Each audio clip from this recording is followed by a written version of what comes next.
Chapter 204, Recruitment Drive. When a person enters the Vault of Providence, their physical body would be left behind. That was more or less what Lu Yi was feeling after channeling his spiritual power into the seed. In fact, the feeling was stronger compared to when he entered the Vault of Providence. Everything looked exactly the same as it was in the real world. He felt like he was physically standing wherever he was right now. First things first, Lu Yi tried to sense his physical body. After he confirmed that a link existed, he relaxed and examined his surroundings. He was inside a small room right now. His senses told him that there was absolutely nothing in it besides him. After searching around for a bit and confirming that it really was empty, he finally walked up to the door, the one and only exit of this room, and gave it a push. Suddenly, a few lines of words appeared on the door like water ripples. It stated, "All who wish to enter the Rift of Illusions must pay 50 contribution points." Lu Yi furrowed his brow for a moment. 50 contribution points wasn't cheap. His inviolable was only 138 contribution points, but it also meant that the potential rewards lying behind this door were worth that much. Recalling what Li Baxian and Feng Yuechan had told him earlier, Lu Yi prayed to find a ley line that produces all kinds of high-grade and top-grade spirit stones behind the door. Lu Yi gave the door another push and felt his battlefield imprint warming up a little. He didn't inspect it because it was probably just the heavens taking its toll. He felt the same thing when he was buying stuff in the Sanctum of Providence. Lu Yi stepped through the door. What he saw froze him in his tracks. Back in the real world, Lu Yi suddenly jolted back to reality. He was immediately assaulted by a powerful headache that felt like needles pricking inside his brain. Shui Yuan had been watching over him this whole time.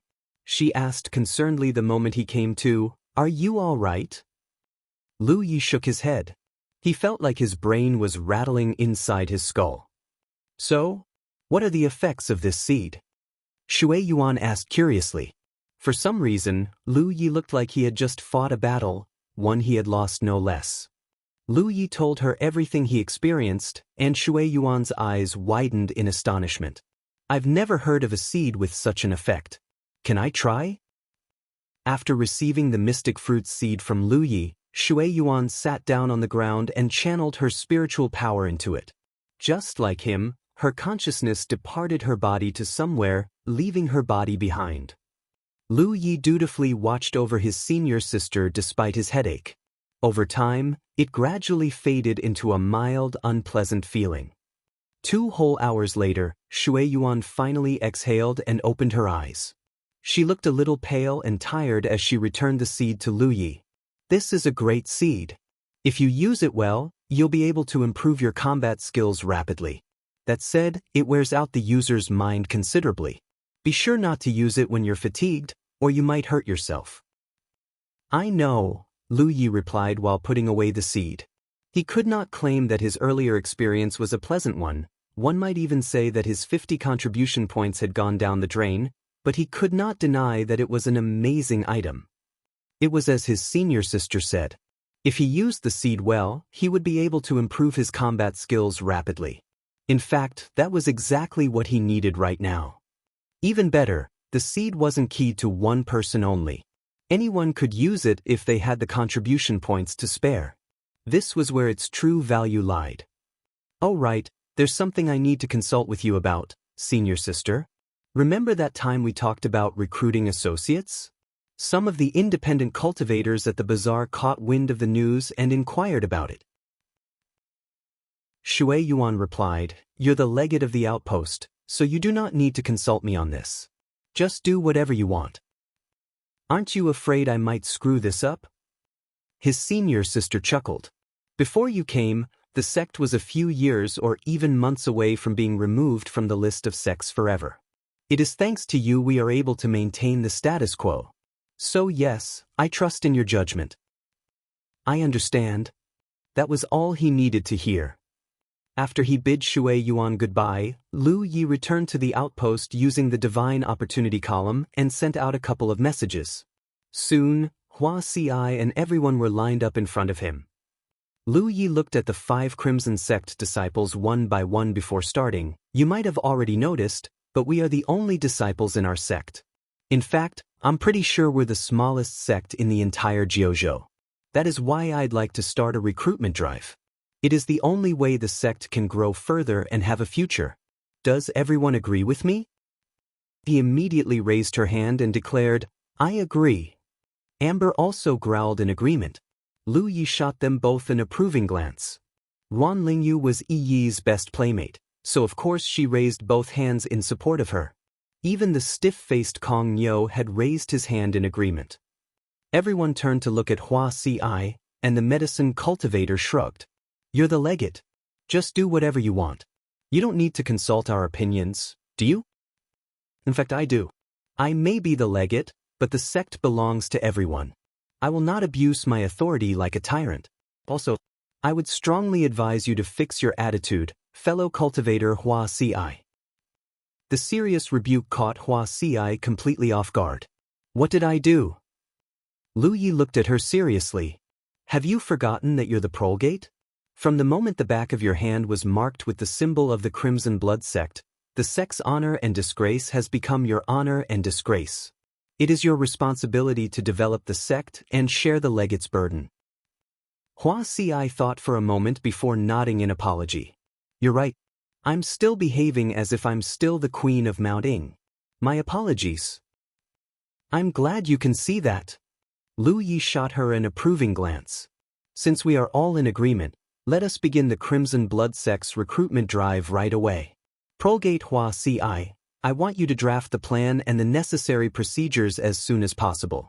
While there are a lot of independent cultivators at the bazaar who wish to join the sect, we cannot possibly accept all of them. It's one thing to grow our numbers and another to have no standards, so please discuss among yourselves as to what these standards might be. Does anyone have a question? Hua Ci shot him a suspicious look. I do. Speak. If I am going to spearhead the recruitment drive, then what are you going to do? Lu Yi answered without hesitation, I am the legate of the outpost. In a sense, I am the face of the sect. Currently, I am only a 6th-order cultivator, while everyone else's legate is at least a 7th-order cultivator or higher. Therefore, my first priority is to increase my cultivation level to meet the standard as soon as possible. I'm sure you'll all agree with me. Everyone stared at him, but Lu Yi continued as if he didn't notice. If we're all in agreement, then let's get to work immediately. Time waits for no one. While Hua Ci and the others were busy planning the recruitment drive, Lu Yi ran off to the training chambers not to cultivate as he told the others he would, but to install some gathering spirits. Currently, everyone in the sect has a private training chamber of their own. Each chamber contained a circle of boon and 3 gathering spirits in total. This equipment ensured that everyone was cultivating at a highly boosted rate. However, this equipment wouldn't be enough when the independent cultivators joined the sect, especially since independent cultivators were generally untalented and slow to cultivate. The only way to boost their cultivation speed was to install more gathering spirits. One or few powerful individuals wasn't enough to make a sect powerful. If the Crimson Blood sect wished to become stronger, then they must improve themselves in every aspect. Ensuring their cultivation facilities could keep up with the demand was one such aspect, and it so happened that Lu Yi was equipped to deal with it. While Lu Yi was busy constructing gathering spirits in the training chambers, the others had come up with the first draft of the recruitment plan and procedures in just half a day. Lu Yi thought it was a passable plan, though just in case he asked Hua Ci to bring it to Shui Yuan to iron out the details. The next day, Ruan Lingyu hopped, skipped, and jumped into the bazaar. A lot of independent cultivators greeted her warmly and even offered her delicious food. Many of them were acquainted with Lingyu because she frequented the bazaar a lot.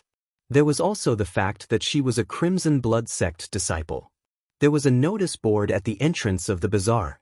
It had been set up by the independent cultivators a long time ago to promote all kinds of things. There were resource hunt notices, party invitation notices, and so on. After Lingyu had arrived at the entrance, she fished out a notice from a storage bag and slapped it on the notice board. A female cultivator immediately asked when she saw this, "What's this about, Lingyu? Oh no, did you lose a precious item or something?" "What? Ling Yu lost a precious item? What is it? We'll find it for you. The nearest independent cultivators immediately roused to action. No, I didn't lose anything. This is the notice for our recruitment drive, Ling Yu replied while making sure that the notice was as pretty as it could be. The female cultivator smiled. I see. It's a recruitment D. She abruptly cut herself off and stared at the notice for a second.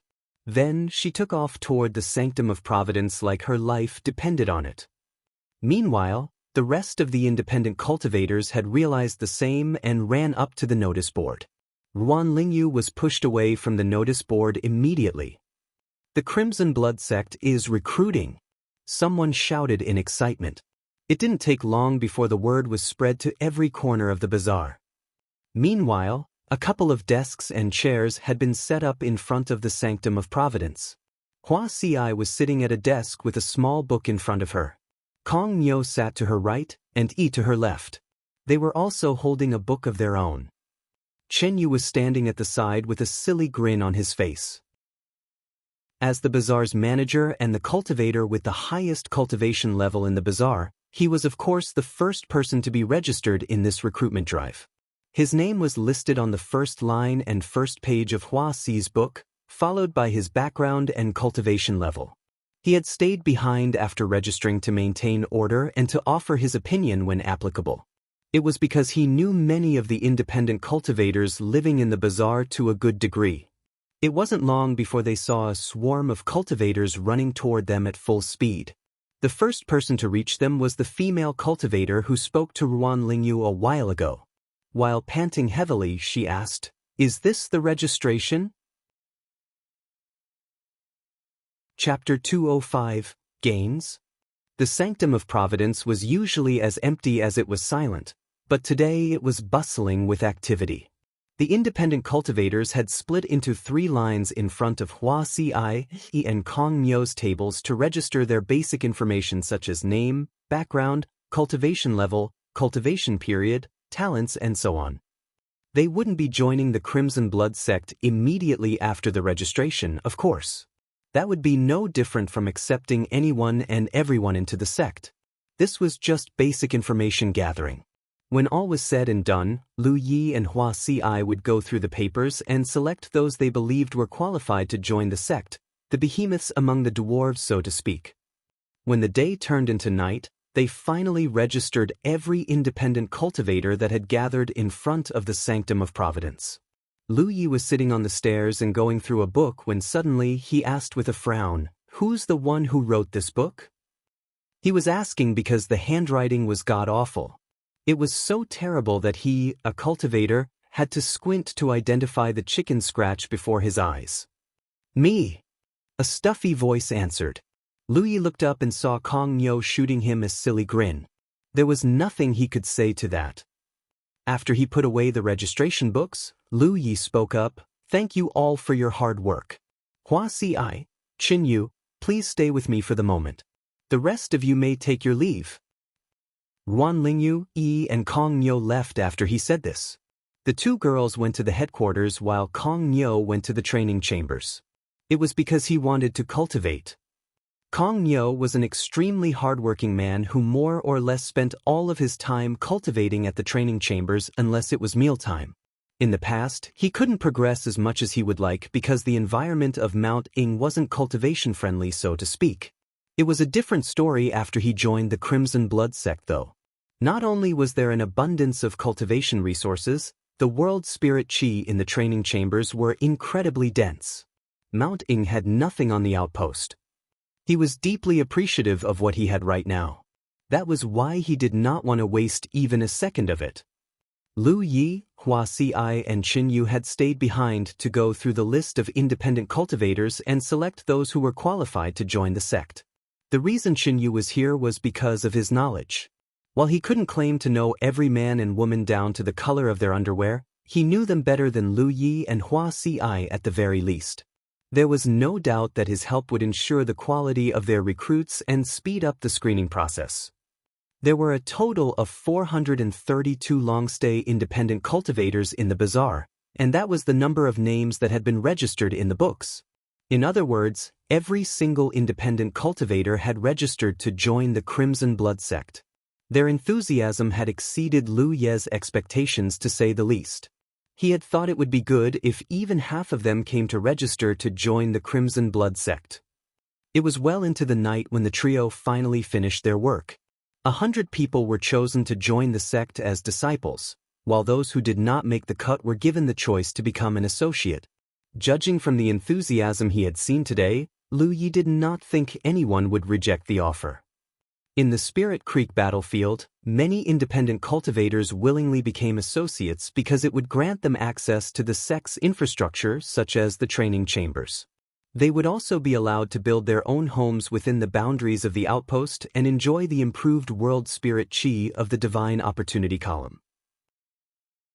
In return, the sect required the independent cultivators to contribute in certain areas and follow orders. For example, if someone declared war on the outpost, the associates who received the call to arms would be required to participate in the battle. Those who refused would have their associate status revoked.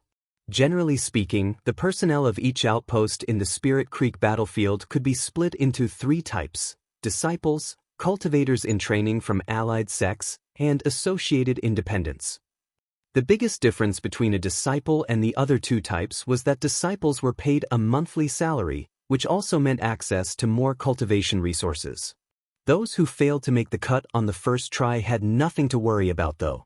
Since the Crimson Blood sect had begun recruiting once more, they were definitely not going to stop here. If their performance was good, it was only a matter of time before they were made a disciple. Qinyu returned to the bazaar and posted the completed list on the notice board the same night. The 100 independent cultivators who found their names on the list were overjoyed, and those who didn't were disappointed as a matter of course. That said, it wasn't all bad news since they were still given the option to become associates of the Crimson Blood sect. Qinyu also informed them that the sect would be recruiting more disciples in the future, so they simply needed to keep up the hard work and wait for the next opportunity. As for Lu Yi, he had returned to the headquarters to report to his senior sister and to obtain an appropriate sum of spirit stones and spirit pills. The next day, Lu Yi and Hua Ci were standing in front of the Sanctum of Providence, and their 100 new disciples were slightly further away from them. Qinyu was standing at the forefront of the group. Lu Yi announced amidst 100 pairs of excited eyes, "From this day onwards, you are all initiates of the Crimson Blood sect. The sect's will is your will, and the sect's pride is your pride. Today, you are proud to be able to join the Crimson Blood sect, but in the future, it may be the sect who is honored to have you. The sect master believes that there will be such a day, and so do I. That day will surely come as long as we work together as one." "Yes, senior brother." Everyone roared. Lu Yi nodded in satisfaction. "Now, please step forward when your name is called." Hua Ci brought out a name list and called out in a melodious voice, "Qinyu." "I am here." Qinyu answered the call immediately. Lu Yi produced an engraved block. It was his legate seal, and invoked the heavens. After stamping an imprint on the back of Qinyu's hand, he gave him a couple of spirit stones and spirit pills. It was the monthly salary of the initiates Shui Yuan had given him last night. It wasn't much, not even enough for half a month of cultivation, but it was the basic benefit every sect offered to their initiates. Finally, he said, "Keep up the hard work." "Yes, senior brother." Qinyu accepted the offering with the utmost seriousness. "Zhang Hai." "I am here." "Lu Wu." Every time someone was called out, Lu Yi would stamp them on the back of their hand and pay them their monthly salary. There wasn't a single person who wasn't brimming with happiness. A million thoughts flashed through Lu Ye's mind as he stared at the 100 cultivators in front of the Sanctum of Providence. With this, the outpost finally possessed the semblance of an outpost, but they were still a long, long way from true prosperity. None of their new recruits were particularly powerful given that Qinyu was the only 7th order cultivator among them, and there were only a handful of 6th order or even 5th order cultivators. Worse, none of them were particularly talented, which meant that their cultivation speed was going to be worrisome. That said, what they lacked in talent, he could make up with sheer quality of spiritual qi. He wasn't done setting up the gathering spirits at the training chambers yet, but once he was, their cultivation speed, at least for the early stages of cultivation, should be on par with the average at the very least. It didn't take long for the official registration to finish. Once the 100 initiates were gone, the hundreds of independent cultivators waiting outside the venue came in. These independent cultivators were here to become associates of the outpost. They did not get a salary, and their benefits were a tad poorer compared to the initiates. For example, sect disciples would always have priority access to the training chambers. Lu Yi left it to Wuxia to process the independent cultivators while he went to the training chambers to set up the gathering spirits. When it was evening, Wuxia finally messaged him to tell him that the process was done. Lu Yi rushed back to the Sanctum of Providence where Wuxia waited for him. Let's begin. He was going to improve the outpost's concentration of world spirit qi. It was also the biggest reward he and Wuxia had gotten from the battle royale of the legates. The reason he hadn't done this immediately after returning to the sect was because he did not want it to influence the independent cultivator's decision when he began the recruitment. Of course, it turned out that he had overthought this. Every single independent cultivator in the bazaar had become an initiate or an associate of the Crimson Blood sect. There were no exceptions. Once the news had spread, he was sure that more independent cultivators would show up to join them. At the beginning, every outpost's spiritual qi was 10% higher than the wilderness. One must purchase blessings at the Divine Opportunity column to improve its concentration. Before the Battle Royale of the Legates, Lu Yi had purchased a blessing with 500 contribution points, which put the outpost's spiritual qi at a total of 20% higher than the wilderness. He had tried to purchase another blessing only to be informed that he didn't have enough contribution points. Not only that, he was told it required 1,000 contribution points to purchase the second blessing. Lu Yi thought then that he might have to spend exponentially more contributions to continuously improve the concentration of the outpost's world spiritual qi. Li Baxian had spoken about this as well. He checked his battlefield imprint. He and Wuxia had obtained a total of 88 blessings from the Battle Royale of the Legates. They were all the most basic type of blessing and were worth 500 contribution points each. While these blessings could be exchanged for contribution points, they could only be exchanged as sect contribution points because they were technically wealth that belonged to the sect. There was some room for maneuver when exchanging between sect contribution points and personal contribution points. For example, Lu Yi could convert his personal contribution into sect contribution points by donating it to the Divine Opportunity column. In fact, the reason so many sects were able to purchase blessings for their Divine Opportunity column was thanks to their disciples' donations. There were plenty of things in an outpost that could only be solved via the concerted effort of many disciples. The opposite was also true. A legate was burdened with the important responsibility of guarding an outpost, so they were granted the special right to obtain a portion of sect contribution points as their monthly salary. The prolgate, in this case Wuxia, also possessed the same right. If a disciple performed exceptionally well or made major contributions to the sect, they could also be rewarded with a certain amount of contribution points besides spirit stones and spirit pills.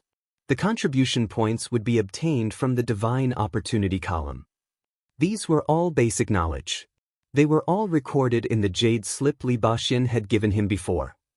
In the Sanctum of Providence, Lu Yi placed a hand on the Divine Opportunity column before converting all 88 basic blessings into sect contribution points. The Crimson Blood sect's sect contribution points immediately jumped up by 44,000. He did not purchase the blessings immediately, however. Instead, he used his authority to pay himself and Wuxia their monthly salary. Wuxia noticed this and inspected her own battlefield imprint. She was shocked by what she found. What the heck? Her personal contribution points had skyrocketed by 4,400 points, or 10% of the total sect contribution points. It was the same for Lu Yi. You were great at the chess C, but your kill count was extremely low, wasn't it? It's what you deserve. It's still too much. I don't need this many right now. You'll need it eventually, so just save it until then. If it wasn't for the fact that the monthly salary could not exceed 10%, he would have paid her and himself even more contribution points. He and Wuxia had put in their blood, sweat, and tears to acquire all these contribution points. No one could say they were being unfair even if they were to split it half-half and leave nothing for the sect. That said, the outpost desperately needed to improve its spiritual qi concentration right now, not to mention a couple thousand contribution points was pretty huge for their current level. Chapter 206, Buying Blessings. After deducting their salaries, the Divine Opportunity column was only left with 35,200 sect contribution points. Next, Lu Yi purchased a blessing with a single thought. The sound of turning gears resounded, and it felt as if something inside the Divine Opportunity column itself was changing. It was exactly the same as before. 1,000 contribution points were deducted from the total, but in exchange the outpost's spiritual qi was improved by another 10%. The second blessing he purchased cost 1,500 contribution points, and the third cost 2,000 contribution points. It looked like each blessing cost 500 contribution points more per purchase. Lu Yi stopped when he had 2,700 contribution points left. It was because the next upgrade cost 6,000 contribution points. All this time, the gears of the Divine Opportunity column kept grinding. As expected, the purchases had induced a massive change inside the column. At the same time, a vortex of spiritual qi appeared in the sky of the outpost without warning. A massive amount of world spiritual qi was drawn in from every direction. At first, the initiates and associates exploring the outpost were greatly confused by the sudden phenomenon. They immediately realized what happened when they felt the spiritual qi in their surroundings improving at an incredible rate though. Loud cheers filled the outpost for a time. It took 2 whole hours before the vortex finally dissipated, leaving the outpost with a much greater concentration of world spiritual qi than before. Including the blessing Lu Yi had purchased a month ago, there were now a total of 11 blessings on the Divine Opportunity column. This meant that the spiritual qi within the outpost was 120% greater than in the wilderness. To say this was incredible would be an understatement. One might say that one's cultivation speed had been accelerated by 120%. It was only now Lu Yi that realized just how terrible it was to lose an outpost. In the past, he thought that losing an outpost to an enemy wasn't too big a loss because, assuming that the ground itself wasn't fully destroyed, they would lose some facilities and disciples at worst. But now, he realized that losing an outpost also means losing all the blessings on the Divine Opportunity column. That was 1 or even several generations of slow accumulation gone just like that. To say it would be an unbearable loss would be an understatement. With this, he finally realized why Dong Shuyi had left the 9-star clan as well. He was the legate when the mystic sect had conquered their outpost and stolen all the blessings on the Divine Opportunity column. There was only one way a mere 7th-order cultivator could atone for this sin, and that was death. Naturally, the man had run away before he could be executed. The Battle Royale of the Legates was a festival to the sects of Jianghu because it equalized the playing field and gave everyone the opportunity to plunder another sect's blessings to their heart's content. The Crimson Blood sect was a prime example of this. At the current stage, 44,000 was an unimaginable amount of contribution points.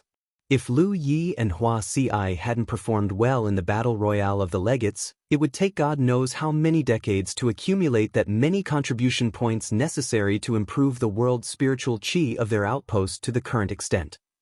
Thanks to them, decades of hard work had been shortened to just a single month. Not only were they able to improve the outpost's world spiritual qi by over 100%, they themselves had gained tons of rewards. The Battle Royale of the Legates was an opportunity for all sects to obtain a huge reward at a small cost, but of course, one must be prepared to suffer a huge loss as well. If they won, then all was well, but if they lost, it was one thing to lose a blessing worth 500 contribution points, and another to lose both their legate and the prolgate. Even so, the potential loss wasn't enough to dispel the sect's enthusiasm toward their festival. Unfortunately, the battle royale of the legates only happened once every 3 years, so Lu Yi could hardly rely on the next instance to make his fortune. He reckoned he would be long gone by the time the next battle royale took place. Oh right. Lu Yi suddenly recalled something and took out his mystic fruit seed. Do you want to give this a try? What is it used for? Let's just say it's greatly beneficial to one's cultivation. You'll know exactly what I mean when you try it out yourself. Lu Yi threw the seed into Hua Xi's hands. The moment Hua Xi channeled her spiritual power into the seed and blanked out, Lu Yi immediately broke out into a shit-eating grin. A moment later, Hua Xi suddenly opened her eyes and let out a huge groan. At the same time, she panted heavily while sweat poured down her forehead like the rain. It wasn't until she checked her stomach as if to confirm she was unharmed before she finally let out a long sigh of relief. I didn't scare you, did I? Lu Yi was deeply amused by her reaction. Neither he nor Shui Yuan had reacted nearly as badly as she had. In response, Hua Xi glared daggers at him and said after a long time, "You owe me 50 contribution points. You're a rich lady now. What do you care for 50 contribution points?" Hua Xi shot him another glare before she finally tossed the seed back into his hands. While she could see its uses, it just wasn't suited for a medicine cultivator like her. She strode toward the exit after that. Right as she was going to pass through the door, Hua Xi suddenly looked back with an innocent smile on her face. Try not to get hurt in the future, okay? Lu Yi caught her meaning immediately and complained, "Come on, it's just a small joke." After Hua Xi was gone, Lu Yi put away the mystic fruit seed and inspected his battlefield imprint. Identity: Crimson Blood Sect Disciple. Cultivation: 86 spiritual points. Location: Spirit Creek Battlefield. Contribution: 5,352.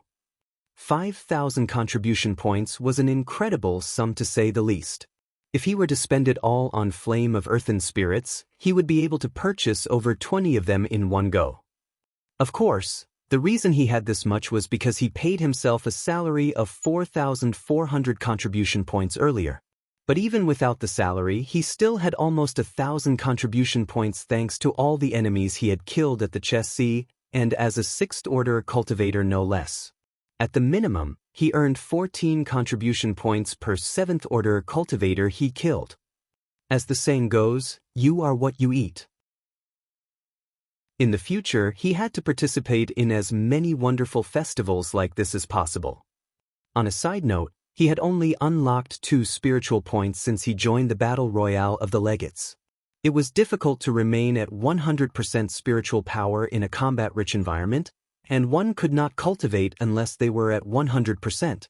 Plus, all the spiritual power he converted had been used for recovery. It was fine though. Now that the outpost spiritual chi was 120% thicker than normal, his cultivation speed should go up tremendously.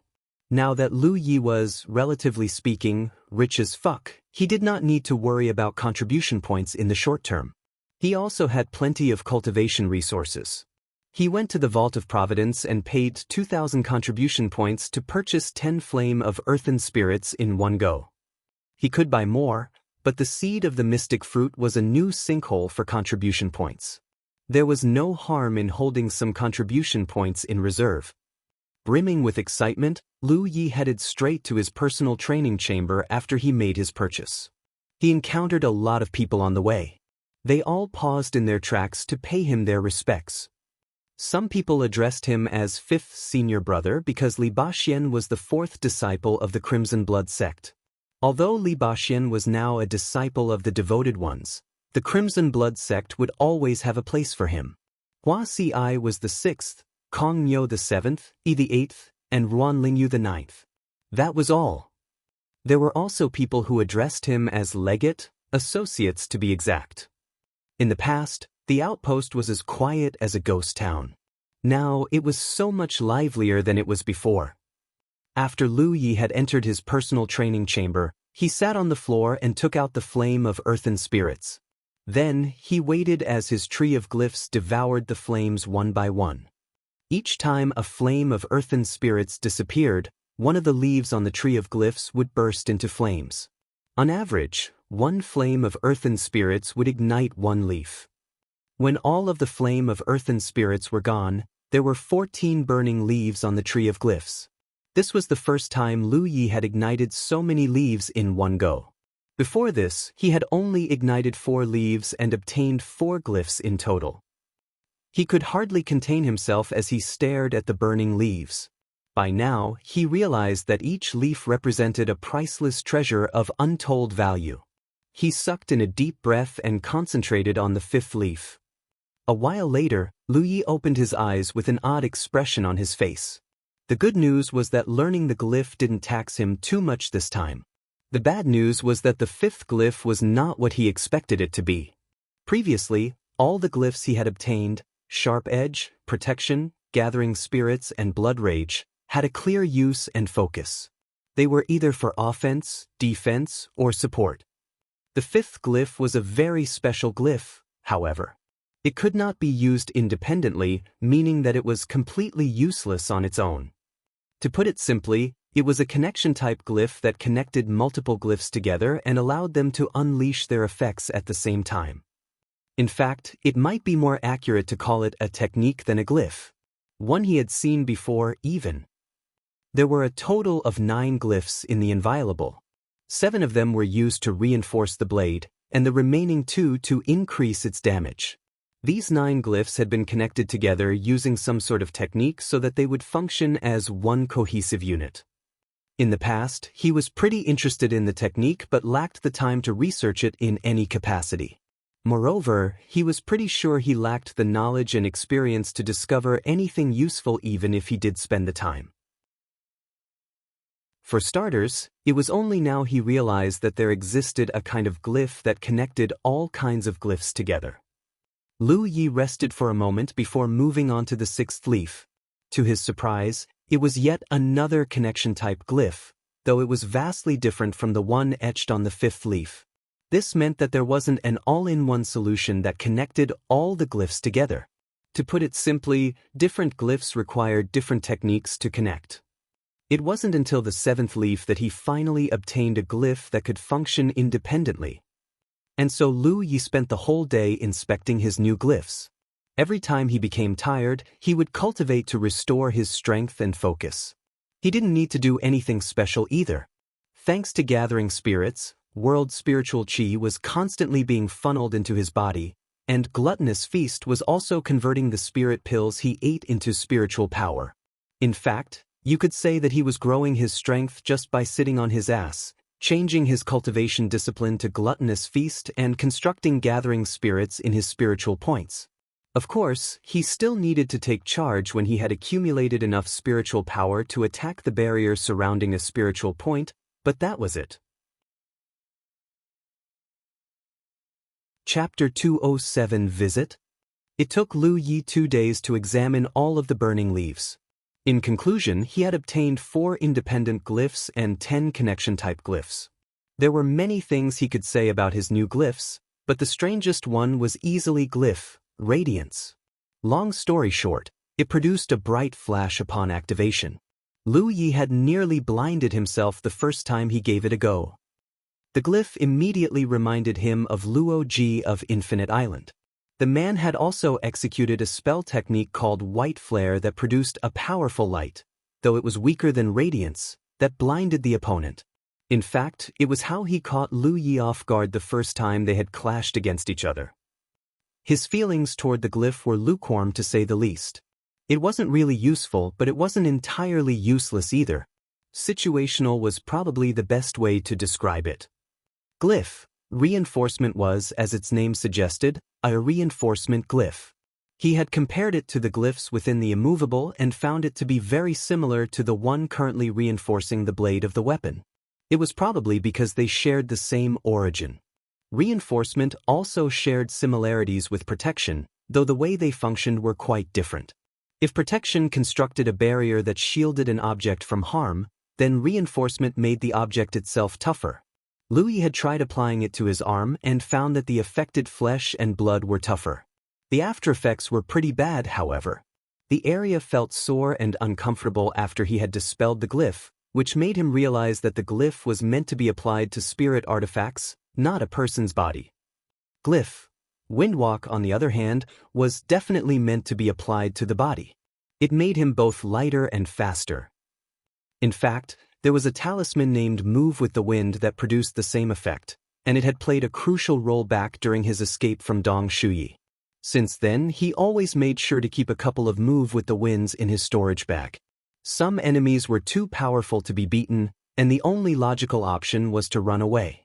In those situations, Move with the Wind would undoubtedly allow him to run faster.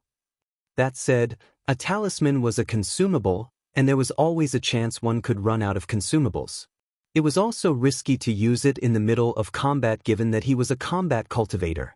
Now that he had Windwalk though, he could do away with Move with the Wind completely. In that sense, Windwalk was the most valuable glyph of the 14 glyphs he obtained. Glyph, Gravity Well, produced an invisible, gravitational force field that increased the weight of everything in it. Lu Yi had tried applying it on himself and felt as if he was suddenly carrying several hundred kilograms of weight. Although several hundred kilograms wasn't a great burden even for a sixth-order cultivator like him, he could imagine just how useful it would be to disrupt an opponent's combat rhythm. The first time he used it against an enemy, they would definitely be caught off guard. Once they had adjusted to the weight, he could cancel it and knock their rhythm out of whack again. Radiance, Reinforcement, Windwalk, and Gravity Well. With these new additions, Lu Yi now possessed 8 independent glyphs in total. Just like before, none of these glyphs improved his power or cultivation level directly. However, they could dramatically improve his combat strength if he employed them at suitable times. Lu Yi was slowly but surely finding out how deadly glyph weavers were. Unlike most cultivation factions, glyph weavers were extremely unpredictable in combat thanks to all the glyphs they could use. If you couldn't keep up with a glyph weaver's combat rhythm, then you were probably going to die a slow and painful death. He only knew 8 glyphs right now, but he could already combine them and envision all kinds of new fighting styles in his head. How strong would he become if he mastered 18, 28, or even 80 glyphs? No wonder glyph weavers were as formidable as they were rare. There was one problem though. His glyphs originated from the Tree of Glyphs, and thanks to it he could construct any glyph it had unlocked perfectly. Unfortunately, like a certain guy who was handed a remote that could change time, he only knew the effects of the glyphs but not the process that led to the outcome. This meant that it was time to pay Lady Yun a visit. The first time he visited Lady Yun, the woman had told him to visit her when he was free, probably because she found that Lu Yi had the potential to become a glyph weaver. However, Lu Yi did not because he was busy increasing his cultivation level for the battle royale of the legates. Not only that, he was saddled with the responsibility of improving the outpost almost as soon as he returned. It was only now he finally had time to pay her a visit. Back then, he had no idea who Lady Yun was. He only knew that she shared a long and complicated relationship with the sect master after prodding Shui Yuan about it.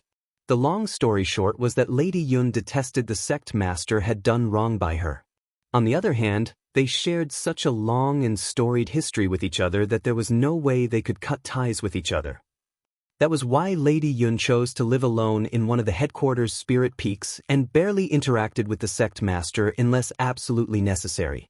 Shui Yuan visited her often to make sure that she wasn't lonely. To put it in simpler terms, Lady Yun and the sect master's relationship was partially damaged for some reason, but neither party was willing to give up on it. As a result, they had been living apart for decades now.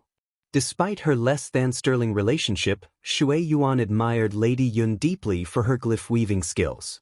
If someone were to rank all the powerful glyph weavers in Jianghu, Lady Yun would probably be in the top 20 at the very least. And this was decades ago when her skills were less impressive too. The only reason the entire Jianghu except the older generation had forgotten about the genius woman was because she had been living in seclusion for the past few decades. She was Lu Ye's best choice if he wished to study the way of the glyphs.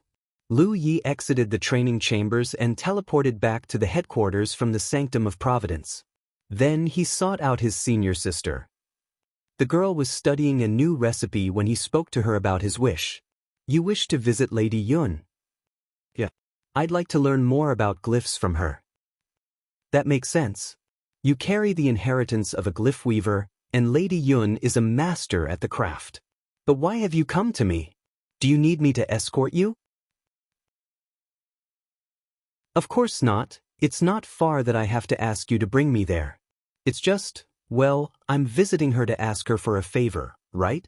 It wouldn't be right to see her without a gift. Shui Yuan giggled. In that case, I would suggest you catch a couple of blood sturgeons from the lunar mere. They're her favorite food, but it usually falls on me to bring her some because she couldn't be seen debasing herself like this, especially with the sect master nearby. Speaking of which, never mention the sect master in front of Lady Yun, okay? You will regret it otherwise. At its peak, the Crimson Blood sect owned a vast amount of territory and dozens of spirit peaks. Since that fateful day, it declined to the point where even their grand defensive ward had been dismissed. Although the Crimson Blood sect still owned those spirit peaks, it had been ages since anyone took care of them at all. As a result, most of the buildings had crumbled into rubble that just barely retained a semblance of the sect's past glory. Today, the only two spirit peaks that were still in use were the Summit of Fortitude and the Summit of Emerald Bamboo. The lunar mirror was located between the two spirit peaks. After bidding Shui Yuan goodbye, Lu Yi was just about to make a trip to the lunar mirror when Amber ran up to him. It bumped his leg with its head and let out a cute growl. Long story short, the tiger was feeling lonely. Lu Yi had been busy as a bee as of late, but he was no better. She had been staying at the headquarters more than the outpost because she was learning spell techniques from the sect master. Unfortunately, it also meant that she was spending less time with her beloved pet. Amber was technically Lu Ye's tamed beast, and they had adventured together for a long time. Naturally, it had developed quite the affinity with Lu Yi. It knew it was time to make an appearance when it heard Lu Yi and Shui Yuan's conversation. The ancient saying claimed that you train an army for 1,000 days to use them for one moment, and Amber knew it was its turn to shine. Maybe it was because Amber was his tamed beast now, but Lu Yi was getting better at figuring out its thoughts. He wasn't literally speaking to the tiger like E, but he understood Amber most of the time. So, he gave it a pat on the head and declared, "Let's go together then." Then he climbed onto Amber's back. Excited, the tamed beast immediately took off toward the lunar mirror. It wasn't long before a beautiful lake that was shaped like a half-moon entered their vision. This wasn't the first time Lu Yi had visited the lunar mirror. When Li Baxian was still in the Crimson Blood sect, his senior brother had often brought him here to fish. Li Baxian enjoyed fishing as a hobby, but Lu Yi could not see any point to it. In his opinion, it was a complete waste of time to do nothing for hours when they could catch it in no time, and his opinion hadn't changed even now. So, he took off his clothes and dove into the lake. Less than a minute later, he had caught a couple of fat and juicy-looking blood sturgeons. With that done, he returned to the shore, put on his clothes, and rode Amber to the summit of clarity. When he reached the peak, he climbed off the tiger and saluted respectfully in front of the entrance. "Disciple Lu Yi has come to visit you, Lady Yun." "Come in," Lady Yun responded immediately. Lu Yi signaled Amber to wait for him with his eyes before feeding him a couple of spirit pills. It was only then he went inside with the blood sturgeons in his hands. The hall looked the same as before. Lu Yi quickly walked up to Lady Yun and bowed. "Well met, Lady Yun." The woman glanced at his gift and broke into a smile. "Did Shui Yuan ask you to bring some for me?" "Yes. Sister Shui said it was your favorite food, so I went to the lunar mirror to catch a couple for you."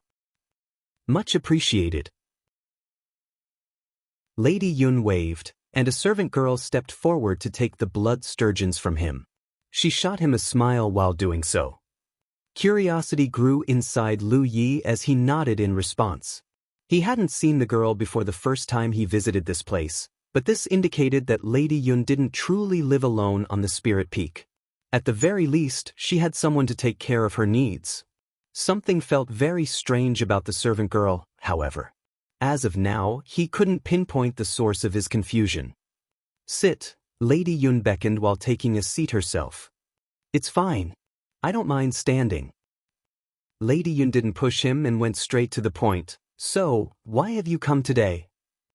I would like to learn more about glyphs from you, lady. No problem.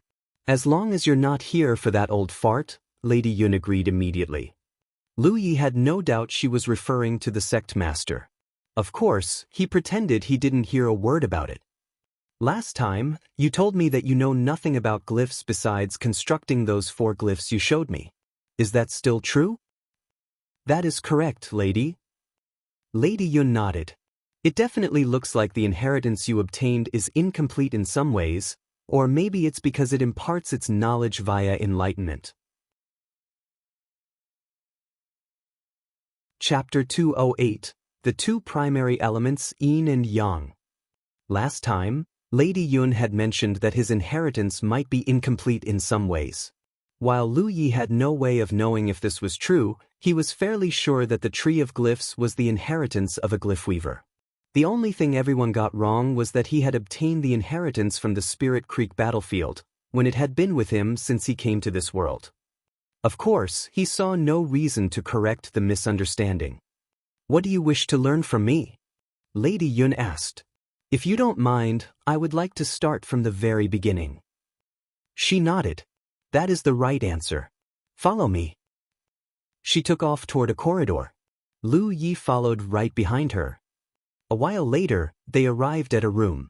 It was a much bigger room than the one where he had received his tattoo, and the walls were filled with recesses. They were used to hold books of all kinds, and at a glance it looked like there were at least 1,000 books in the room. It would not be an exaggeration to call it a small library. Not only that, Lu Yi could see glyphs swimming around the walls like living fish. It was clear that the room was protected by extremely high-level wards. Lady Yun waved, and a book almost as thick as her finger flew into her hands. She then passed it to Lu Yi and said, "We will begin our lesson after you've finished reading this book." Lu Yi mentally complained even as he accepted the book respectfully. Self-study even before the first lesson? Come on. After Lady Yun had left the room, Lu Yi looked around and found no table and chair where he could take a seat. So, he took out a praying mat from his own storage bag and laid it on the ground. He looked at the book after he had taken a seat. The book didn't have a cover title. When he flipped to the first page, he saw the title Exploration of Glyph Fundamentals, and the words Mu Xiaoyao underneath it. Clearly, the book had been written by a person named Mu Xiaoyao. He turned to another page and began reading. Chaos is composed of Yin and Yang, and Yin and Yang make up all things in existence. Just as all things contain Yin and Yang, the way of glyphs is founded on Yin and Yang as well. By combining the elements, one could construct an infinite amount of possibilities. Time passed. Lu Yi quickly became fully immersed in the reading.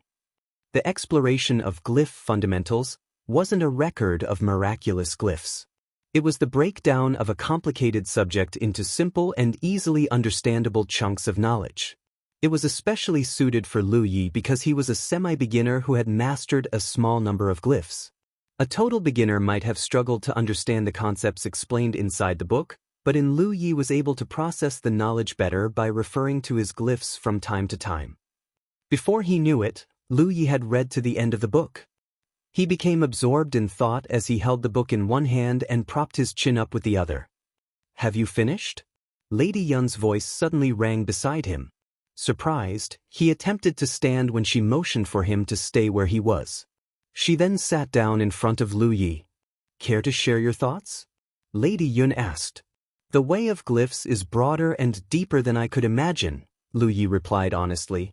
He always knew that glyphs were complicated, but the book opened his eyes to how deep it really was. Lady Yun smiled. That is why there are so few glyph weavers out there. More than just perseverance and determination, it also takes an incredible amount of talent to walk this path. Luckily for you, talent is not a problem since you possess the inheritance of a glyph weaver. This disciple promises to work twice as hard to study the way of glyphs, Lu Yi replied formally before launching to a new question. According to the book, the primary elements of a glyph is yin and yang, and all glyphs can be broken down to differing numbers of yin and yang.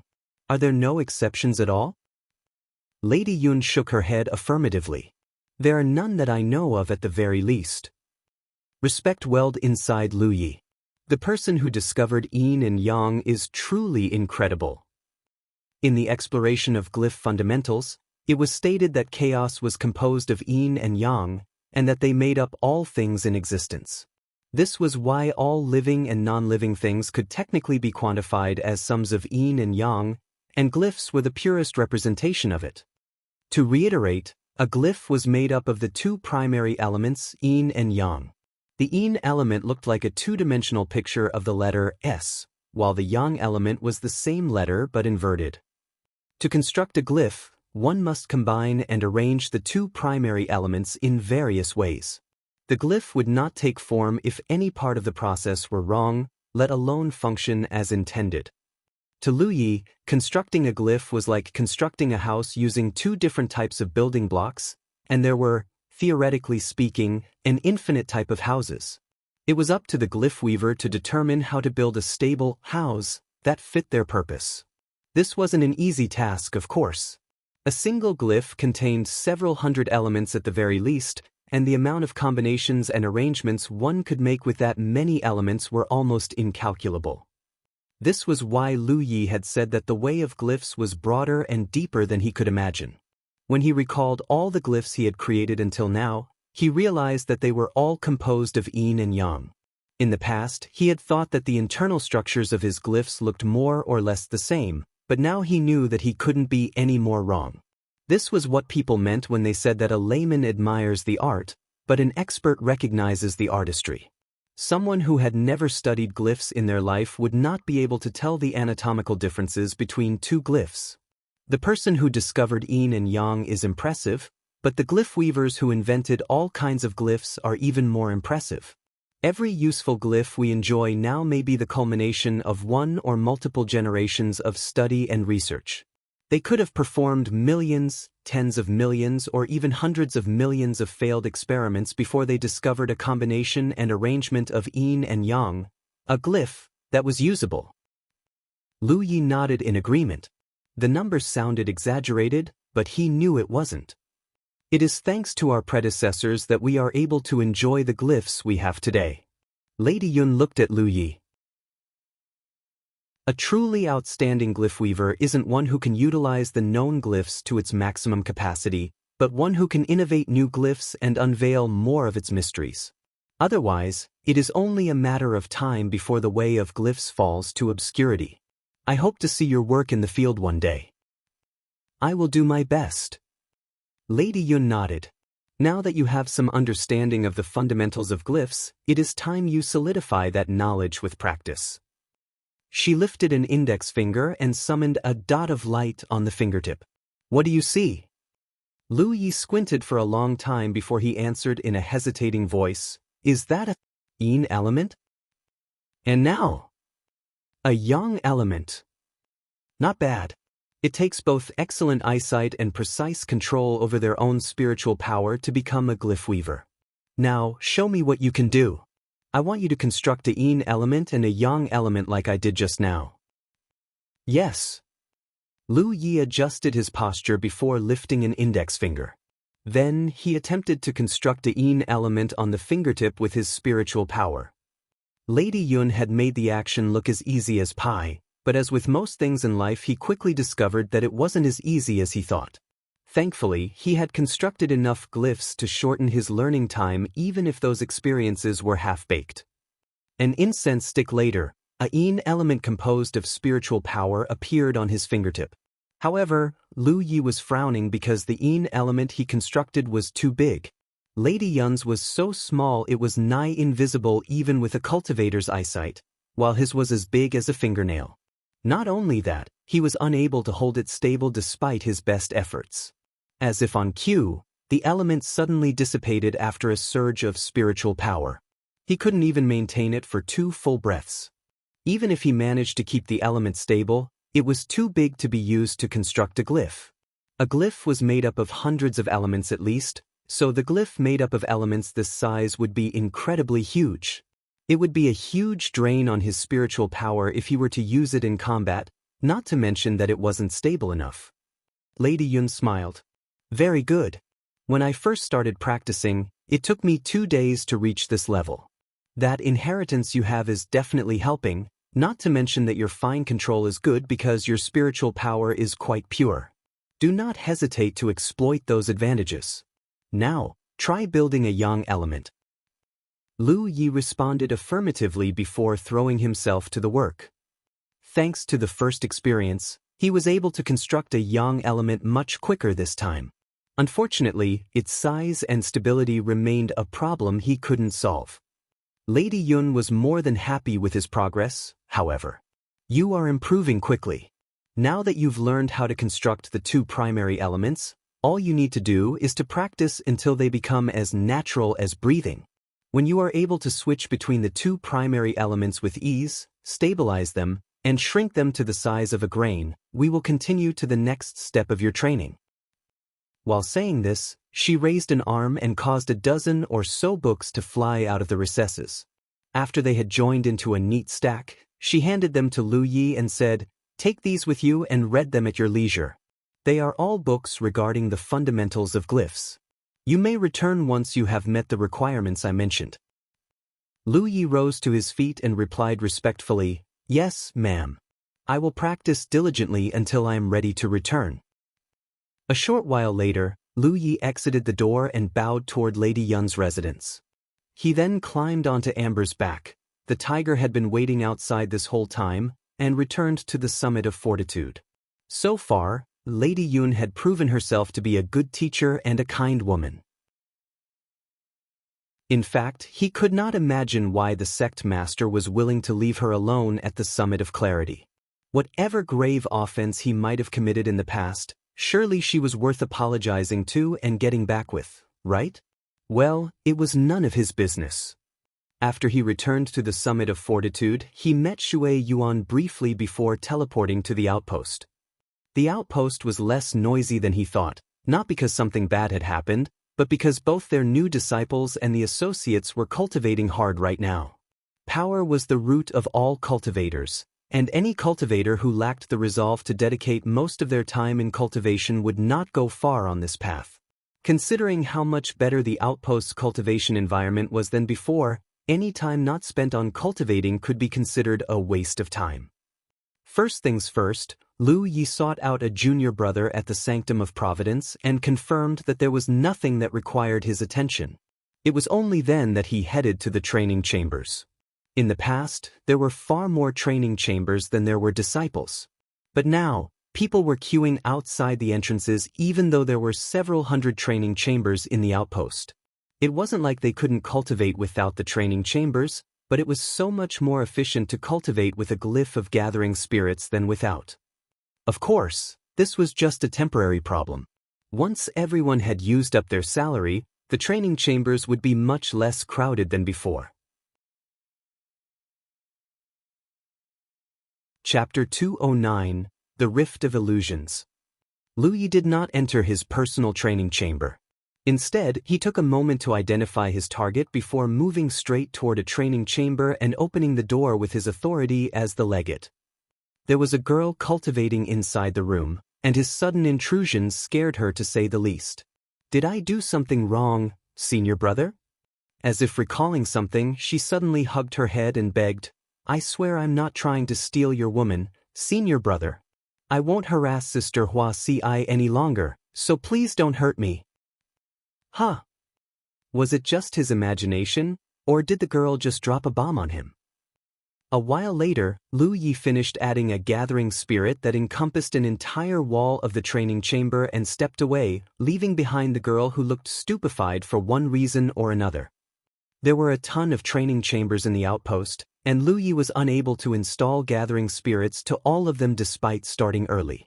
That was why he dropped in whenever he was free. At first, his goal was to install 1 gathering spirits to each training chamber. Later, he decided to upgrade his goal to 2 gathering spirits per chamber, then 3. After he was done fulfilling his quota for the day, Lu Yi entered his personal training chamber and used his remaining spiritual power to construct a small funnel. Then he switched his cultivation discipline to gluttonous feast and threw 2 spirit-restoring pills into his mouth. He read the books Lady Yun gave him as he cultivated. From time to time, he would practice constructing a yin or yang element on his fingertip. The spiritual power he used up to build the gathering spirits quickly regenerated. Since the outpost's world spiritual chi had become much denser than before, both his recovery speed and cultivation efficiency were twice as good than before, if not better. If he were to invest all of his energy into cultivating, Lu Yi was confident he could reach 7th order in less than 20 days. It wasn't necessarily a good thing to cultivate too quickly, however. During the battle royale of the legates, Li Baxian had warned him about the dangers of cultivating power without regard to one's own strength. He would only be putting his life at risk if his skill was not befitting of his cultivation level. That said, Lu Yi wasn't particularly worried about this problem. His cultivation speed was dragging because he was studying the way of glyphs and constructing gathering spirits in the training chambers anyway, so all was well. Lu Yi went through the books quickly and consumed the knowledge they contained like a ravenous beast. Eventually, he hit a point where he could construct both yin and yang element with relative ease. He was still a ways away from being able to switch between the 2 primary elements as he pleased, however. Studying glyphs was fun, but it became tedious after he spent too much time on it. A thought later, he took out the mystic fruit seed in his storage bag and almost channeled his spiritual power into it when he recalled something. He hurriedly stopped his action and grabbed his inviolable. He wanted to know if he could carry the inviolable into the Rift of Illusions with him. His first dive had almost been a total waste of contribution points because the saber hadn't entered with him. When he was ready, he channeled his spiritual power into the mystic fruit seed and entered that strange little room. Lu Yi hurriedly looked down and was greatly relieved to find his weapon firmly in his grasp. Now we're talking. He knew what to do justice to his prior experience. He walked up to the one and only door in the room and pressed his hand against it. Just like last time, a short passage rippled into existence. It informed him that entering the Rift of Illusions would cost him 50 contribution points. Lu Yi was, for the lack of a better word, filthy rich right now, so he didn't even bat an eyelid when he pushed open the door. His battlefield imprint warmed, and 50 contribution points were deducted from his total just like that. Behind the door was a small space surrounded by thick fog. Everything beyond a 30-meter radius was invisible to the naked eye. It was as if the fog was concealing an unimaginable amount of danger. Lu Yi looked behind him. Just like last time, the door had vanished as if it never existed. It seemed like this small space was a transit point of some sort. Suddenly, strange noises came from the fog directly in front of him. It sounded like something was crawling rapidly toward him. Lu Yi immediately spread his legs and crouched a little. At the same time, he gripped the hilt of the inviolable tightly. The fog in front of him started coiling unnaturally. It looked as if something was about to burst out of the fog. Here it comes. Lu Yi channeled his spiritual power. The next moment, something strange leaped out of the fog and fell straight toward him. The creature looked like a praying mantis. Its 4 hind legs allowed it to move incredibly fast, and its forearms looked as sharp as a well-polished cleaver. The praying mantis was at least as huge as Lu Yi, and its color was green darkening into black. It had a pair of wings that allowed it to glide across the air. Lu Yi had never seen such a huge praying mantis in his life. The first time he entered this god-forsaken place, it had caught him completely off guard and weaponless. As a result, he only lasted for a couple of minutes before he was killed.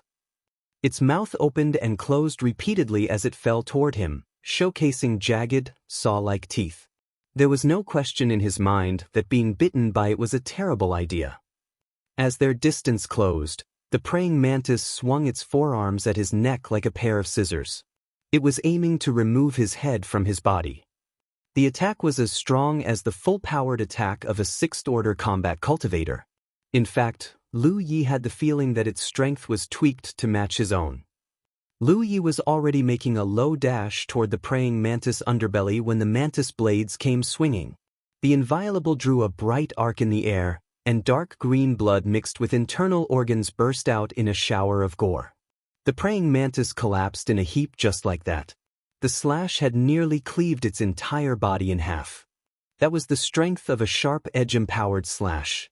Anyone at his cultivation level would die if they were to take a direct hit. Before he could steady himself, though, he heard more crawling noises from the fog to his left and right. The next moment, 2 praying mantises burst out of the fog and pounced toward him. Lu Yi wanted to test out the strength of his new glyph, so he did. His legs flashed as he empowered himself with Windwalk, and his running speed abruptly improved by leaps and bounds. He reached one of the praying mantises in an instant and brought down the inviolable. The attack cleaved both the mantis blades and its head in one strike. There was no time to celebrate. He turned around and swung out just in time to block the second praying mantis attack. Lu Yi applied gravity well to his saber without a word. The praying mantis was no match for his strength to begin with, so the sudden weight instantly caused it to crash to the ground. Lu Yi seized the momentum and thrust over half of the inviolable's blade into its mouth. When he withdrew it, the praying mantis twitched weakly on the ground while making hissing, air-leaking noises. Lu Yi was breathing heavily at this point, but the unnatural fog surrounding the space churned yet again. This time, 3 praying mantises appeared from 3 different directions. There were no breaks since the battle began. Every time he took out a squad of enemies, a new squad with 1 additional praying mantis would enter the fray. Everything felt incredibly real. Lu Yi could smell the acrid smell of the praying mantis's blood and feel the liquid splashing against his skin. Even he was bleeding bright red blood when he took a hit from the enemy. Lu Yi did not know where this rift of illusions was or how the mystic fruit seed was able to connect him to it, but it felt exactly the same as the real world. The only difference between here and the real world was that death wasn't permanent. Also, the bodies of the praying mantises he killed disappeared in just a short time. If he wasn't mistaken, the purpose of this place was to temper a cultivator's combat skills. Shui Yuan was of the same opinion after she tested out the mystic fruit seed. This place was a dream come true for Lu Yi because his cultivation speed was too fast, and he had risen to power too quickly. Despite being a 6th-order cultivator and a battle maniac, he hadn't actually fought that many cultivators and so was very lacking in battle experience. The rift of illusions made up for his flaw perfectly. Yes, his opponents were praying mantises and not cultivators, but the pain and the feeling dancing on a knife's edge were all real. Here, Lu Yi could unleash everything he knew and fix his flaws little by little. When 9 praying mantises charged out of the fog, Lu Yi sensed that he was almost at his limits. The problem was that the arena he was in was only so big, so even with his glyphs he was unable to avoid being ganged up on. As a result, his body was covered in bone-deep slash wounds, and some of his internal organs were leaking out of his cut abdomen.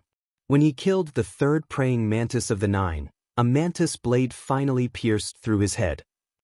The sensation of death was about as real as it could be. Inside his personal training chamber, Lu Yi abruptly opened his eyes and panted heavily. Despite knowing that dying inside the rift of illusions wouldn't lead to true death, that didn't mean dying was in any way a pleasant experience. Not only that, his head was hurting like there was a needle inside his brain. It was why Wuxia had given him the death stare after he tricked her into trying out the mystic fruit seed. No one wanted to experience death as a matter of course. He inspected himself to confirm that none of the injuries he suffered in the rift of illusions were reflected in real life. On the other hand, he had exhausted most of his spiritual power. It seemed that everything he experienced in the rift of illusions except his usage of spiritual power and accumulated fatigue was fake. As for the stabbing pain at the back of his head, it probably had something to do with mental exhaustion. This meant that he could only enter the rift of illusions every once in a while unless he spent an entire day recuperating. A mystic fruit seed's effect was completely random. Although this one hadn't given him a rich ley line that would drastically increase his cultivation efficiency, It did give him the ability to hone his combat skills through false death experiences. In a sense, it was completely priceless. Li Baxian's eye for valuables was truly impressive. There were 9 fruits on the mystic fruit tree, and somehow he had chosen the one that was best suited for him. With that done, he returned to his cultivation and recovered his spiritual power. He also ate some food from his storage bag to regain his strength. The days passed quickly. Besides returning to the headquarters once in a while to enjoy Shui Yuan's delicious food, he spent most of his time in the training chamber studying the books Lady Yun had given him, constructing the elements of yin and yang, and entering the rift of illusions once per day to murder praying mantises every day. The days were fulfilling to say the least. After he grew accustomed to the praying mantis's way of fighting, his skill began improving by leaps and bounds. He was able to identify the least tiring method to kill the big fellows in the shortest amount of time possible. At the same time, he was becoming more and more familiar with his new glyphs. On the 5th day, Lu Yi finally left the training chamber and, as per usual, checked with the junior brother guarding the Sanctum of Providence at the time if they had need of him. After confirming that all was well at the outpost, he teleported back to the headquarters and sought out Amber. Then he rode it to the summit of clarity. He had gone through all the books, and he was now capable of constructing and switching between the 2 primary elements at the level Lady Yun demanded of him. It was time to move on to the next step of his training. Chapter 210, Disassembling Glyphs. At the summit of clarity, Lu Yi was seated in front of Lady Yun in the library. His palm held out in front of him, he channeled a bit of spiritual power and created a yin element that was smaller than a grain of rice in just a short time. Once done, he changed it to the yang element. For the next couple breaths, he would continuously switch between the 2 primary elements while maintaining their stability. Lady Yun inspected his work for a while before saying, "You may stop now." Lu Yi dispelled his spiritual power as she asked, "Now I understand why the Glyph Weaver's inheritance chose you. You are incredibly talented in this way." Lady Yun looked at him with approval. When the sect master brought Lu Yi to her, she had made the decision to teach him not because she had caved to that bastard's pleadings, but because she did not want the Glyph Weaver's inheritance to be wasted on an amateur who didn't even know the fundamentals of glyphs. At the very least, she would teach him enough to make the most out of the inheritance. Now though, she realized that the late Glyph Weaver who chose Lu Yi to be his successor also had a discerning eye for talent. When she created her first ever yin and yang element, it had taken her 2 days to perform the exercise successfully. Lu Yi was just as green as she was back then, but he had done it in just an incense stick's time. On top of that, it had taken her a whole month of practice before she was able to switch between the 2 primary elements and maintain a stable form, but Lu Yi had reached that level in just 5 days. Clearly, he was much more talented in the way of glyphs than she was. He was definitely worth her teaching. Her eyes grew softer as she stared at Lu Yi. Maybe, just maybe, I could steal him from the old fool and make him my official disciple? I doubt that old fool would dare to go against my wishes. There is no hurry though. Let's take this one step at a time. She cast away her stray thoughts and summoned a wafer-like translucent crystal about the size of an egg on her palm. The crystal was flat with many hollow spots on its surface. In fact, the hollow spots looked like a picture made of many joined yin and yang elements. Lu Yi took a moment to examine the crystal after Lady Yun tossed it into his hands. He said, "Is this a glyph?" "That is correct." Lady Yun nodded. Any combination of yin and yang that could exist in a stable form is a glyph. It was a line that Lu Yi was familiar with because he had read it in a book before, one that was written by Mu Xiaoyao no less. He had no doubt that Mu Xiaoyao was an incredible glyph weaver. According to Mu Xiaoyao, stability was the determinator if a glyph could be considered a glyph. You could not create a glyph by combining a bunch of yin and yang elements at random. Certain rules and principles must be obeyed in order to create a stable glyph, or it wouldn't take form 99% of the time. Even if it took form somehow, the primary elements would actively try to repel each other. Worst case scenario, it might even trigger a spiritual power explosion. This was why inventing a new glyph was never an easy task. It was quite common for a glyph weaver to walk out of their abode while covered in self-inflicted wounds. Glyphs can be divided into two major categories: useful glyphs and useless glyphs. There are useless glyphs. The one you're holding is one such example. Lady Yun explained, a useful glyph is a stable glyph that creates some sort of effect, while a useless one is stable but does nothing at all. Now, try disassembling the glyph I gave you and tell me how many primary elements it contains. I also want you to tell me exactly how many yin and yang elements it is composed of. Understood, Lu Yi replied and examined the translucent crystal in his hand closely. At the same time, he began simulating the construction of the glyph in his head. This wasn't an easy task because the patterns in the glyph looked almost identically to one another. The combination of yin and yang elements was also so seamless that what looked like a link made up of two primary elements were really 3 or even 4 primary elements. It tested not just his eyesight, but also his mind. The lesson was incredibly useful though. Already, he was getting a better understanding of the glyph. Only by disassembling the glyph correctly would he be able to grasp its structure in its entirety. In fact, most of the great men and women Lu Yi knew from his past life had begun their career by breaking down what seemed like an impossible task into small, manageable components and dealing with them one at a time. An incense stick and many confirmations later, Lu Yi finally looked up and replied, "Lady, there are 30 primary elements in this glyph in total. 12 of them are yin and 18 are yang." Lady Yun nodded smilingly. That is correct. To date, this is the simplest glyph we know and the first glyph all glyph weavers teach their disciples. We call it the glyph 30th. Glyph 30th? All useless glyphs are referred to as numbers instead of names. I see. The senior who created 30th must be an incredible genius. Glyphs weren't necessarily better the more primary elements it contained. While it was true that a glyph containing more primary elements possessed greater potential and power, to create a stable glyph with only 30 primary elements was an incredible feat in its own right. It was like how cooking stir-fried shredded potato was one of the hardest tests a chef could receive. A chef who could prepare an incredibly time-consuming and complex dish like the Buddha's temptation was certainly skillful, but they might not necessarily be able to cook a stir-fried shredded potato that absolutely everyone was satisfied with. I am glad you feel that way.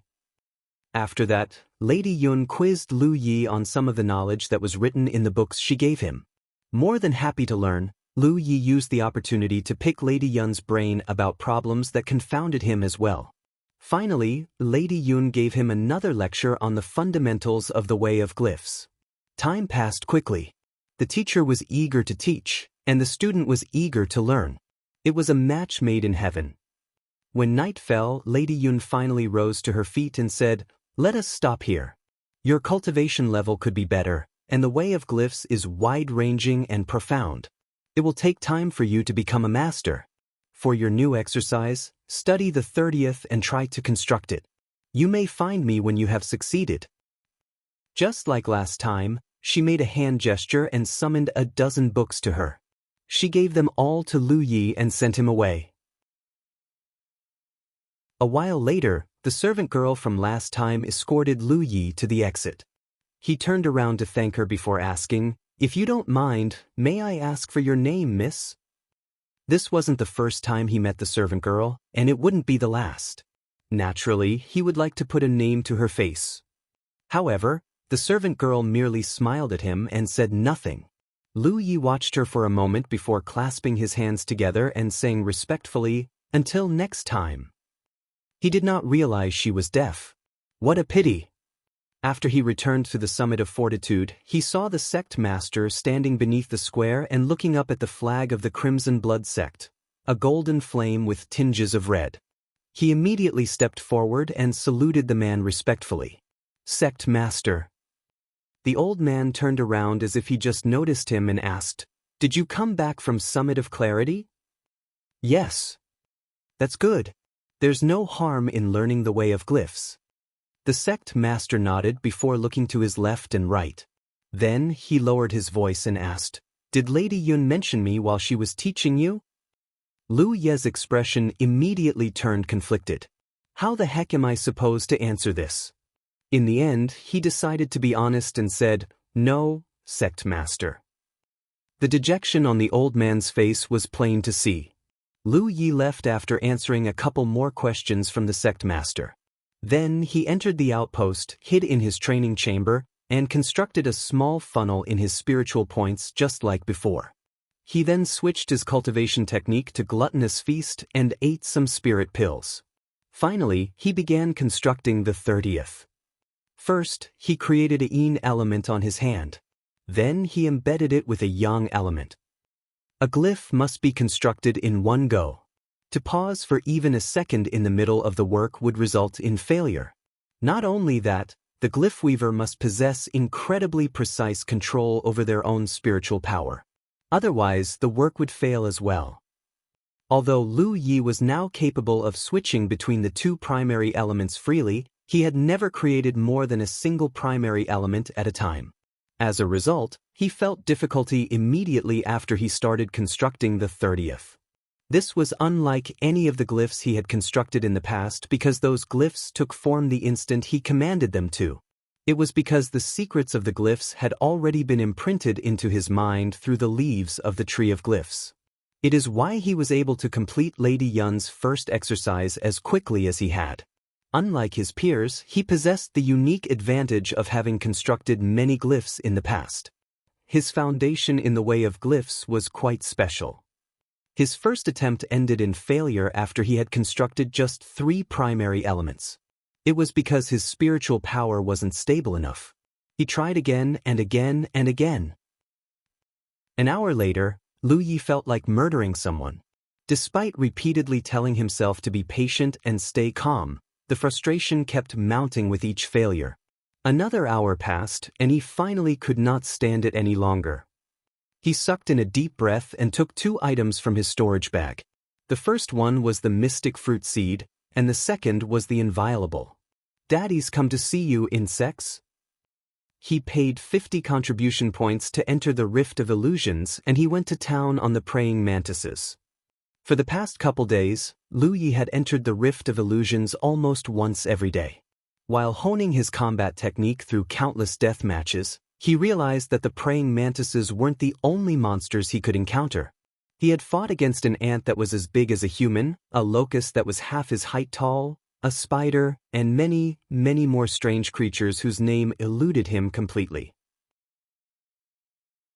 In fact, he almost never encountered the same monsters every time he entered the Rift of Illusions, not to mention that they all possessed a unique ability of their own.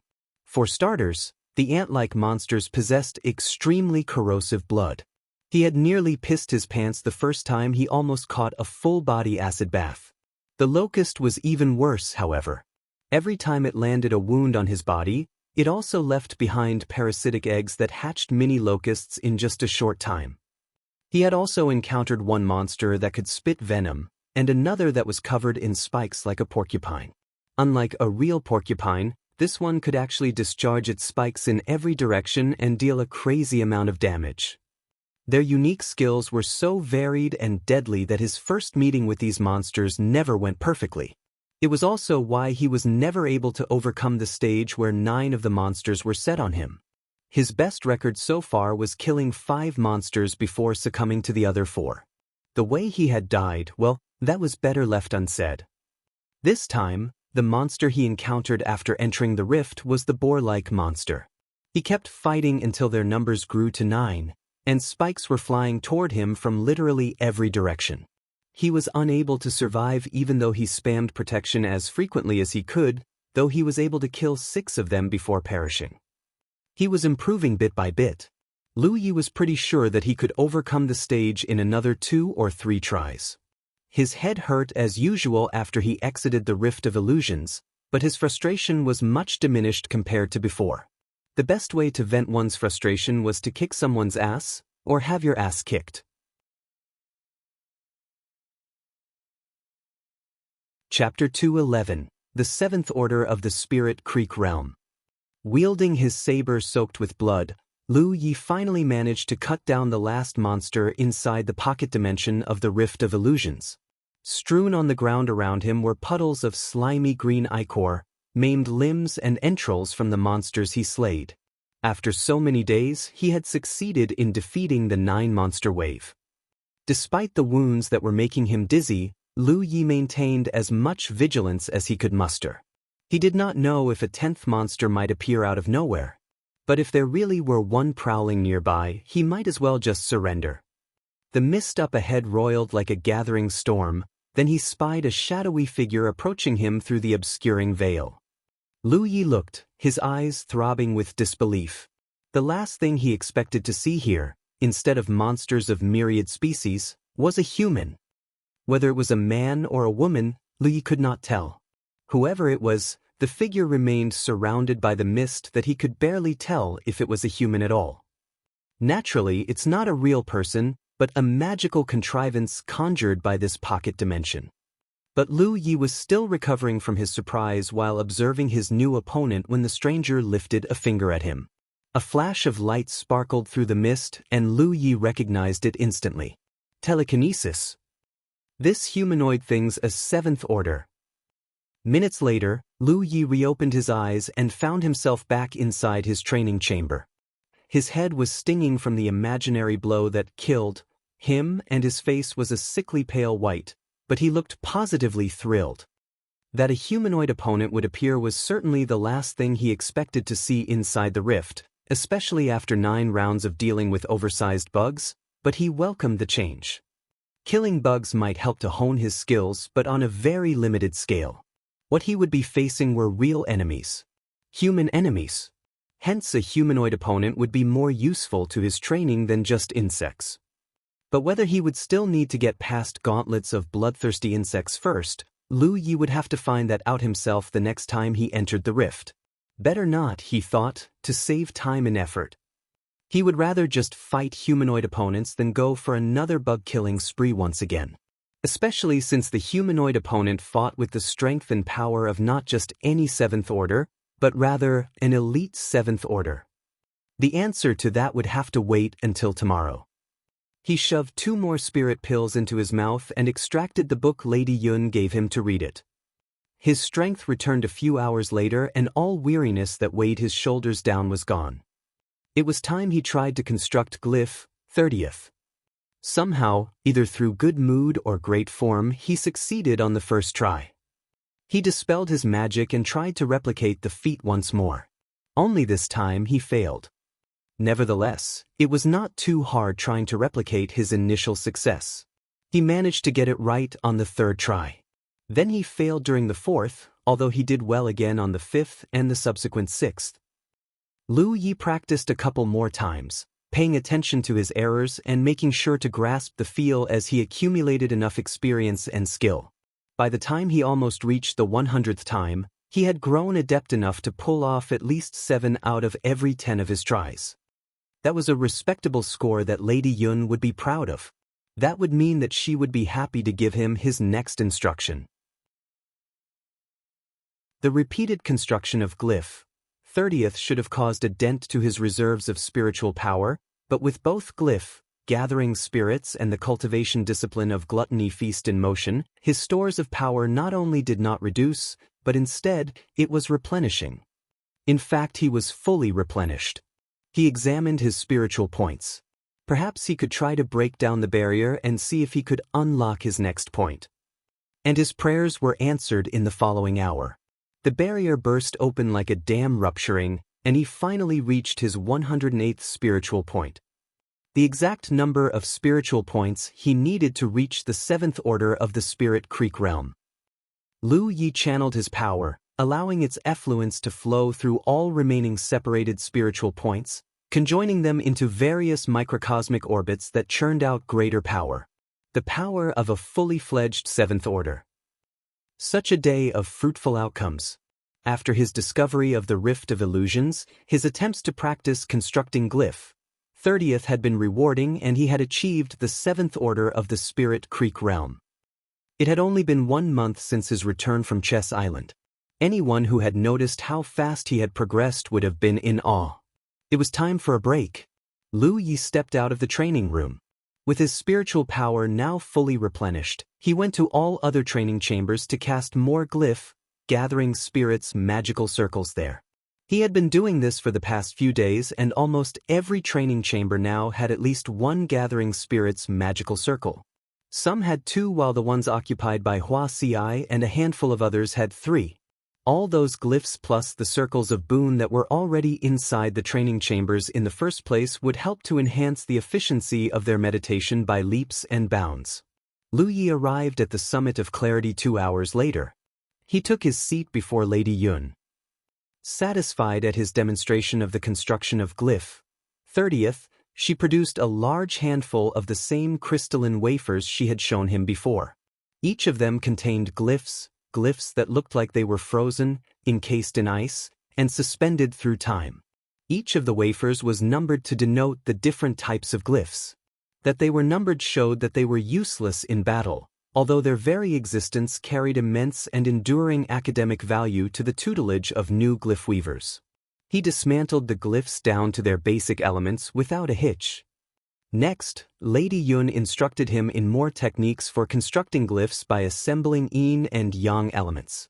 Lu Yi never stopped asking questions whenever he found himself boggled, but Lady Yun provided answers to all his queries with tremendous patience and clarity. The sun outside looked like it was about to set when Lady Yun finally singled out 2 crystalline wafers from the others. These are glyphs, 83rd and 165th, practice on them and come see me once you're able to reconstruct them. She also handed Lu Yi a few books. Lu Yi stowed them away carefully, said his farewells, and left the summit of clarity with Lady Yun's maidservant seeing him out. He went back to the summit of fortitude and found Shui Yuan. "Wait, you're in the 7th order now?" she gasped, her surprise and amazement at his rapid progress undisguised. "That means you can start learning telekinesis now." Which was exactly Lu Ye's reason for coming to Shui Yuan. He had encountered enough 7th orders during the battle royal of the legates for the seed of envy in him to become the impulse that had driven him to hurry here as soon as he had reached the 7th order himself. "But I'm afraid I'm not adept enough in the magic of telekinesis," said Shui Yuan, although her eyes gleamed with inspiration. "Why don't you try asking Li Baxin? He's particularly masterful in this regard. I'm sure he's the ideal person to speak to about this." "Brother Baxin, eh? All right, I'll speak to him and see." He had his fill of good food with Shui Yuan to restore his energy before he gave Amber another round of the red substance from his dragon scale. Then he rushed back to the outpost and straight into the training chamber. As he began meditating, he delivered a message to Li Baxin. The latter too was astounded to hear about Lu Yi achieving the 7th order in such a short time. But he was even more pleased and delighted to give Lu Yi advice and instructions when he knew how Lu Yi was interested to learn about telekinesis. Li Baxin might not be able to come over and teach Lu Yi personally just yet, but he could still provide a trove of helpful information through his messages. After a lengthy explanation of how to master telekinesis, Li Baxin said, "Give it a go on your own, Lu. Feel free to come to me with more questions." "Understood, Brother Baxin, and thank you." He drew out Inviolable and placed it across his knees. Next, he channeled his spiritual power into it. Telekinesis was all about the manipulation of objects using spiritual power, so Li Baxin told him. The purer spiritual power a cultivator had, the greater the strength of the mental connection to the object would be and the higher the speed would be. There was also the matter of distance. 7th orders usually could employ telekinesis on an object within 100 meters, but those with purer spiritual power could reach even further, which would undoubtedly be an advantage during battle. A cultivator's finesse in the handling of his or her spiritual power was equally important in affecting the manipulation's reach and speed. Hence, both speed and distance were the advantages that cultivators who mastered telekinesis could rely on during a battle, while the purity of one's spiritual power and the finesse in controlling spiritual power were the 2 main requirements to mastering the discipline. And in a battle where both combatants were cultivators who could use telekinesis, the one with greater reach and higher speed would definitely have the upper hand, if the spirit artifacts were both of the same grade and class. The requirement of pure spiritual power was not something Lu Yi worried about. With the Tree of Glyphs now regaining its ability to consume the toxins in his body, his spiritual power had been restored to its former pristine state, and he had never been more confident in his handling of spiritual power. That he could manipulate the yin and yang elements with the ease and deftness of fiddling with a toy was proof enough of that. There were no better masters in handling spiritual power than glyph weavers. But the crux of telekinesis lay with the fact that a cultivator would gain the ability to control spiritual power that had physically detached from them when they reached the seventh order. Those who had yet to attain the seventh order could not do the same. Once a portion of the spiritual power was separated, a cultivator would lose control of it. Just like the Fire Phoenix technique that Lu Yi had been using to clumsy and lamentable effect. Lu Yi had always refrained from using the Fire Phoenix technique in battle unless he absolutely needed to, because he lacked the precision to make sure that his projectile would hit its target. Every time he used the technique, more often than not, the projectile would just miss, and his spiritual power would be wasted, to say nothing of the fact that missing would also mean giving his opponent an opening for a riposte. However, he did note that the late Dong Shu Yi once fired a fireball at him that could chase him like a bloodhound on a scent. The technique had once proven to be a major headache for Lu Yi and Amber. Now that he knew more about seventh orders, he finally understood how Dong Shu Yi was able to do it. Dong Shu Yi could also manipulate the spiritual power that had separated from him. That was why he could steer the fireball around and make it chase Lu Yi. At long last he had reached the seventh order himself. To test his theory, Lu Yi exited his training chamber. He fired a Fire Phoenix projectile up into the sky, feeling the sensation of heat escaping his hand as a plump bird-like firebolt dashed up into the night sky, flapping its wings furiously. Lu Yi had always believed that whether his spell would work depended purely on luck. But this time, everything felt different. He could feel the tingly sensation coming from the glob of spiritual power separated from him. He could still control it. He willed it to loop around, and the fiery avian made a circle in the air, although the spiritual power that fueled the spell quickly ebbed away as the bird eventually dissipated into nothing. "Ha!" A peal of laughter burst out from beside him. Lu Yi swiveled around and found a young lass with a hand propped against the pillar of a gazebo. She was looking to the sky at where the fiery projectile was flying before it had vanished. "Who's she? She looks familiar," Lu Yi mused quietly. Realizing Lu Ye's stare upon her, the girl quickly withdrew her gaze sheepishly. "Who are you?" She snapped to attention like a sentry and swallowed hard before she managed to squeak, "My name is Hixin, brother Lu Yi." Her eyeballs rolled nervously in their sockets before she stole a guilty look at him, and, "I wasn't laughing at you just now." "Then why were you laughing just now?" I don't know." Hixin gulped down a mouthful of saliva anxiously. "Something just felt funny and I just laughed. I swear, brother Lu Yi, I wasn't laughing at you." Then she realized that what she said did not sound convincing at all. She dropped to the ground, crouching with her arms over her head. "Please, brother Lu Yi, don't hit me." She was there on the floor, shivering with fright for a few seconds until she finally looked around. Lu Yi was gone. Only then did she pat her chest and exhaled with relief.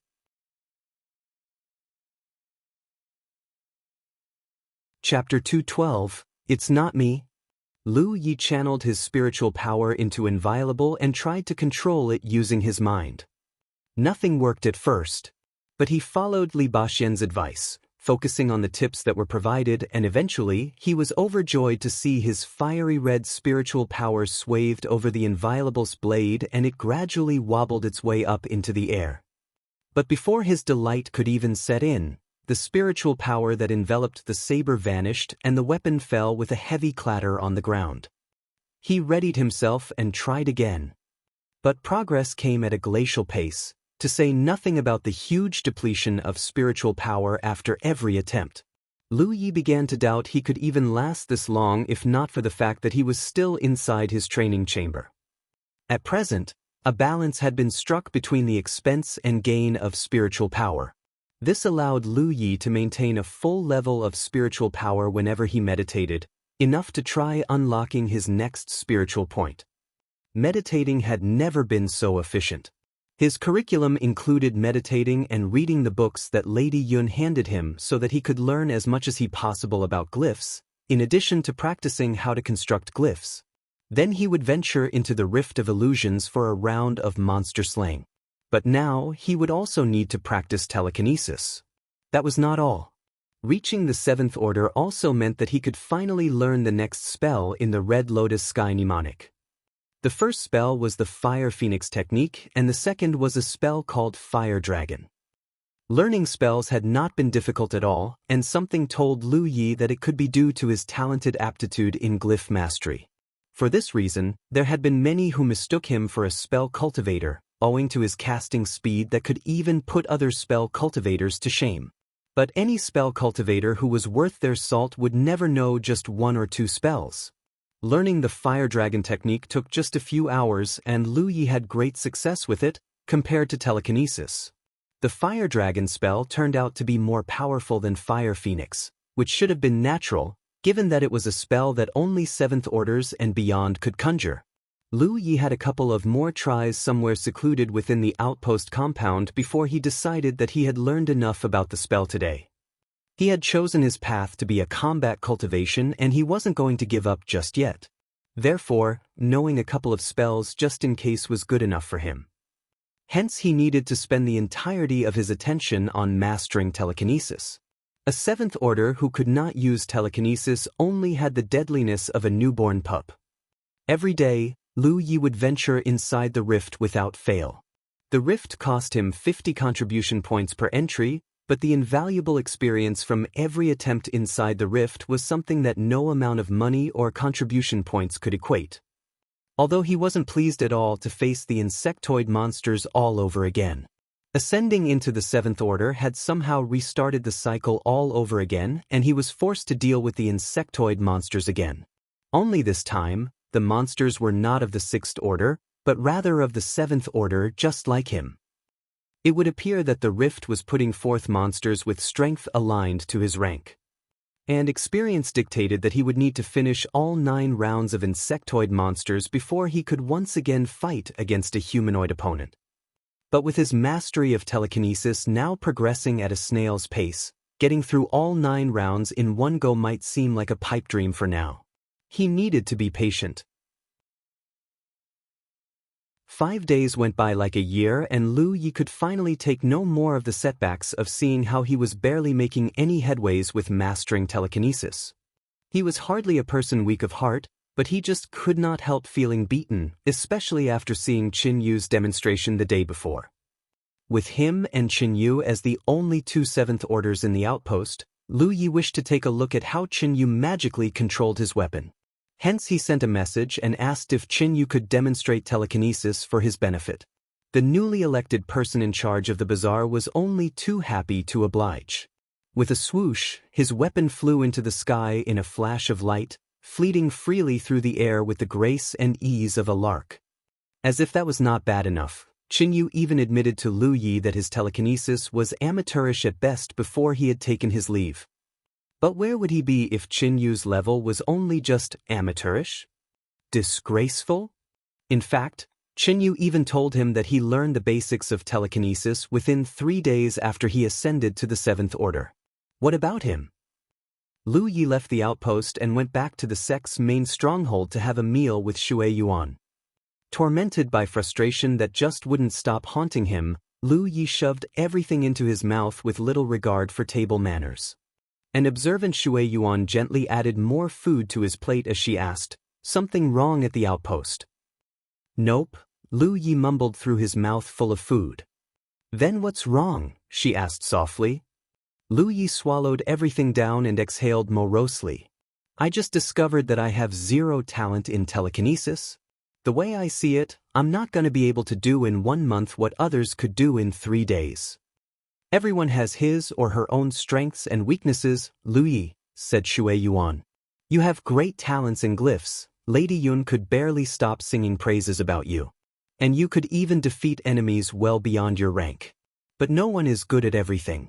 There's no need to feel bad just because you just discovered something you're bad at, young brother Lu Yi. With full of affection and sisterly love she said, young brother Lu Yi, for even though the sect has many new fresh inductees, but Lu Yi remained the special one whose very existence in the first place had ensured the continuity of the sect. I know, but I just couldn't stop feeling terrible about it. How about I take a look at what's the problem after this? I might not be as good as Li Baxin in the magic of telekinesis, but I would still say that I'm fair. As if a real Lake Realm cultivator would be poor in telekinesis. She sent Lu Yi to learn from Li Baxin not because she refused to teach him herself, but because of Li Baxin's incredible and extraordinary talents in this branch of magic. Most seventh orders could only magically control one spirit artifact. Only through the increase of one's finesse in controlling spiritual power and rank of cultivation could the number of spirit artifacts be increased. But Li Baxin proved himself to be a freak of nature the moment he ascended to the seventh order. As soon as he learned telekinesis, he was capable of magically controlling up to 9 spirit artifacts, demonstrating an impeccable level of spiritual power control that no one had ever seen before. This was also the reason behind the Grand Master of the Northern Profound Sword Sect's interest in him. That, plus his being a swordsman cultivator, was what made him the 10th deadliest cultivator in the Spirit Creek battlefield, even though he was only just an 8th order who was trained in a heaven-grade cultivation discipline. Even Yan Xing, his biggest rival in the Thousand Demon Ridge, had to admit that he had underestimated Li Baxin after they last fought, where Li Baxin rained hell down on him with a bombardment of more than 100 energy bolts. After their meal, Shui Yuan and Lu Yi adjourned to the square outside the main hall. They stood 100 meters away from each other. All right, Lu Yi, said Shui Yuan. Give me all you've got. Lu Yi looked around to make sure no one was around before he drew his weapon out of his storage bag. Shui Yuan's forehead betrayed an imperceptible crease the moment she saw Inviolable. Lu Yi was already channeling his spiritual power through the saber, saying, "Here I come, Sister Shui Yuan." There was no need for him to worry about hurting her. She was just too strong for him to even lay a scratch, assuming his telekinesis could get Inviolable past the 100th meter mark. Lu Yi watched the reddish shade of his spiritual power washed over the entire length of the saber. Next, he directed it with his mind, and Inviolable, in a fiery splendor, shot straight at Shui Yuan. Shui Yuan's eyes widened with shock. The flying saber was not traveling at slow speeds, but it was nowhere near fast either. In fact, if this was the best any seventh orders could do, then Lu Yi would have nothing to be worried about. Such a level of telekinesis mastery would be of no threat to Lu Yi even if it were a swarm of more than a dozen weapons hurtling toward him. Inviolable streaked until it was 30 meters away from reaching Shui Yuan when it stopped. That was as far as Lu Yi could go, just barely 70 meters. He steered Inviolable into several somersaults and swishes. Then, he summoned it back to him before the spiritual power in the saber was depleted and it slid back into its sheath. That's pretty much all I could do, Lu Yi muttered sheepishly, scratching the back of his head. Which was the best he could do after 5 days of never-ending practices. There was hardly any range. If Lu Yi were to use telekinesis in a fight against an opponent who could also magically control his weapon, he would be at a massive disadvantage. Next, there was no speed, which translated to a lack of momentum, which would also mean 0 damage. Then there was the matter of duration. Within seconds, he needed to recall Inviolable or the weapon might run out of spiritual power and he would lose control of it. That would leave his saber vulnerable enough to be captured by an enemy instead. Shui Yuan strode to him and reached out a hand. "Let me see your saber." Lu Yi pulled Inviolable out of its scabbard and handed it to Shui Yuan, who took the weapon and tried injecting her own spiritual power.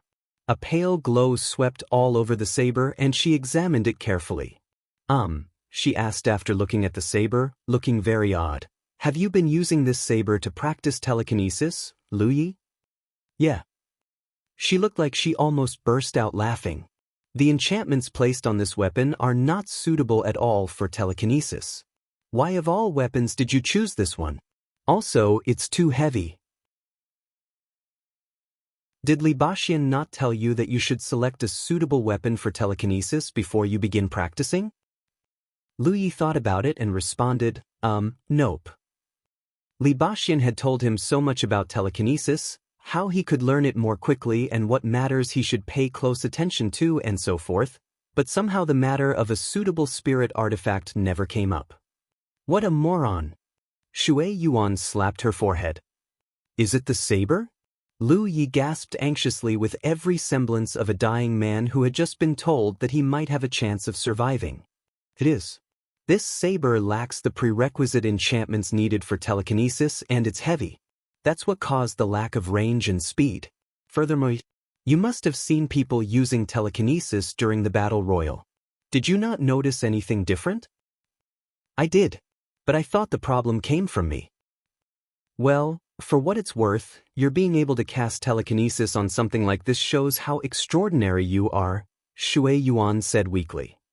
So what kind of spirit artifact's more suitable for telekinesis? For starters, it needs to be light. But not as light as possible. Too light and you risk compromising your momentum. It all depends on your personal preference. Next, you need to select one with the proper enchantments. A spirit bank enchantment at least, or else what happened just where your spiritual power wouldn't last enough would happen. A spirit bank enchantment is what helps to keep your spiritual power in your weapon and therefore lengthens the duration of your telekinesis. I see. Lu Yi exhaled heavily, visibly relieved, thinking to himself, it's not me. It's our shortcoming as your seniors, Shui Yuan admitted. It has been years since the Crimson Blood sect had seen a new acolyte and Shui Yuan had lost her touch with teaching others. As for Li Baxian, he had been so caught up with teaching Lu Yi how to use telekinesis that he neglected to tell him about picking a proper spirit artifact. Maybe he was under the impression that Lu Yi had already found one. Shui Yuan began to tell Lu Yi more about the enchantments on spirit artifacts.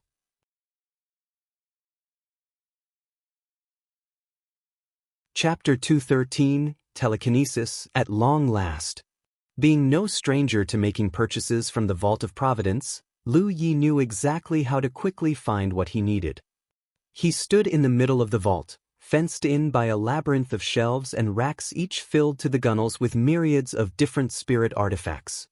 There were just so many types of spirit artifacts that the sheer number of selections could satisfy anything that a cultivator could ever need. The spirit artifacts used for telekinesis and weapons for real combat had real differences, according to Shui Yuan. The former required at least 3 types of enchantments for telekinesis to work properly: Spirit Bank, Reinforcement, and Sharpening.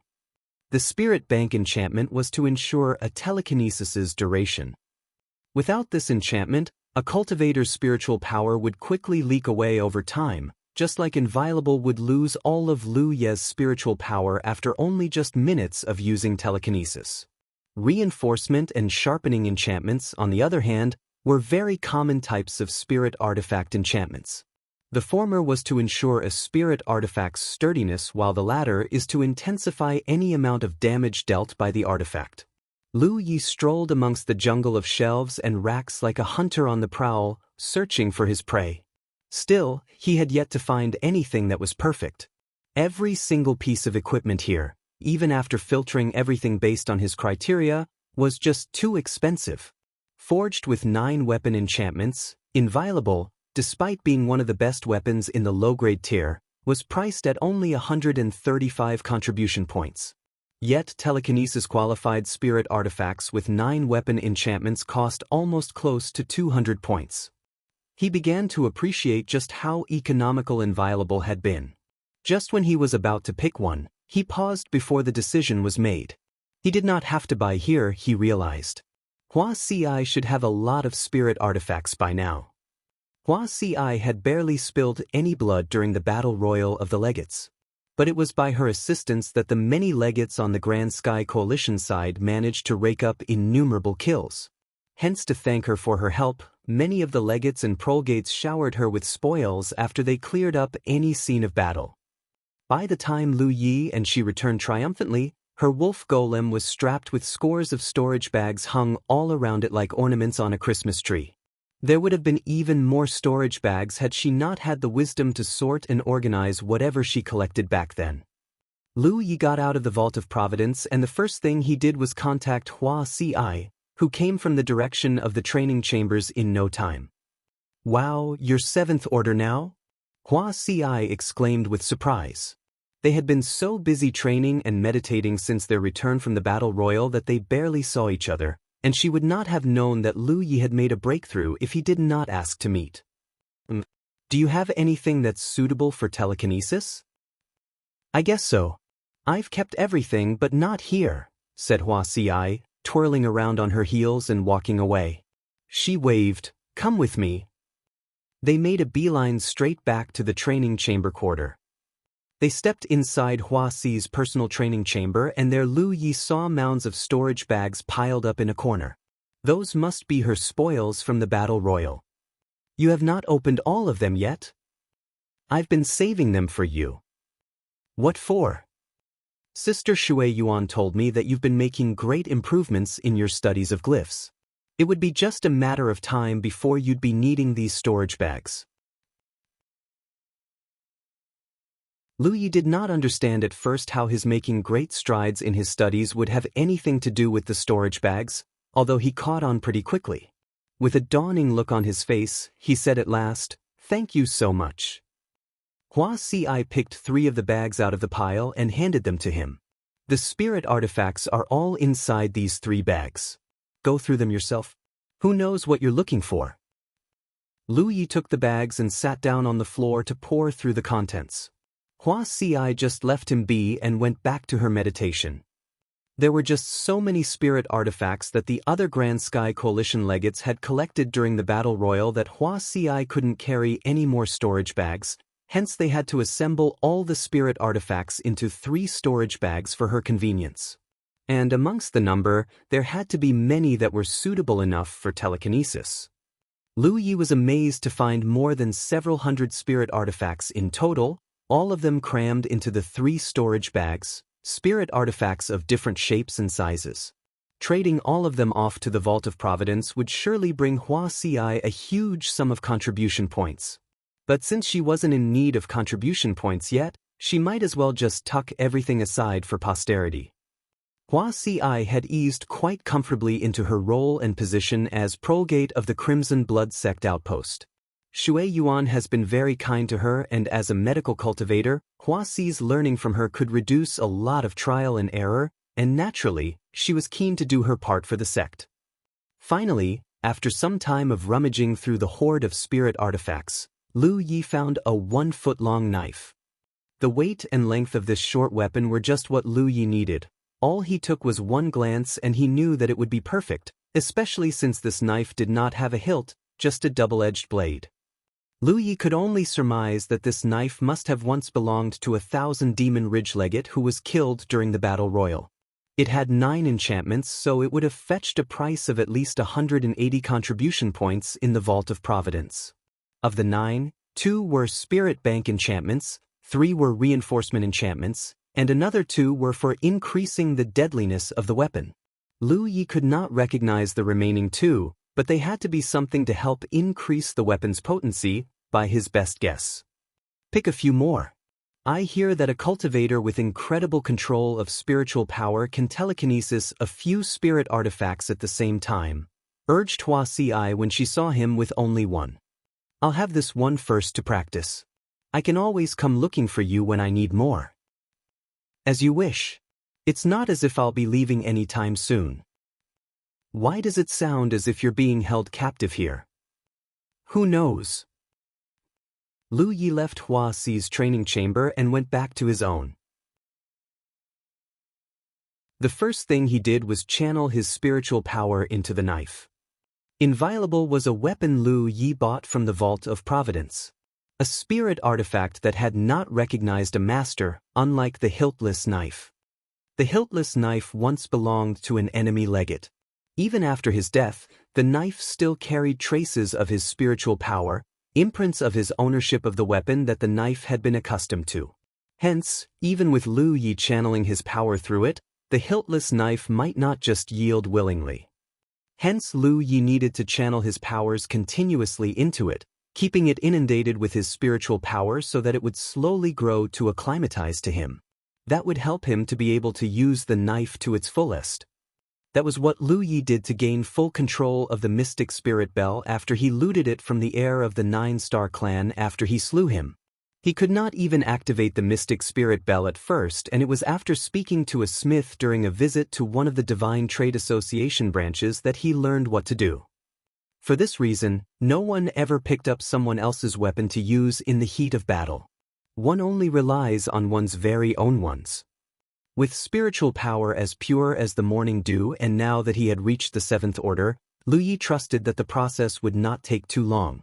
Within hours, the hiltless knife was wheezing to and fro in the air like a swallow flying around freely. Lu Yi broke down into tears that streamed uncontrollably down his face. After such a string of difficulties, telekinesis, at long last. Feeling cramped up inside the chamber, Lu Yi decided to take his practice outside, and he was rewarded by the howling whistles of his knife shooting around in the air like a bolt of lightning. An even bigger surprise was how long his range was, almost 120 meters. That delighted him, for most 7th orders would not even make it past the 100th meter mark. The additional 20 meters might not mean much in conventional skirmishes, but to opposing cultivators both fighting with telekinesis, the extra range would give Lu Yi an edge to grasp the initiative quickly. In fact, the speed of his telekinesis seemed to outstrip that of other 7th orders by a far stretch. He had seen enough of telekinesis in action back when he was fighting enemies in the Battle Royal, and after comparing what he saw with his own telekinesis, he discovered this advantage. With greater range, higher speed, and better momentum, Lu Yi might not even need to lift a finger to defeat opponents of the same rank. In the meantime, his demonstration of telekinesis had attracted the attention of scores of other fellow acolytes who stood by to watch. Everyone cheered at the sight of the shiny bolt of steel streaking around like a shooting star. All of a sudden, the sky rumbled as it slowly grew dark with gloomy cumulonimbus clustering overhead. Lu Yi withdrew his knife and waved everyone away. "Show's over, everyone. Now off you go. It's gonna rain." He wheeled around and headed back to his training chamber. Having made headway in mastering telekinesis, Lu Yi realized that he needed to put it to the test to actually know how effective his telekinesis really was. His hiltless knife might look all quaint and dandy flying around as freely as a bird, but it would still be useless if it could not perform during real combat. And to do that, Lu Yi thought of entering the Rift of Illusions. He extracted the mystic fruit seed and paid 50 contribution points to step into the illusory mist. The gossamer strands curled and swirled around him. Before long, Lu Yi saw it, an insectoid monster of similar rank as his, charging right out of the mist, heading straight for him. But the monster only just appeared when a tiny bolt of light speared through it with the ease and smoothness of a fiery hot knife slicing through butter, eliciting a spray of greenish slime. The monster crashed to the ground within seconds of its appearance. Lu Yi tilted a brow with interest. Telekinesis really is useful, he mused. Beats having to run and dive around whacking at it with inviolable. The mist rolled uneasily again. This time 2 insectoid monsters emerged. One of them tumbled to the ground the moment it appeared, just like the first monster, while the other crumbled after barely 2 steps. Lu Yi effortlessly breezed past the next few rounds with the help of telekinesis. But there was only so much his hiltless knife could do. By the 4th round, Lu Yi had to attack any remaining monsters with inviolable, owing to the present limitations of his telekinesis. The knife's spiritual power was finished in the 5th round, and Lu Yi recalled it, switching to close combat to deal with the insectoid monsters. Minutes later, Lu Yi reopened his eyes, his face chalk white, and he was back inside his training chamber. He had made it up to the 8th round before he was killed by one of the monsters. The difference between 6th order monsters and 7th order monsters was noticeably huge, just like the gap between cultivators of both ranks. But with telekinesis, he felt stronger, so strong that the gap did not seem too significant, at least to him. Even though he did not manage to reach the 9th round, Lu Yi wasn't at all distraught. It had only just been a few days since his ascension to the Seventh Order, and he had only just mastered telekinesis. Prior to this, the fifth round was pretty much the best he could do, and with the addition of one telekinesis-sensitive knife, he was able to reach the eighth round. That in itself was a major breakthrough. If only he could control more spirit artifacts using telekinesis, he wondered. He might really be able to make it to the ninth round then. He would be able to fight against that humanoid opponent once more. That would mean another visit to Huaxi's to procure more suitable spirit artifacts.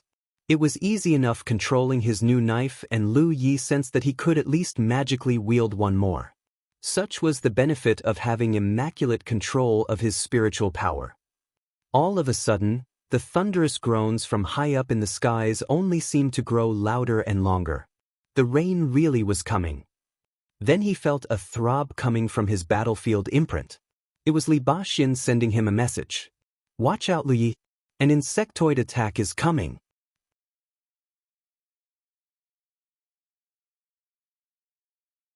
Chapter 214, Insectoid Attack.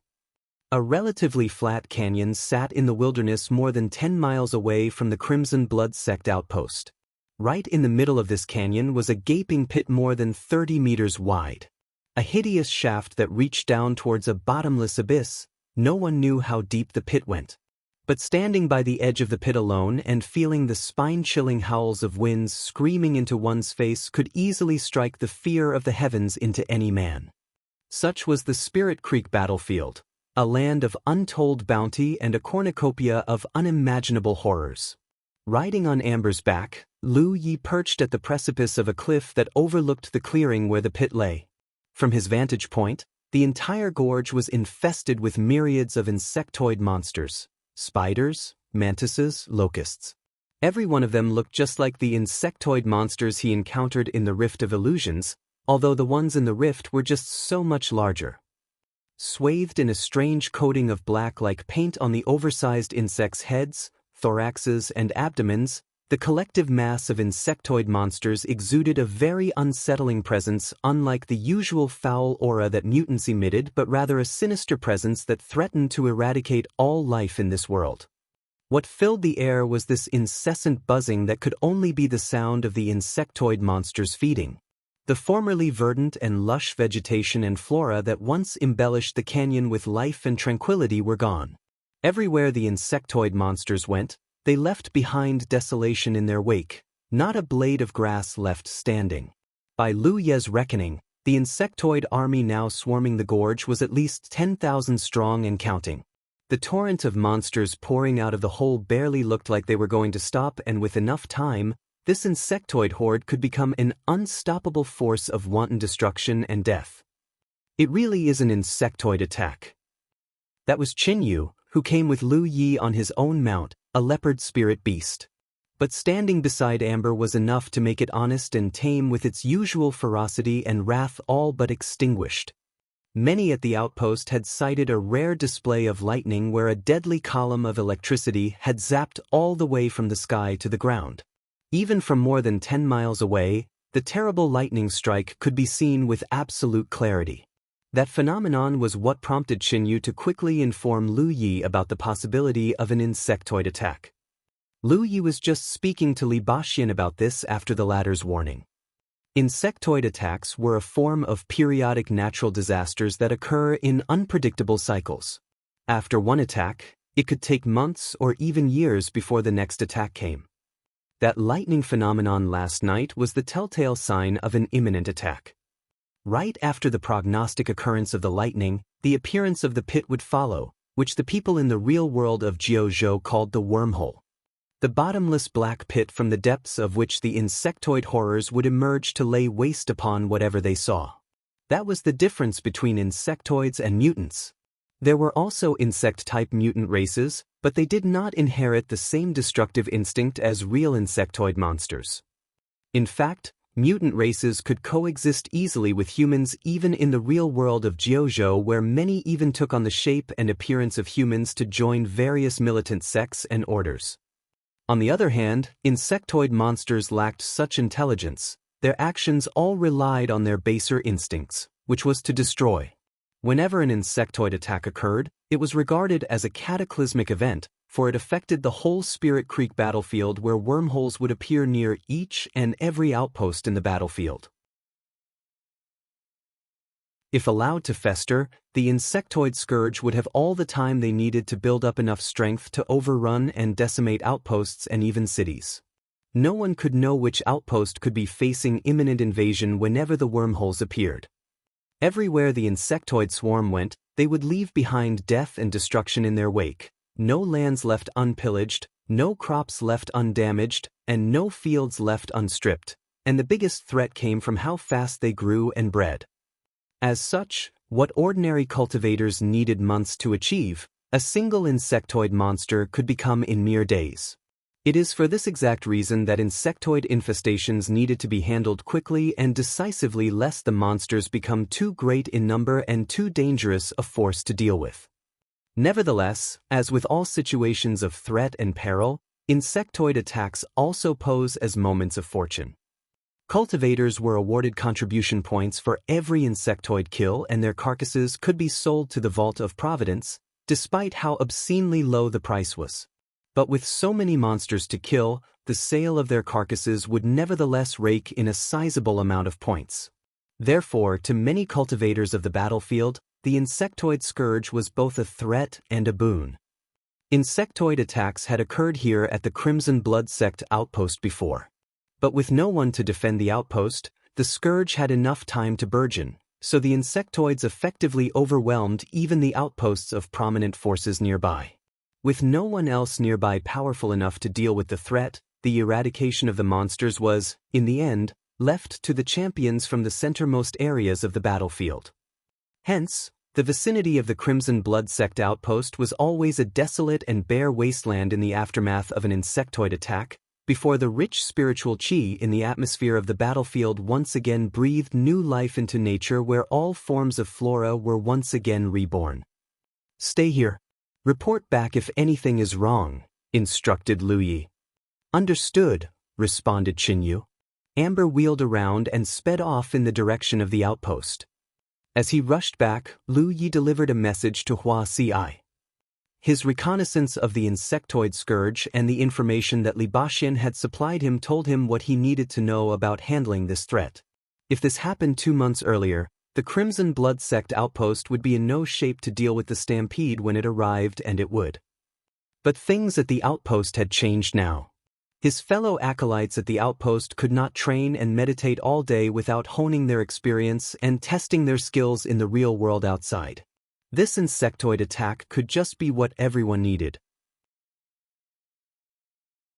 According to Li Baxian, every outpost in the battlefield needed to manage its own defenses against insectoid attacks, but the strength of the attacks at each outpost varied. Was this actually a contrivance of the heavens? No one could say. But somehow, the initial attacks on outposts situated in the outer ring areas of the battlefield were usually light.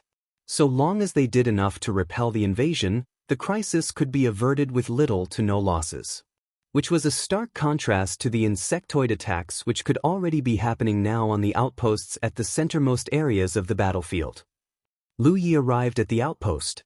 Meanwhile, Wuxia already, as Lu Yi instructed, had the acolytes all mustered just outside the sanctum of providence of the outpost, where everyone waited pensively without a word. Aside from Wuxia and a handful of full-fledged members of the Crimson Blood Sect, the rest were the 100 or so initiates who had joined them recently. But they were not alone. The independents who had pledged themselves to the sect numbered almost 600 men strong. Such was the advantage of having so many independents pledged to their cause. Lu Yi could rely on them to help shore up the defenses. No outpost could survive being assailed by the insectoid scourge with just 100 initiates and acolytes holding it. Lu Yi vaulted himself off Amber's back. Stares and gazes all homed in on him. More than 700 pairs of eyes were watching him, but the mood was quiet and tense. He addressed his fellow comrades. "I'm sure by now you know what's happening. An insectoid attack is coming. This is a test that every sect and order with an outpost in the battlefield must suffer and endure. In the past, this outpost did not have the strength to withstand any attack. But this time it does. I've seen what every one of you has been doing. I've watched how you all improved and grew. That's all fine. Your rank is what cultivators depend on. But you need more than just power. You need real combat experience. You need to feel how it is exactly in real battle. So here is a chance for you to do so. I was with Chen Yu just to reconnoiter the Insectoid force, and they are big enough. But take heart. Our enemies are many, but that is all. They do not possess great capabilities. Even a second order can easily slay more than 10 of these monsters. So here is your opportunity, everyone. A chance to not only gain real and valuable combat experience, but also to earn contribution points. I believe I don't have to elaborate any further about the benefits of the latter. So the Scourge is a field of contribution points waiting for you to pick up. Question is, do you want them? We do. The entire congregation roared with voices that threatened to bring the outpost down. Then go get them. We are not like other sects and orders. They have defensive enchantments to keep their outposts safe so that they could fall back inside if things get tough. But not us. We don't have such luxury. So we fight for our survival. Our enemies are a spiteful force that knows nothing but wanton destruction. Fail, and the fields that you've worked so tirelessly on will be ravaged by these abominable beasts. So here we are, the last bulwark to everything in the outpost that we hold dear. There is no turning back now. While we draw breath, we fight. There is only war. Leave the outpost. Heed my call, brothers in arms and comrades. You have 1 hour to break into squads of 5 to 10. Elect a squad leader. The squad leader shall be responsible for the allocation of contribution points after the attacks. The more you kill, the more you get. The best 10 performers of this skirmish, whether you're an acolyte, an initiate, or just an associate, shall be awarded a bonus of spirit stones. The best 3 will win an additional prize, a 9 enchantment spirit artifact. That was enough to send a sweeping wave of exclamation through the whole crowd. While most were expecting only spirit stones, despite not knowing how many, as prizes, with this skirmish being the first ever endeavor mounted by the Crimson Blood Sect outpost, the rewards were bound to be generous. Yet now, Lu Yi shocked everyone by announcing 9 enchantment spirit artifacts, the best of all low-tiered spirit artifacts, where one would cost at least 100 contribution points in the Vault of Providence, as additional rewards to the best 3 performers. The squad with the best overall performance will get to make a request of me after this skirmish. Anything you ask for, so long as it is within my power to confer, just ask it. A tiny arm shot up into the air, followed by a squeaky voice. I have a question, Brother Lu Yi. Lu Yi looked, it was He Xin. Speak. I have a friend who wished to ask if the special team request could be used on Sister Hua Si. Is that your friend, or is it you? Lu Yi scowled at her playfully.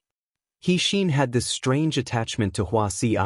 She was just so full of admiration for her.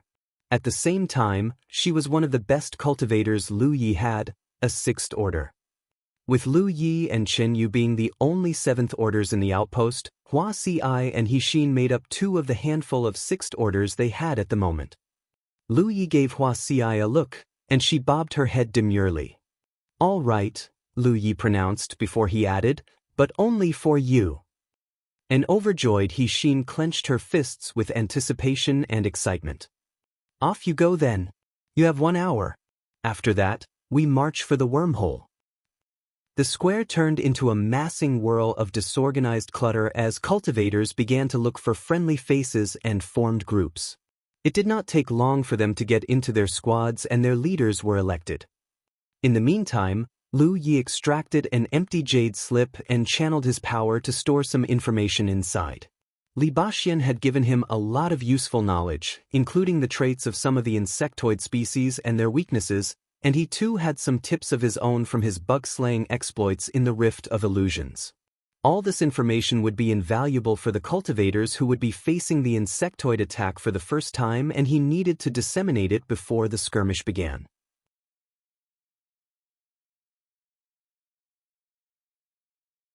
Chapter 215, Insectoid Wormhole. In just 1 hour, the compound of the Crimson Blood Sect outpost that had been teeming with activity with the recent inception of fresh members immediately became empty, with every cultivator, acolytes, initiates, and associated independents making a beeline for the Insectoid wormhole more than 10 miles away. The outpost was left completely undefended, but there was no need to worry. With Beaky still around, no Thousand Demon Ridge enemy would dare to attack and risk getting attacked by him instead. But more importantly, with the Insectoid attacks that were happening all over the battlefield, everyone would be busy handling their own defenses. More than 10 miles away in the canyon where the wormhole had appeared, a battle had already begun.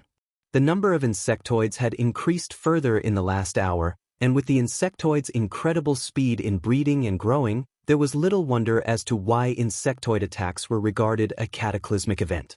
So long as these monsters could find enough sustenance, they could become a potent legion of Insectoids capable of ravaging and annihilating literally everything on the face of the battlefield.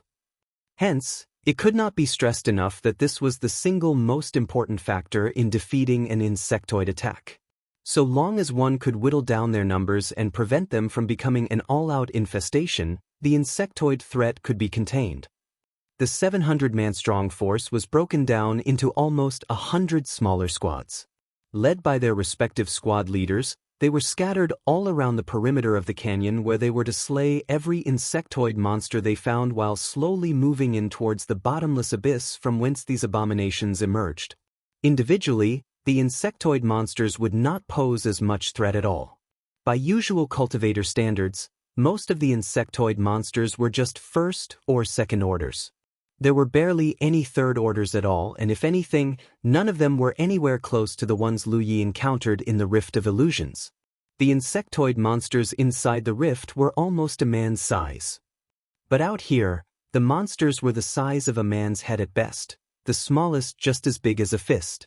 Plus, with their crude methods of offense, slaying them wouldn't be too difficult a task.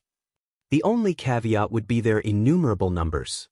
With tens of thousands of them now swarming the hills, every inch of the vista in sight had been turned into barren land. Traces of spiritual power were spiking everywhere. Every single squad busied itself with clearing out the infestation of their respective zones and drenching almost every inch of the canyon with the slimy green hemolymph of the monsters and leaving the whole area reeking with an intolerable acrid stench. Contrary to the steady pace of the squads mowing their way through the multitudinous horde of Insectoids was Lu Yi rapidly hacking a path straight through the Insectoids like a bulldozer, leaving a trail of maimed torsos and limbs in his rear sight. There was only so much that he could do with Inviolable against enemies of such diminutive girth. He could easily swing his weapon and slay a few with one blow, but it was nowhere near enough. Fortunately, Inviolable was not Lu Ye's only mode of offense. After all, he was a spell cultivator to a certain extent. Using fire phoenixes and fire dragons interchangeably, Lu Yi was able to dole out vast amounts of area of effect damage, incinerating large amounts of Insectoids into charred remains with every attack. Most especially the Fire Dragon technique, as a subsidiary technique of the Red Lotus Sky Mnemonic and a spell that could only be learned by a 7th grade, its damage and range far outstripped the Fire Phoenix technique by leaps and bounds, although that would also meant that the spell would consume more spiritual power. Of the two fire elemental spells, Lu Yi was especially satisfied with the Fire Dragon technique. At the very least, he would not feel embarrassed whenever he used it. Somehow his Fire Phoenix looked every bit like a puffy chicken alight with flames instead of a majestic bird of fire.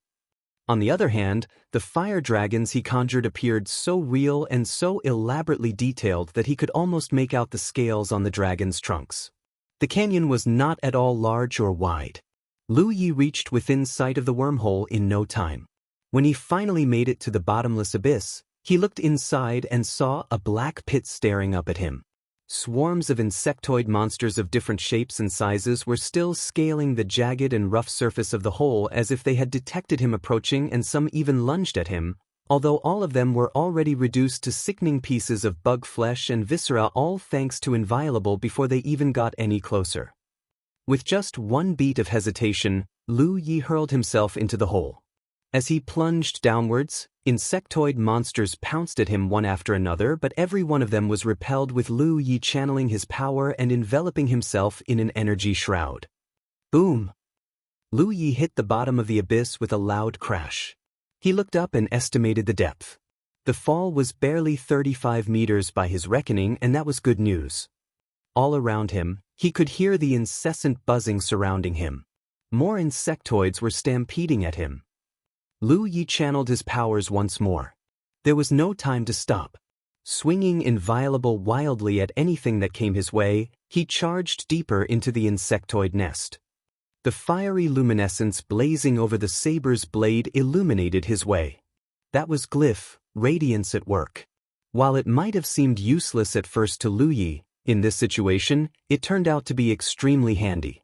But to conserve spiritual power, Lu Yi kept the glow to just within 35 meters.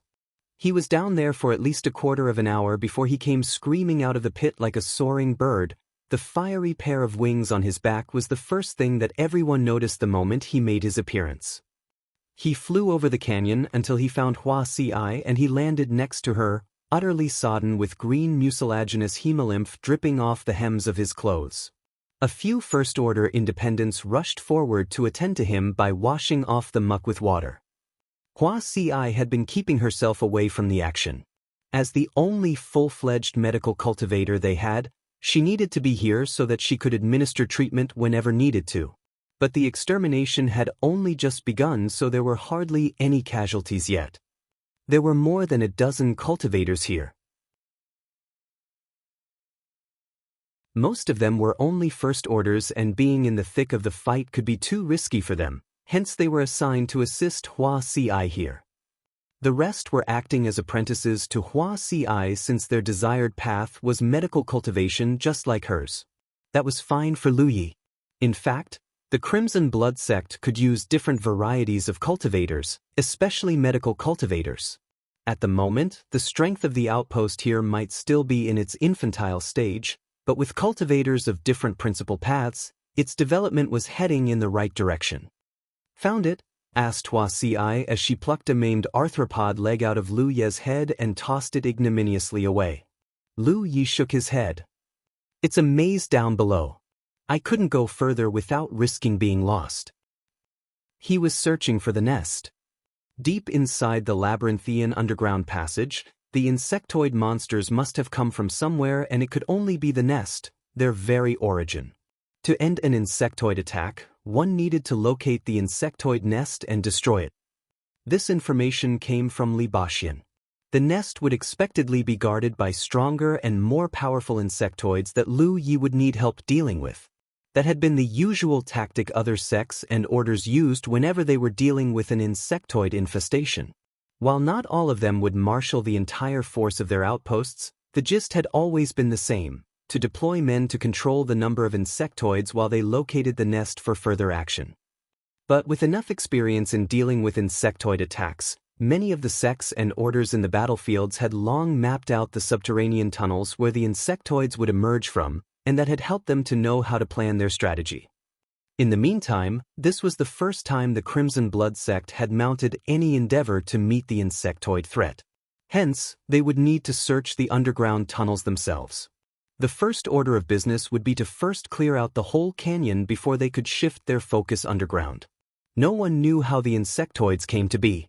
Cultivators could fully exterminate the scourge up to the last monster, and still, more would come after some time. But every time an insectoid attack came, the same indicative lightning column phenomenon would occur. Next, insectoids would appear out of nowhere and start to multiply. Before long, they would proliferate enough to stampede and overrun everything they could find. Therefore, whenever the same lightning phenomenon repeated after quite some time, everyone would know better than to discount it as just some harmless anomaly. Which was also the reason behind Libaxian's immediate warning to Lu Yi when he realized what was going on.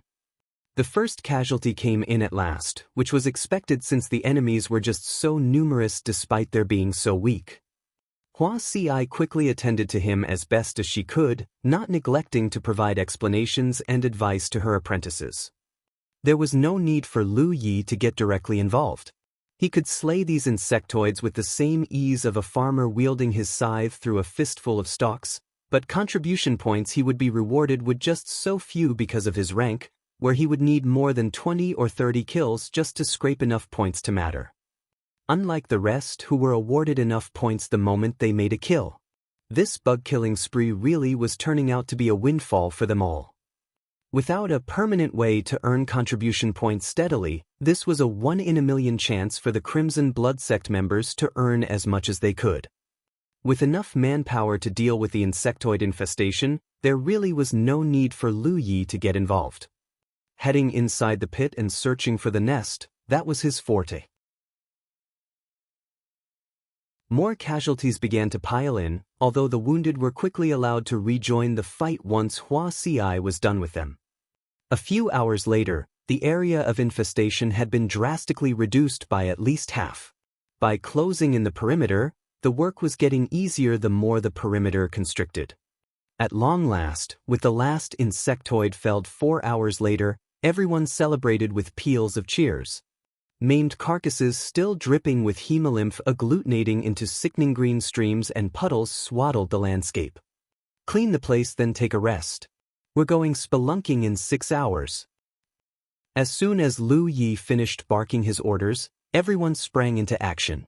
With several squads watching the entrance of the pit to prevent any more insectoids from coming up, the rest scurried about to collect the carcasses. Carcasses that could be sold to the Vault of Providence. The vault really was a cornucopia of boon to the cultivators of Jianghu. Whatever one needed, so long as one had enough contribution points, one could procure from it. At the same time, virtually anything could be sold to the vault in turn, although the prices offered by the vault oftentimes were borderline scandalous. These insectoid carcasses were not worth much individually, but there were just so many that the full amount would have been astronomical. By the end of the 6th hour, all 700 cultivators mustered around the pit, each of them lit up with confidence and exuberance. With a hand on the hilt of his weapon hung from his waist, Lu Yi strode towards the abyss with Amber padding quietly beside him as the crowd parted to let him through. He was sitting just on top of the white tiger's back. He paused at the edge of the pit, then he leaped down without even a hint of hesitation. So did Amber with E still on his back. Next to jump was Jianghu, followed closely by the squad led by Sixth Orders. Almost immediately, those still waiting outside the pit could hear the screeching death rattles of the insectoid monsters coming from below. Minutes later, everyone could hear Jianghu calling, "It's safe down here. Come on down." The squad still outside now began to descend the pit. As soon as they got down, they set alight their torches as they prepared to explore the tunnels with their squad leaders in the lead.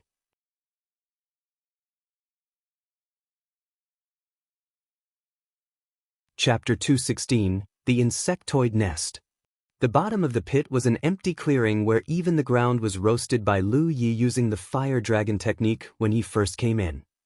Ropes came dangling down and those who were not strong enough to jump down just rappelled their way down. The ropes were also there to facilitate quick exfiltration if need be. As soon as a squad regrouped at the bottom, they would set alight their torches and begin their exploration of the underground passages. With this being the first Crimson Blood Sect operation against the insectoid threat, they had 2 objectives to complete. The first was finding out the location of the main insectoid nest. That would go a long way in helping to contain this time's threat. The next would be to map out the whole subterranean network of tunnels for posterity. Insectoid attacks would come again, and the site of the insectoid nest would not be the same as it was now.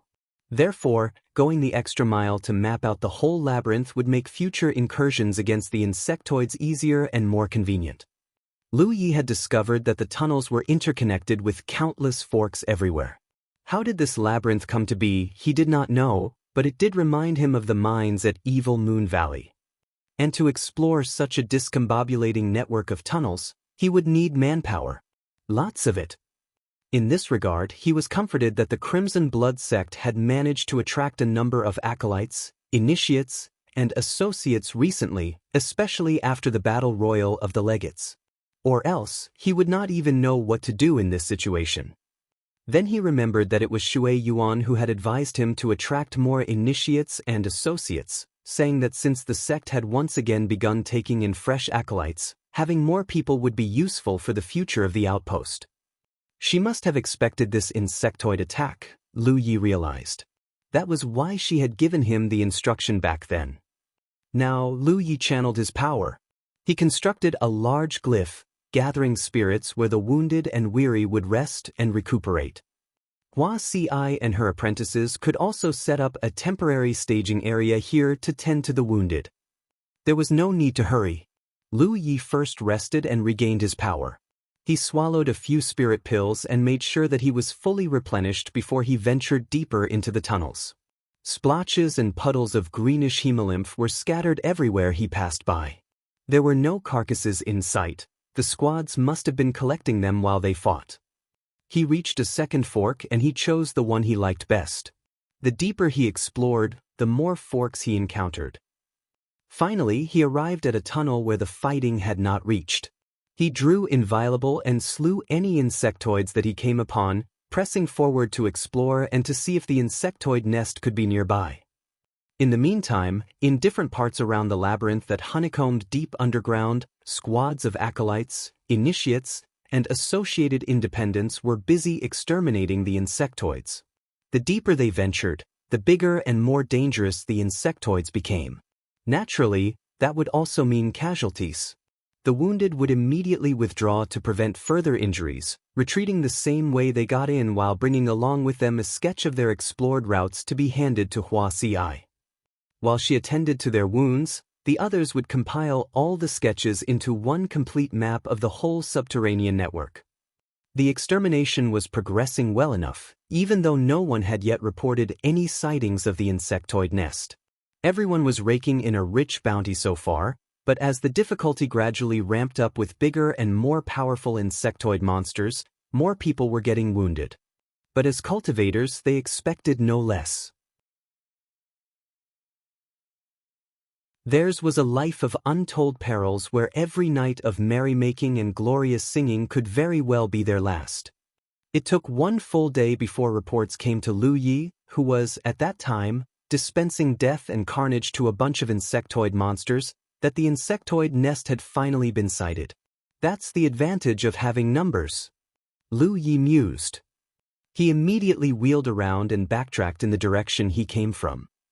Lu Yi returned to the temporary staging area at the bottom of the pit an hour later, fully swaddled in clothes slick with hemolymph. Wuxia helped to wash away the green slimy muck. Next he channeled his power to heat himself up, radiating enough heat to dry his clothes. Then he found himself a flaming torch as Wuxia led him to one of the tables set up there. On the table was a map. The one compiled by the collective efforts of all 700 members of this battle in the last 24 hours. One look at the map and Lu Yi saw too many forks and bends that could confuse even the most experienced pathfinder. The disorderly tangle of subterranean tunnels and caverns actually connects to one another. But the map was not yet perfect. There were still parts that needed surveying. Wuxia pointed at a particular spot. The insectoid nest's here. But it's kinda dangerous there. Chen Yu and his squad's heading that way already. So are Amber and... Lu Yi studied the map intently and planned his route. He looked at the other parts of the map. According to Brother Baxian, the nest usually occupies a large underground space.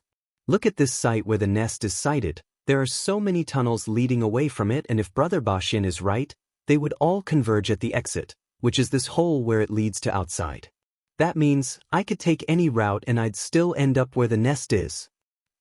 He was certain that by the time the underground network was fully mapped out, the whole thing would look like a spindle apparatus with the nest cavern being at one end while the exit here would be at the other.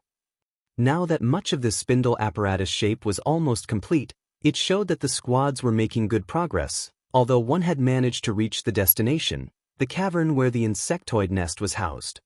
That the other routes were making varying headway was only due to the different overall strengths of the squads. But a few, Lu Yi noticed, were very close to catching up. A little more time and they would reach the nest cavern as well. I'm heading to the nest now. With that, Lu Yi spun on his heels and headed back inside the tunnels.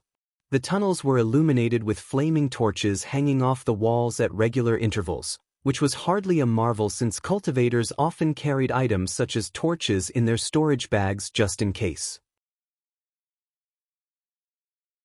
After almost an hour of traveling, he heard the din of battle coming from ahead, plus the unmistakable roar of a tiger, Amber. He focused his sight and looked ahead. Spells of myriad colors screamed through the air. Then he heard a girlish voice snarling ferociously. A 7th Order Insectoid. That's you, Hixin. Chen Yu's voice resounded.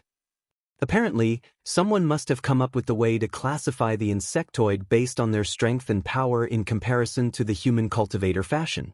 A 7th Order Insectoid would be the Insectoid equivalent of a human 7th Order. But I'm a girl, Brother Chen Yu. How could you leave such a job to a girl? Even so, she screamed, "Here I come, you monster." Lu Yi rounded a bend just in time to see Hixin, her face and complexion flushed red as she lifted a shield almost as tall as her, using it to shield the blows of a gigantic mantis very much taller than her. The blows the giant bug rained down on her shield elicited metallic clangors akin to the tolls of a bell with such force that with every blow, Hixin could only brace as her entire self trembled at the impact. Hixin might look like the average young lass normally, but she was in truth a body-tempering cultivator. When Lu Yi found out about this, he was so astounded that he looked as if he had been hit by a sledgehammer. He did not think that the small and petite frame of hers could contain such rich and powerful endurance and vitality. With Hixin soaking up the damage and abuse from the gigantic bug, Chen Yu and Yu were free to fire all the spells they could and deploy whatever spirit artifacts they needed, allowing them to make short work of the oversized insect. But if anyone thought that this was the end of the battle, they would be sorely mistaken, for another gigantic insectoid the size of a mammoth appeared. Pull back. There are too many of these monsters. Chen Yu roared. The fight must have alerted the rest of the nest to their presence, and more 7th Order insectoids, accompanied by scores of 5th and 6th Orders, stampeded this way. They had to retreat without Lu Yi, losing a lot of precious ground. I'm a body-tempering cultivator.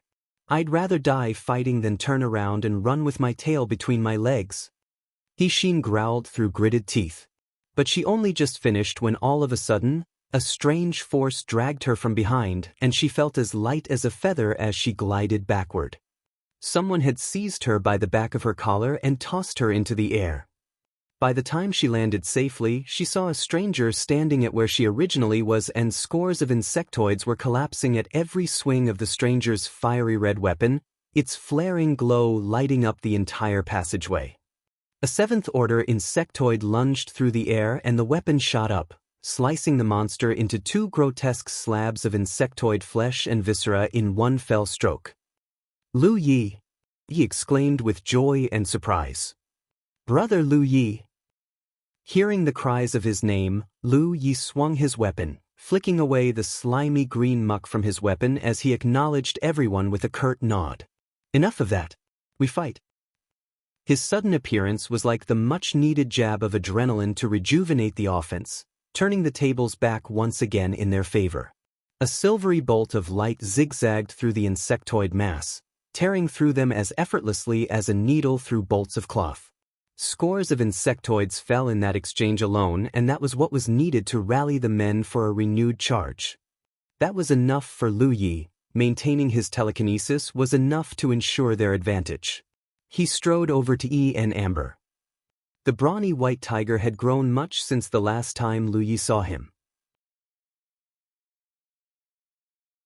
Since he started living at the Crimson Blood Sect stronghold, he had had all the food and spirit pills he needed, notwithstanding the amounts of times he came to Lu Yi to ask for his usual mysterious red substance fix from the latter's dragon scale.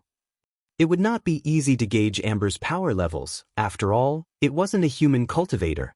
But the radiation of its beastly aura could parallel even a 6th Order, especially with that ethereal aureole of gold that cloaked him. Amber could easily bite through the insectoid defenses, and one maul with its claws could easily dent any insectoid armor-like shell. On the other hand, Yi's initial vocation was first to learn the ways of healing magic from Shui Yuan. She had lost count of the number of times that she had been stricken by worry and anxiety at Lu Ye's injuries. That prompted her desire to become a medical cultivator so that she could be of some use to him.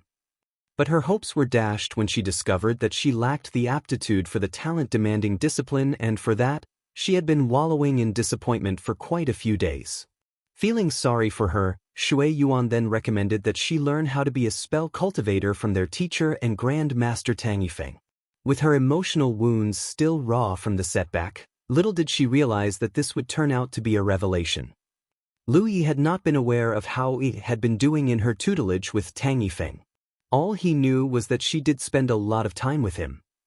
Yet right now, as he saw how deftly Yi was firing one spell after another with great skill, Feng had been singing praises about how Yi was gifted in spell casting. In fact, he had even posited that Yi must have been a spell cultivator before she died and her soul got attached to Amber. Just a couple or maybe a third demonstration and that would be enough for Yi to master any spell. As a ghost attached to Amber, her strength and power all came from Amber, and that would mean that she wielded the power of a sixth-order spell cultivator. And because of her spectral physical properties, Yi was not confined only to a certain element. She could use any element she liked with little to no difficulty. But she has her weakness as well. As ghostly entities are not able to consume spirit pills, the only way she could recover her power was to retreat into Amber and feed on his vitality. That would mean that Amber would be shouldering the taxing strain from her as well, since all her power was derived from him.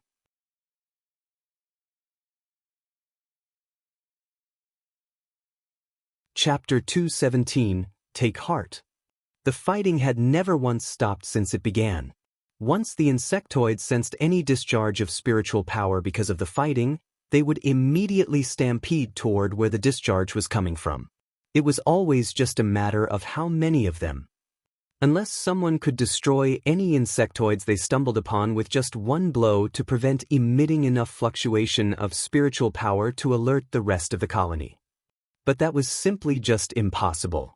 At the same time, Lu Yi was leading a charge that barreled through the insectoid horde with Hixin providing him cover, making straight for the insectoid nest cavern.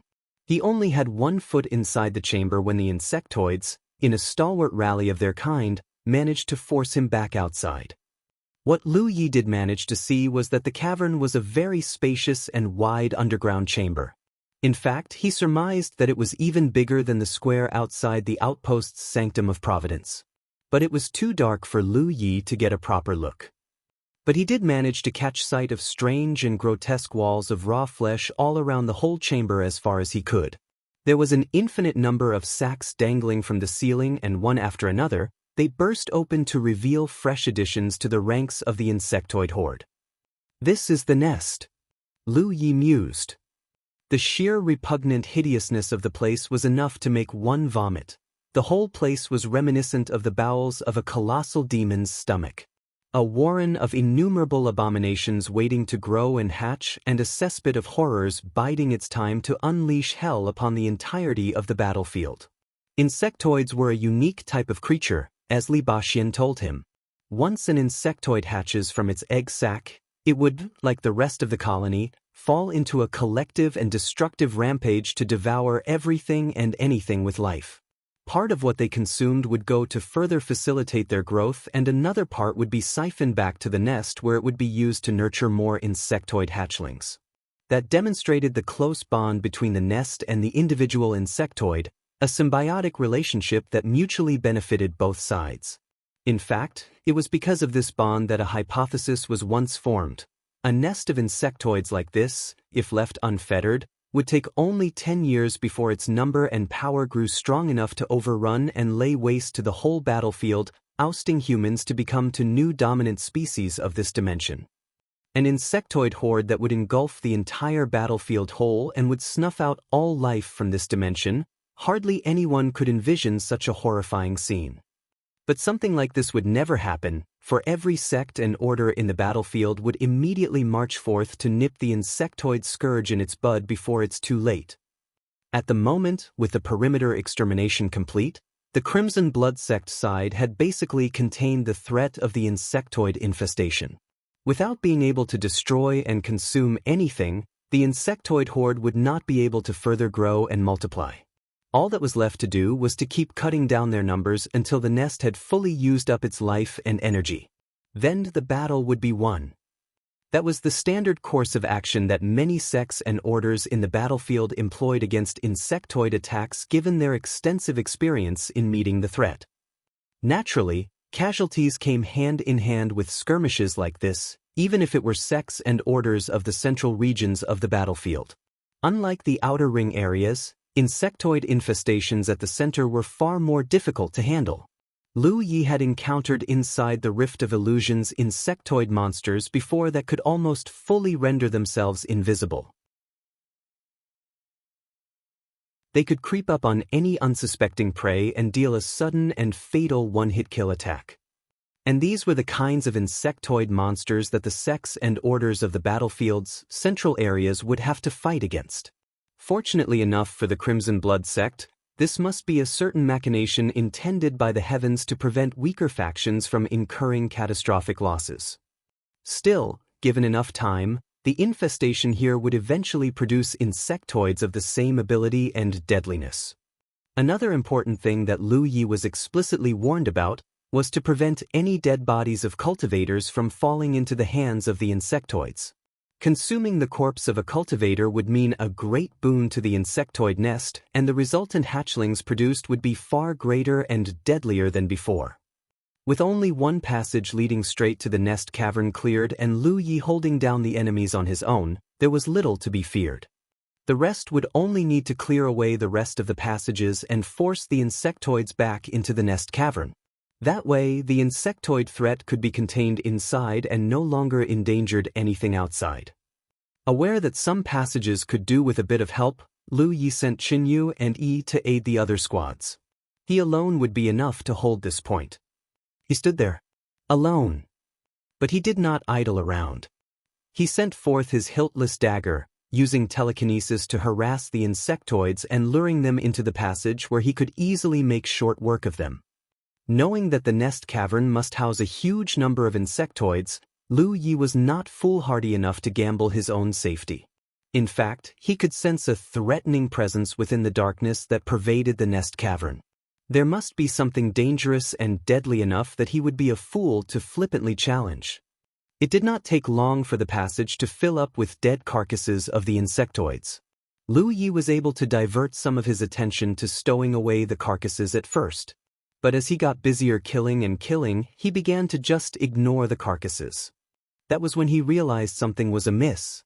Despite the never-ending streams of insectoids swarming at him, which he could easily cut down, the number of carcasses never seemed to drop or increase.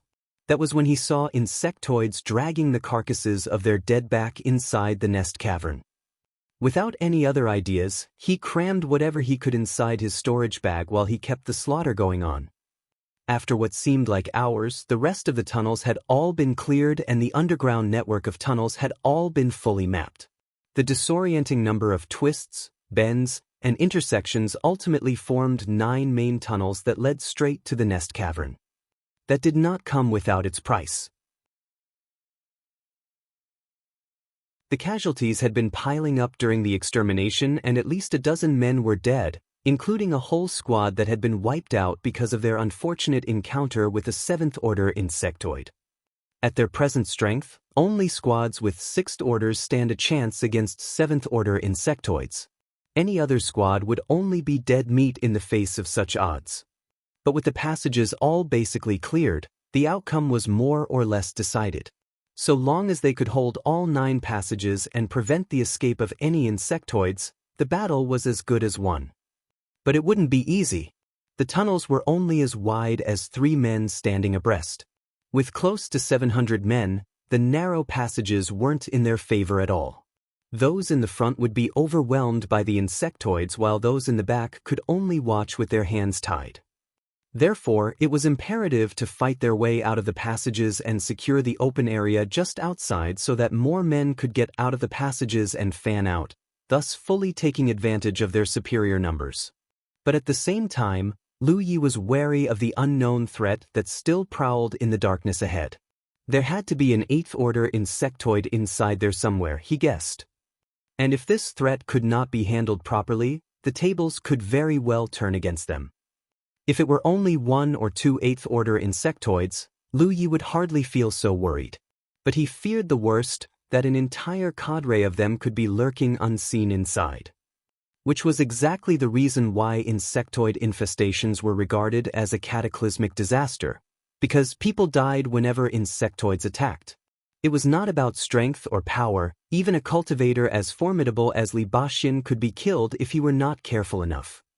Now, Lu Yi was grateful enough to know that the stronger an insectoid was, the more sensitive it would be to the traces of spiritual power in the atmosphere and light. If only he could make use of this information. He could still hear the din of fighting coming from the rest of the 9 tunnels. But the narrow width of the tunnels limited the scope of the fighting, and it allowed for cultivators to take turns dealing with the insectoids. Lu Yi pressed a finger on his battlefield imprint and sent a message to everyone. Status check. Replies poured in at once. He responded, ready. Chen Yu's reply said, ready and waiting. Hixin's was a playfully snide one that said, if I'm dead, brother Lu Yi, please get Sister Wuxia to take care of my body or I'll come back and haunt you. Zhu Wenbo replied, awaiting orders, brother Lu Yi. Yin Haoran answered, any time, brother Lu Yi. Luo Qixing returned, all clear right here. Gu Yang replied, we are ready. Kong Nyo's one said, all good here. Very good, Lu Yi mused. Everyone is ready. Kong Nyo was the only 5th order out of everyone who responded, the rest of them being 6th orders at least. With them leading the charge from all 9 tunnels, it would be easier, especially since the bulk of the defensive pressure from the insectoids would be divided to every side equally. As for Kong Nyo, Lu Yi had sent more men to help shore up his side of the offense with more than 100 men under his command. But no plans survived first contact with the enemy. Lu Yi would have to depend on his abilities to help mitigate any unforeseen circumstances. I'm a medical cultivator, Lu Yi. Should I not be at the rear to help tend to the wounded? Hua Xi's demure and gentle voice rang from over his shoulder. Lu Yi had Hua Xi reassigned here to help him. He was aware of her aversion to bugs. He had seen firsthand how she was so frightened of one during the battle royal of the legates, even though it was only a mechanical one. The prospect of having to go face to face with an unruly drove of bugs was enough to make her squirm and shift uneasily with her hair standing on ends. There were 2 types of bugs that she hated the most, those with no legs and those with too many legs. But Lu Yi had little choice. His best people, Yi and Kong Nyo included, numbered up to only 8 and there were 9 tunnels to hold. The Crimson Blood sect really could do with additional manpower. Hence, Lu Yi had little choice but to rope in Hua Xi. She might be a medical cultivator, but she was still a 6th order. Holding the passage should be simple enough for her, even though she might not be able to deploy those poisonous mushrooms of hers in this situation. Lu Yi swiveled around to look at her and their eyes met. Take heart. Huh? Hua Xi gasped incredulously. It begins now. Before she could even demand an explanation, Lu Yi turned back around and crouched. With a hand on the hilt of inviolable hook to his waist, he launched himself forward in a backwash of force and air, shooting forward like an arrow released. The metallic flash of a drawn inviolable zipped straight for the opening of the tunnel with several insectoids crumbling to the ground, dismembered and maimed. Charge! A deafening battle cry resounded as one after another, cultivators poured out of Lu Ye's tunnels on cue, joining him in the attempt to secure the forward expanse just outside the tunnel entrances. The eruption of clamor and violence took the entire nest by storm, rousing the whole cavern enough that cascades of incessant buzzing filled the air as grotesque insectoids all rushed forth to meet them. High-tier cultivators all rushed forward to form up the battle lines, forming an arching semicircle with the rest of the low-tier comrades just behind them, firing what spells and talismans they could to their heart's content and felling one insectoid after another without being endangered. Those in the rest of the other 8 tunnels punched through the Insectoid defenses in unison, maintaining the same semicircle formation as Lu Ye's, with the best cultivators holding up the front lines. The battle was slowly nearing its conclusion. A voice echoed in the air, "Those who are hurt or weaker than the rest, collect the carcasses. We don't want the Insectoids coming back to collect their dead." It was out of crucial necessity.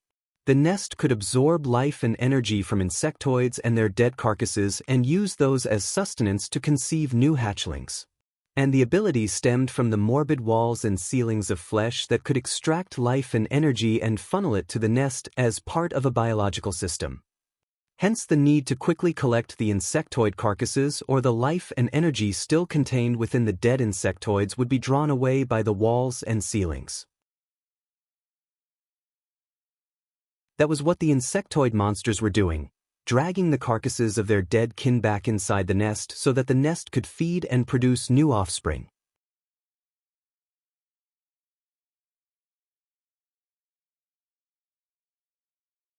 Chapter 218, Aerial Advantage.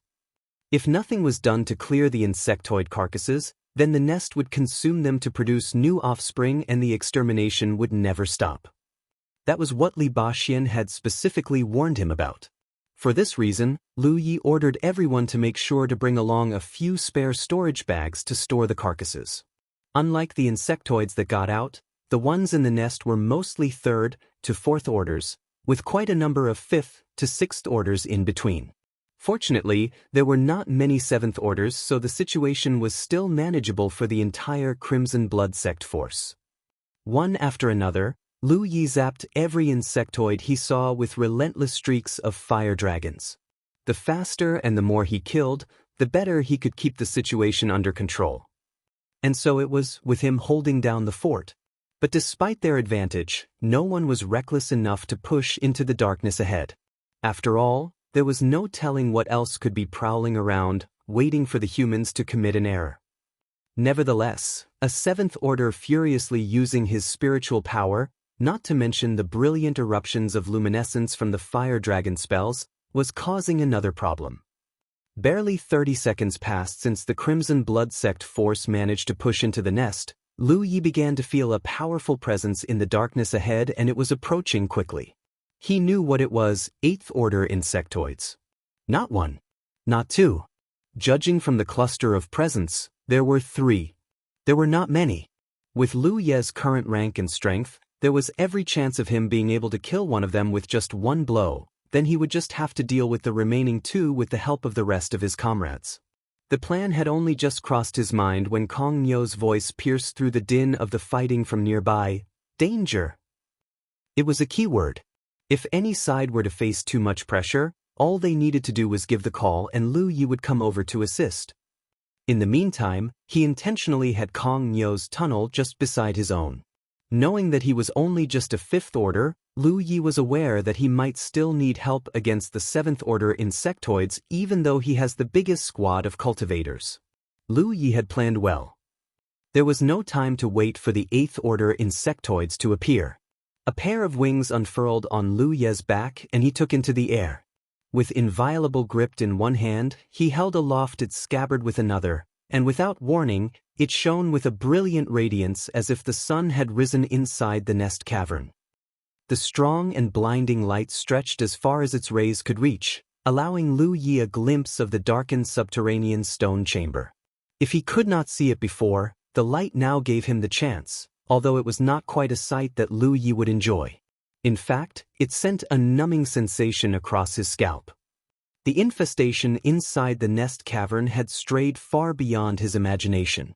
Of shapes and sizes most grotesque and horrific, the Insectoids were a vast boundless sprawl all over the place, the walls, the ceilings, everywhere, and they were crawling towards Lu Yi and the rest of the Crimson Blood Sect force because of the waves of spiritual power released from the fighting. "Watch your heads!" Lu Yi screamed to his comrades. At the same time, he maintained constant vigilance about the 8th order Insectoids. One reason for his soaring up into the air was to create a diversion to lift some of the pressure off the backs of his comrades, and if the 8th order Insectoids weren't moving his way, then his plan would be a failure and the others would be in danger. Not even Wuxia could withstand the onslaught of the 8th Order's insectoids. Luckily enough, the insectoids, 8th Order or not, barely had a shred of tactical acumen and intelligence. And this was all thanks to Li Baxian, who had supplied Lu Yi with a lot of crucial information. Like a lighthouse with its shining beacons lit during a squall, Lu Yi, with his shimmering scabbard, became the sole target of the 8th Order insectoids. They plodded through hundreds of their own kind, blocking their way, mercilessly cutting down any insectoid unlucky enough to be in their way with their razor-sharp forelegs. These were not all of them. Further inside the depths of the nest cavern, Lu Yi could sense 3 more 8th Order insectoids coming. That would make 6 8th Order insectoids. Sex in the outer ring of the battlefield would not have the means of defeating such a force if they failed to take the insectoid threat seriously. Even for humans, 7th Order cultivators were rare enough in these parts, never mind 8th Orders. The only 7th Order cultivators were usually the legates of the outposts and their prolegates. Lu Yi let loose a fire dragon from midair. The elaborately detailed visage of a flaming dragon screamed all its way down into the massing horde of insectoids, killing a huge number of them in one blow. Another one came down near Kong Niu, instantly relieving much of the pressure on his side. "Brother Lu Yi," cried another voice. Lu Yi flew over quickly. The standard method of dealing with an insectoid infestation would be to seal up the pit of the wormhole and just keep on killing until the nest ran out of sustenance to reproduce, where victory would be a virtual certainty. That would take time and patience, but it remained a safe method where any unforeseen mishaps could be addressed timely. Still, that was not what Lu Yi opted for. He led the Crimson Blood Sect force on an assault straight into the nest cavern, sending everyone in his command into a full-scale head-to-head skirmish against the insectoids at their doorstep. It was risky, no doubt, but the returns were huge as well. That he chose to undertake such a risk was only because of his great mobility, which allowed him to provide assistance on whichever front needed his help. Such was the advantage of being able to fly. One that no ordinary 7th Order had. Lu Yi held aloft his makeshift torch. That did not prevent him from unleashing his fiery wrath ceaselessly, leading the 6 8th Order insectoids on what appeared to be a cavern-wide wild goose chase as he flitted around to help stave off the pressure on all fronts of the Crimson Blood Sect assault force and steadily gaining the initiative of this skirmish. In the raving pursuit of Lu Yi, the 8th Order insectoids had been causing a great deal of collateral damage even to their own kind. The Crimson Blood Sect assault force might not have been able to collect those carcasses being so far out of their reach, but the relief on their pressure was nonetheless very much welcomed. Now that the tables were in his favor, Lu Yi decided that perhaps he should deal with the core of 8th Order insectoids still gunning for him. The longer he allowed them to survive, the more they would be a threat. Still in flight, Lu Yi cast forth his hiltless knife. Steeped with destructive energy, the knife soared around like a fiery comet, finding its first mark, an 8th Order insectoid, and blasting a hole through it amid a backwash of mucky hemolymph. Admittedly, this gave Lu Yi his first impression of how dangerously sturdy the physical endurance of an 8th Order insectoid could be. It took Lu Yi more than 7 to 8 blows using telekinesis before one was finally killed. The tiny reddish sparkle retraced its way back to Lu Yi, where he caught it with his fingers to replenish the spiritual power imbued inside before he cast it forth again. But the continued use of his flying ability, Glyph, Radiance, the relentless firing of fire dragons, and telekinesis caused such a great toll on his spiritual power. In barely a quarter of an hour, Lu Yi could feel that he had expended almost 7/10 of his full power, with just a measly 3/10 left. And that was even though he, as 7th Order, already had a much bigger storage of spiritual power with more than 100 spiritual points unlocked. If he had pulled off a stunt like this when he was still a 5th Order, he would have long been exhausted. Unfazed, Lu Yi retrieved a jade flask from inside his storage bag. He unstoppered it and appended the bottle, emptying its contents down his throat. It tasted odd. For one moment, he tasted the sweet fruitiness of some fermented beverage before a bitter zest kicked in. A cider made of crushed mystic fruit. Li Baxian had bid him to give to Shui Yuan all the mystic fruits that he collected during the battle royal of the legates. With the mystic fruits peeled and crushed before being mixed with a number of expensive and rare herbs that Lu Yi did not even know the names of, Shui Yuan turned the fruits into a beverage that could simulate the exact same effects of ingesting mystic fruits. When she handed Lu Yi the mystic fruit cider, Shui Yuan had informed Lu Yi that a flask of the cider would restore almost half a 7th order cultivator's full reserve of spiritual power in 30 seconds. Nevertheless, there were also drawbacks to mystic fruit cider. It would take a longer time for the effects to take place, indicating a slightly reduced potency if compared to consuming a mystic fruit the normal way. Even so, drinking a flask of mystic fruit cider gave a bigger amount of restoration. What Lu Yi had just consumed was 1 flask of mystic fruit cider. Shui Yuan had given him and Hua Ci 30 flasks in total, which would have made spending his spiritual power so wantonly something Lu Yi loathed to do. To use his power so recklessly in such a short span of time was nothing short of being foolhardy for any cultivator. Lu Yi could feel the warmth emanating from inside his belly the moment he finished the bottle. The warm rush began to swirl in him like a vortex, filling every spiritual point of the microcosmic orbits inside him.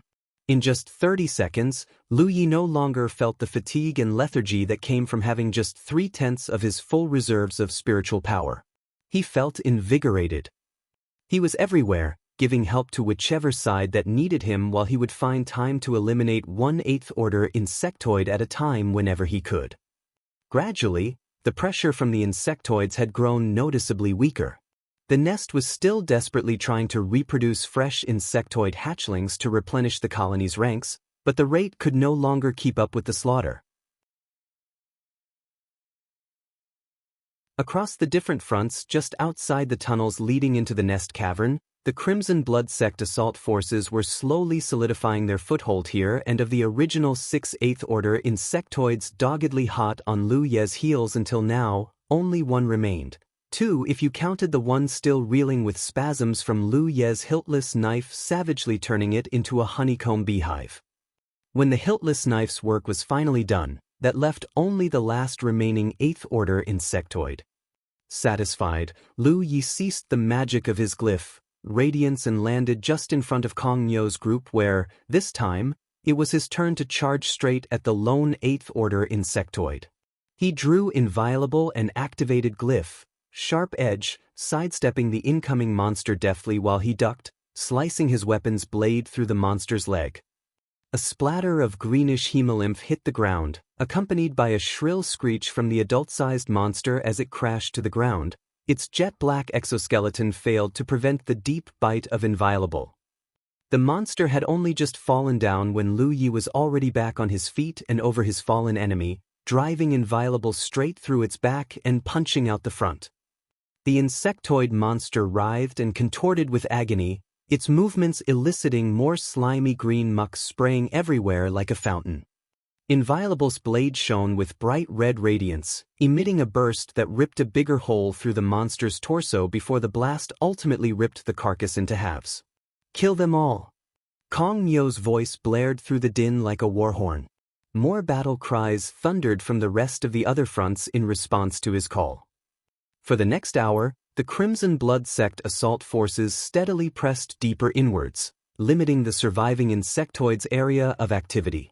Lu Yi gave Inviolable a forceful flick to shed off any blood before he returned it to its scabbard as he finally exhaled easily with relief and contentment. It is game, set, and mash. Lu Yi mused. There was no longer any need for him to intervene. The others could mop up the rest of the Insectoids with hardly any difficulty. More so, since such a chance to garner more contribution points is hard to come by and there was no reason for Lu Yi to get in their way. Sister Hua Ci, stay with me. Ruan Lingyu's frantic voice was coming from one end of the nest cavern. Lu Yi strode over at once. With a flaming torch, he found Hua Ci fallen on her knees, looking dazed as if in a trance. Ruan Lingyu was kneeling just in front of her, shaking her shoulders madly. Is she hurt? Lu Yi asked quickly. Ruan Lingyu shook her head, but there was no missing those tears welling in her eyes. According to her, Wuxia was just leading this side against the Insectoid horde not long ago. Everything was fine until the victory was certain, and she fell into such a state as soon as she relaxed. Lu Yi examined Wuxia and made sure that she was not hurt. Next, he bent down just beside her and patted her lightly on the shoulder. "You'll be fine the next time. You can bet that this is not the last time we'll be meeting these bugs." Huaxi's head strenuously swiveled like a rusty wheel, and she gave him a stare of indescribable despair at the prospect of facing more insectoids. "Stay with her. Let me know if you need anything," instructed Lu Yi before he left Wanlingyu with Huaxi. The outcome might be certain, but the battle was still far from being won, and knowing that, Lu Yi knew that he still needed to keep an eye on things. The last thing he wanted was for some of his men to lose their lives in a time like this and give the insectoids any chance for a rebound. If what Li Baxin told him was right, then there would be at least another 3 powerful insectoids to deal with. They might be 8th-order insectoids, but they would be better, stronger, and deadlier than the ones Lu Yi had just disposed of earlier.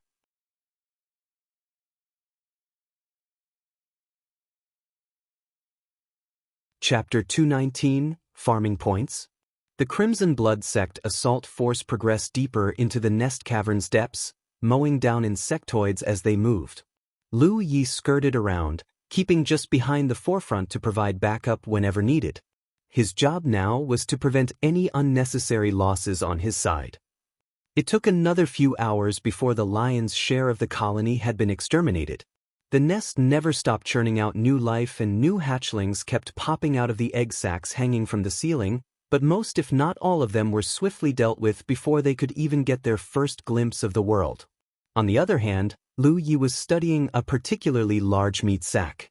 Unlike the others, this bulbous bud of flesh and liquid inside looked unusually large, the height of a man, and it had tiny capillary-like vessels reaching up to the ceiling of flesh before spreading off everywhere else. But that was not the point. What really perturbed Lu Yi were the 3 8th-order insectoids guarding this insectoid nexus. These 3 were unlike the rest of the 8th-order insectoids Lu Yi had slain earlier. They had 4 legs armed with sharper and deadlier serrated edges, stronger and thicker jet-black exoskeletons that looked more like real armor than just biological constructs for defense and support, as well as girth and height much bigger than that of the usual 8th-order insectoids. The aura they emanated was telling enough that they might not be 9th orders, but they were definitely far more dangerous than their ordinary 8th-order counterparts. These were the Praetorian types that Li Baxin had warned him about, one of the special classes of insectoids in a colony. Most insectoids would be driven by the impulse to venture away from the nest to explore and consume whatever sustenance they could find. But not these Praetorian types. Their duty and calling were the well-being of the Nexus, which they would watch and protect at all times, even with their own lives. That was why none of them were attracted to Lu Yi despite him flying around with Glyph, radiance shining so brightly like a beacon. That was why none of them came to aid their kind when Lu Yi and the rest of the Crimson Blood Sect assault force slaughtered them. For nothing mattered more to them than the safety of the Nexus. So long as nothing came within reach of the Nexus, the Praetorian types would remain steadfastly immobile. The only way to defeat such enemies would be to overrun them with superior numbers. A group of cultivators skilled in using spells and talismans was handpicked for this task. They stood almost 70 meters around the insectoid nexus, surrounding the Praetorian insectoids in a ring of steel. Lu Yi would have preferred more people, but 100 men were the best he could do for now. Everyone channeled their powers. With his telekinesis, the hiltless knife left Lu Ye's fingers, shooting into the air with a sharp whistle. Like a blazing meteor, it jetted straight for one of the Praetorian insectoids at the same time as Qinyu launched another telekinesis attack of his own. On cue, more than 100 spells and talismans hurtled for the 3 surviving insectoids as well. A cascade of explosions, plus the chaotic pulses of spiritual power, rocked the entire subterranean stone chamber, threatening to bring the whole ceiling down. The insectoid's unique screeches slashed across the bedlam. Goaded, the 3 Praetorians finally marched forth to meet their human foes. They might refuse to stray far from the Nexus, but that did not mean that they were going to take any attacks lying down. For this reason, Lu Yi had expressly forbidden everyone from hitting the three at all to avoid any unwanted consequences. The red sparkle of light soared back and forth, spearing through the first Praetorian Insectoid that came Lu Ye's way again and again until it toppled to the ground in a crash before a swarm of spells and talismans rained down on it. It would have got up to its feet if not for the hail of death and destruction blasting off its exoskeleton, penetrating its flesh and ripping it apart. Its other two brothers suffered similar fates.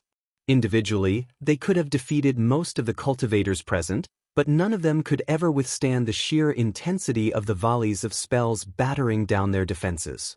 It did not take long for them too to crash to the ground, joining their brother in death. One did manage to weather through the crippling salvos of attacks, but before it could get any nearer to threatening any of the cultivators, it was pinned down by a group of body-tempering cultivators led by Hishin until the rest mobbed and slew it. Who it was who had dealt the killing blow, no one could tell in that pandemonium. But everything had gone well with a properly thought-out plan. All three Praetorian Insectoids were easily disposed of and the battle was finally won. This would have not been possible without Li Baxian's advice, knowledge and wisdom amassed by the many cultivators of the past who had given their lives to thwarting the Insectoid threat. Cheers erupted from all around the nest cavern, and everyone was jubilant. They had almost a dozen men in this battle against the Insectoids, but everyone nevertheless remained happy and delighted at surviving their first Insectoid attack. Most of them were gripped by fear, apprehension, and dread when they first heard about the Insectoids attacking where many had lost their lives in the past. But this year, this time, for the first time, they prevailed. They survived. And those who managed to pull through all reaped rich rewards. But the battle was not yet over. Technically, the nest had not yet fully withered, and so long as it endured, the nest would never stop churning out new hatchlings. Lu Yi strode to the centermost meat sack where the Praetorian Insectoids had been standing guard. He recognized it for what it was, the Insectoid Nexus. He carefully ran inviolable by its side, slicing open the meat sack gently. The membrane burst open with an unbearable and putrid stench surging out, but no one could miss how much life was pulsing inside. Lu Yi thrust an arm into the flesh and rummaged around as if he was looking for something. The sickening squishes were graphic enough to make several female cultivators so disgusted that they scurried away with their hands clasped on their faces to prevent them from throwing up. Lu Yi did not have to dig long.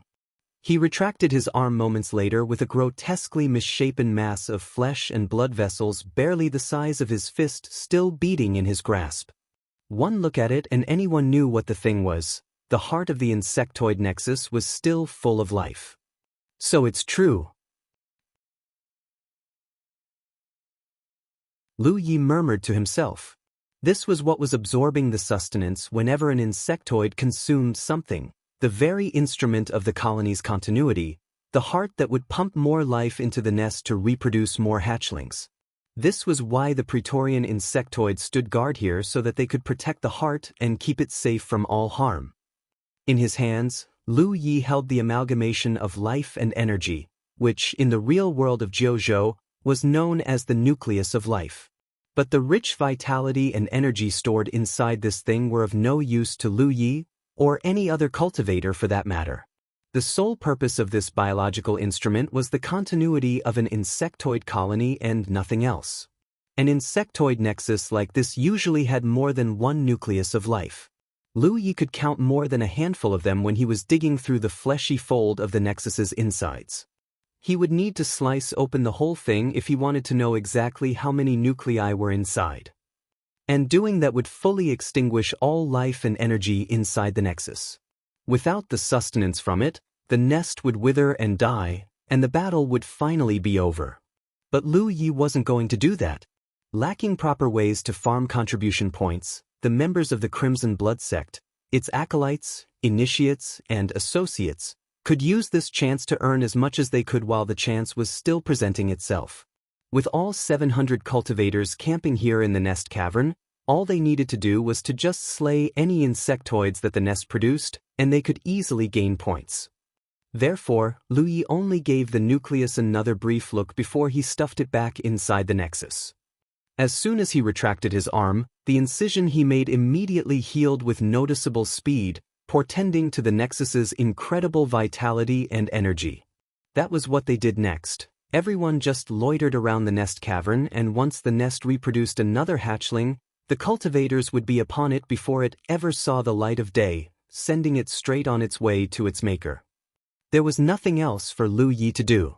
He divided the squads, assigning them to every egg sac hanging from the meat ceiling of the nest so that they could farm all the contribution points they wanted before he left them to it.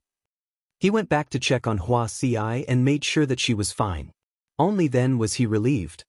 Although reminiscing how she looked earlier really was funny and gratifying at the same time. Well, I suppose as a woman, it's understandable for her to have some form of vulnerability, Lu Yi mused. Lu Yi. He was calling him all of a sudden. There's a tunnel there that leads to somewhere else. What do you mean, somewhere else? Like what I said, a tunnel. Just come and you'll find out what I mean. He pulled at his arm to get him to come with her. Now that the situation in the nest cavern was fully under control, he had taken the time for a leisurely walk around where she discovered a tunnel that no one had explored before. He led Lu Yi to the tunnel in question. He stood there and tried to remember all the underground routes that everyone had mapped. That was when he realized that this particular tunnel was the one tunnel that no one had noticed. A dark underground passageway which was not one of the 9 tunnels that they had discovered, and no one knew where it would lead. Lu Yi scoured around and he bent down, finding a patch of viscous liquid that was still slick and wet. The same type of secretion that insectoid hatchlings were born with the moment they broke out of their egg sacs. That meant that some of the insectoids had left the nest and come this way.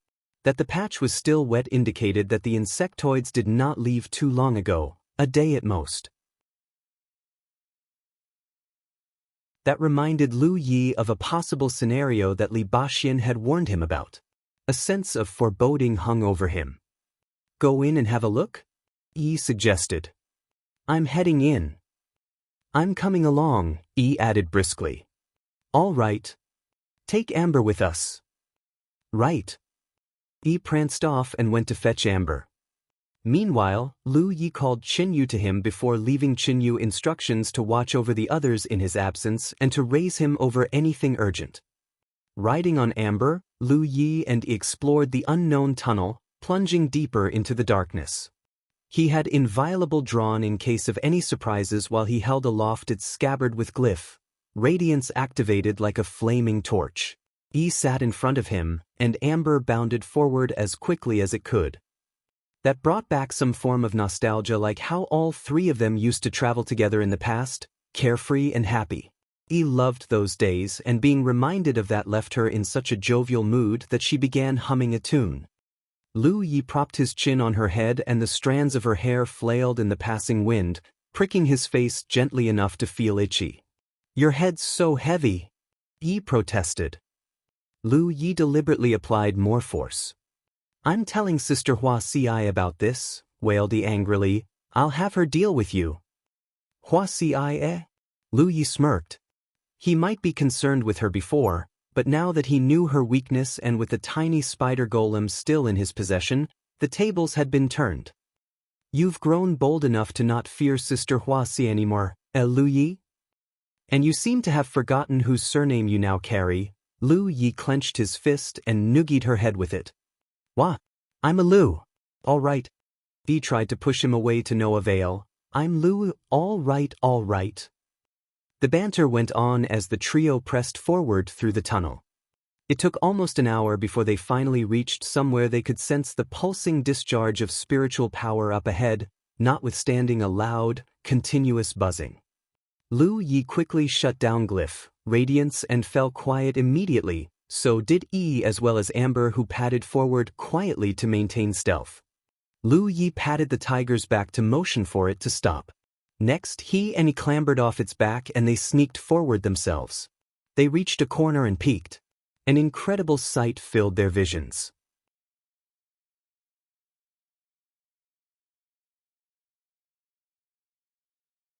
Chapter 220 Free Food. It was another gigantic underground cavern filled from top to bottom with walls and ceilings of flesh pulsing with spiritual power. Even from a distance, they could make out the multitude of insectoid monsters massing in an incredibly huge cluster. Yet another insectoid nest. But this nest was not within the vicinity of the Crimson Blood Sect outpost. This was somewhere else. Insectoid attacks did not just occur at only a select few outposts. They occurred everywhere around the battlefield, making it a worldwide cataclysmic event where virtually every person, sect, and order would be affected. Right now, everyone should be defending their outposts from insectoid attacks. That would mean that in the event of insectoid attacks, an insectoid nest would appear in the vicinity of virtually every outpost in the battlefield. The Crimson Blood Sect force was done with the insectoid nest on their side, with all 700 cultivators under its command now underground farming contribution points at their leisure. And this only happened because Lu Yi opted for a drastic and aggressive course of action that had not only worked in the sect and everyone's favor but was also rewarding. Unlike this side. Whatever this sect was, the people here have clearly chosen the standard way of sealing the exits of the nest cavern and slaying all insectoids that came their way. It was by no means an efficient way of dealing with the infestation, but under usual circumstances, it was a safe and dependable way. Without legates that possessed the ability of flying and dangerous prowess that could easily defeat opponents beyond their rank like Lu Yi, it was understandable for most sects and orders in the outer ring areas of the battlefield to select such a safe course of action. That was exactly the reason why Lu Yi had the confidence to undertake such a risky method, but his gambit paid off, or else, the Crimson Blood Sect would need more time and resources to deal with the infestation. The fact that Lu Yi was able to reach this nest showed that both colonies, this and the one in the vicinity of the Crimson Blood Sect where he and his comrades had just defeated, were connected. This should not have been possible under usual circumstances since most colonies existed as separate entities. But in this case, it was. According to what Li Baxin had told him, a colony that had grown too strong and too numerous would invade another colony and take over its nest. That would mean that once a colony's growth was left unfettered, it would turn aggressive enough to burrow more tunnels in search of other colonies for a hostile invasion of their own kind. With no one to defend the outpost in the past, the insectoid colony in the vicinity of the Crimson Blood Sect would grow and thrive. The nearby sects and orders would first deal with their own infestation before they would join up to deal with the one there, knowing that if they did not intervene quickly, the infestation would eventually become their problem. But there had also been times when the insectoid colony became too dangerous, and they had to call upon the aid of champions from the sects and orders with outposts in the inner ring or even the centermost area of the battlefield. But at any rate, that would explain why both colonies were connected. The tunnel must have been made by a past infestation that had gone awry.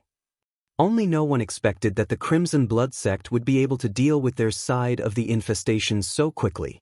Just when all nearby sects and orders were still busy defending their outposts and conducting their side of the extermination, the Crimson Blood Sect side had already sealed their victory.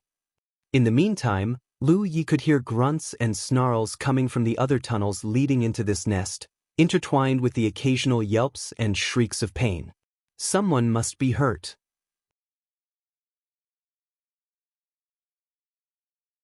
Risks existed even with the safest course of action. One could have all the tunnels leading into an insectoid nest manned, but once the insectoids reached a certain level of strength and number, their attempts to break past the defenses could still incur huge losses. There were 3 factions near the Crimson Blood Sect outpost. One of them belonged to the Grand Sky Coalition, while the remaining 2 are part of the Thousand Demon Ridge. A look at the map of this locale showed that the locations of the 3 factions' outposts formed a triangle, and the Crimson Blood Sect outpost was situated right in the middle of that triangle. They were the outposts of Bayshore Abbey, the Redoubt of Wrath, and Clan Feng. Bayshore Abbey was the sect that belonged to the Grand Sky Coalition. The Tier 9 Order's outpost was situated somewhere to Lu Ye's outposts west, while the outpost of the Redoubt of Wrath, a Tier 8 Order of the Thousand Demon Ridge, was positioned to the north, whereas the outpost of Clan Feng, another Tier 9000 Demon Ridge faction, sat just somewhere due east. Lu Yi paused and deliberated about the route that took him here. Next, he compared it to his map and discovered that he had reached somewhere below the outpost of the Redoubt of Wrath. That would mean that the people now in the other tunnels leading into this nest and were fighting off the Insectoids were acolytes of the Redoubt of Wrath. Needless to say, the acolytes of the Redoubt must be experienced cultivators in dealing with Insectoid attacks. That would explain the relatively stable situation here.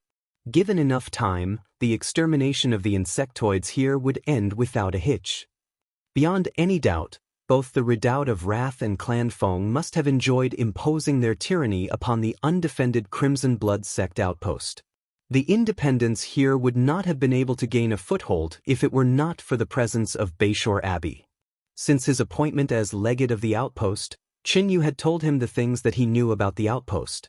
It was said that geological veins of or existed beneath the vicinity of the outpost and above it, a sprawl of magical fruit trees. These are all part of the outpost's property. But with no one to man the Crimson Blood sect outpost, it was the acolytes of the Redoubt of Wrath who had been claiming these resources as their own, and this had been going on for years. And Lu Yi had been ignoring this for the moment. The outpost had only just accepted new recruits, and a conflict so soon did not seem smart at all. It would take some time for the new members to get used to the place and develop a feeling of belonging and attachment to the outpost before Lu Yi could feel comfortable leading them into a real battle. But this could pose a real chance for a rehearsal. Lu Yi crouched in a corner and watched a while longer before he crept backward and waved to Gu. Yi sidled closer, cocking her earl closer to listen. Lu Yi whispered his instructions to her. At length she nodded, all right. She clambered back onto Amber's back and they backtracked into the tunnel, heading down the same way they came.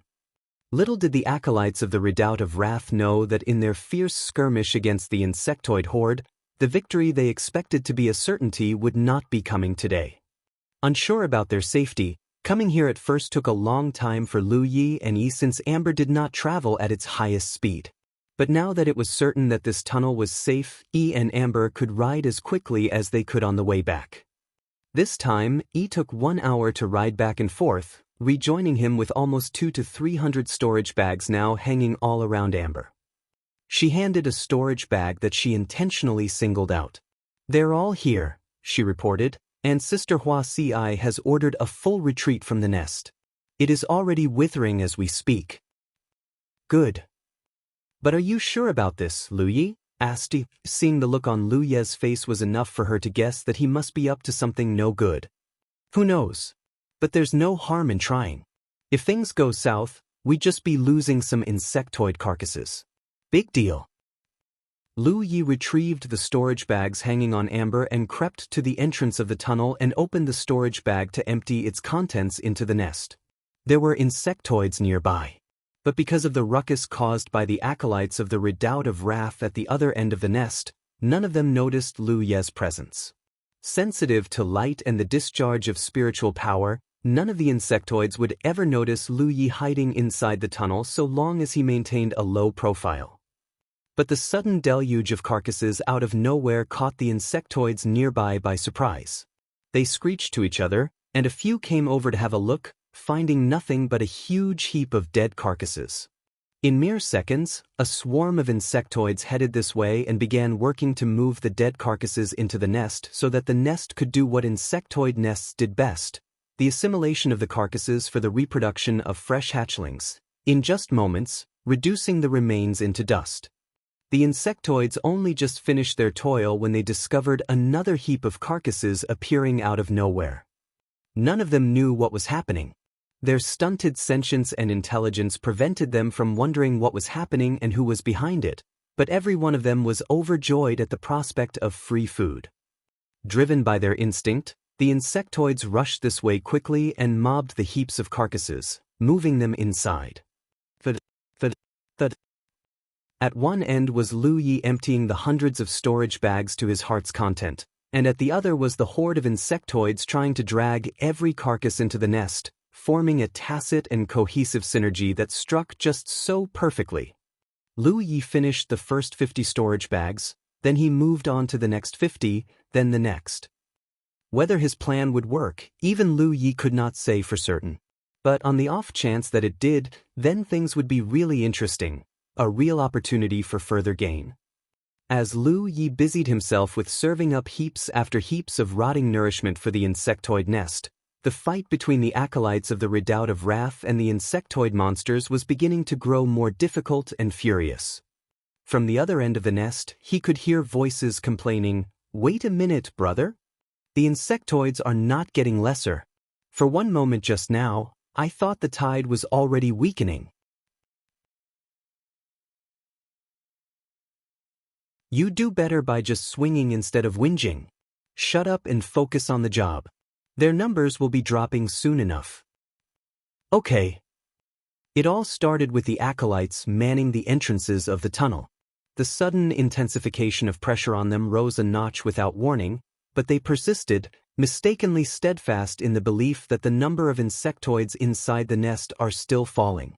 After all, they had been doing this for years, and the years of being victorious had created a sense of confidence. But as time progressed, they began to realize that they were right. Despite their relentless efforts, the insectoids really were growing more and more numerous. They were getting pushed back by the rising pressure from inside the nest as more and more of their men were getting hurt and killed. Lu Yi was listening to every word they said, and hearing that his plan was working injected thrill and excitement into his endeavor. When he finally emptied the last of the storage bags that he brought him, Lu Yi retrieved another storage bag, the one that he had singled out, and extracted from inside a lump of flesh the size of his palm that was still pulsing with life. A nucleus of life. As the one thing that ensured the continuity of an insectoid colony, this nucleus of life would be the catalyst to the fruition of Lu Ye's plan, which, in his attempt to see it work, he had to effectively stop everyone from farming contribution points. Which was also why the nest at their side was beginning to show signs of dying. A nucleus of life contained more sustenance than dead carcasses could ever hope to compete. He squeezed it and weighed it in his hands as if he was hesitating, then he lobbed it into the nest. "Here's to an early Christmas, guys. You better appreciate it." The lone storage bag was carrying up to 8 nuclei of life. That they had so many was only because of the Crimson Blood Sect forces' quick and efficient manner in exterminating the insectoids before the sustenance inside these nuclei was used up. A quarter of an hour later, the entire nest chamber stirred with more intense rustling, buzzing, and popping. Lu Yi knew what the noises meant. Woe for the acolytes of the Redoubt of Wrath. That had to be new insectoid hatchlings breaking out of their egg sacs, and the sheer loudness and magnitude of the clamor had to mean that there was a sudden surge in numbers. "Well, I hope you guys at Redoubt are ready for a nightmare," Lu Yi mused mischievously. An agonizing shriek came from the other end of the nest, joined by several more. "What is going on? Why are there so many, suddenly?" An angry snarl slashed over the din. Hold. Don't let them break through." "Help, brother. We need help. We're losing ground." Inside the darkness of the tunnel at the other side of the cavern, Lu Yi deposited a spirit pill into his mouth. He waved to Gi. "Let's go." With the first phase of his plan working, it was time to work on the next.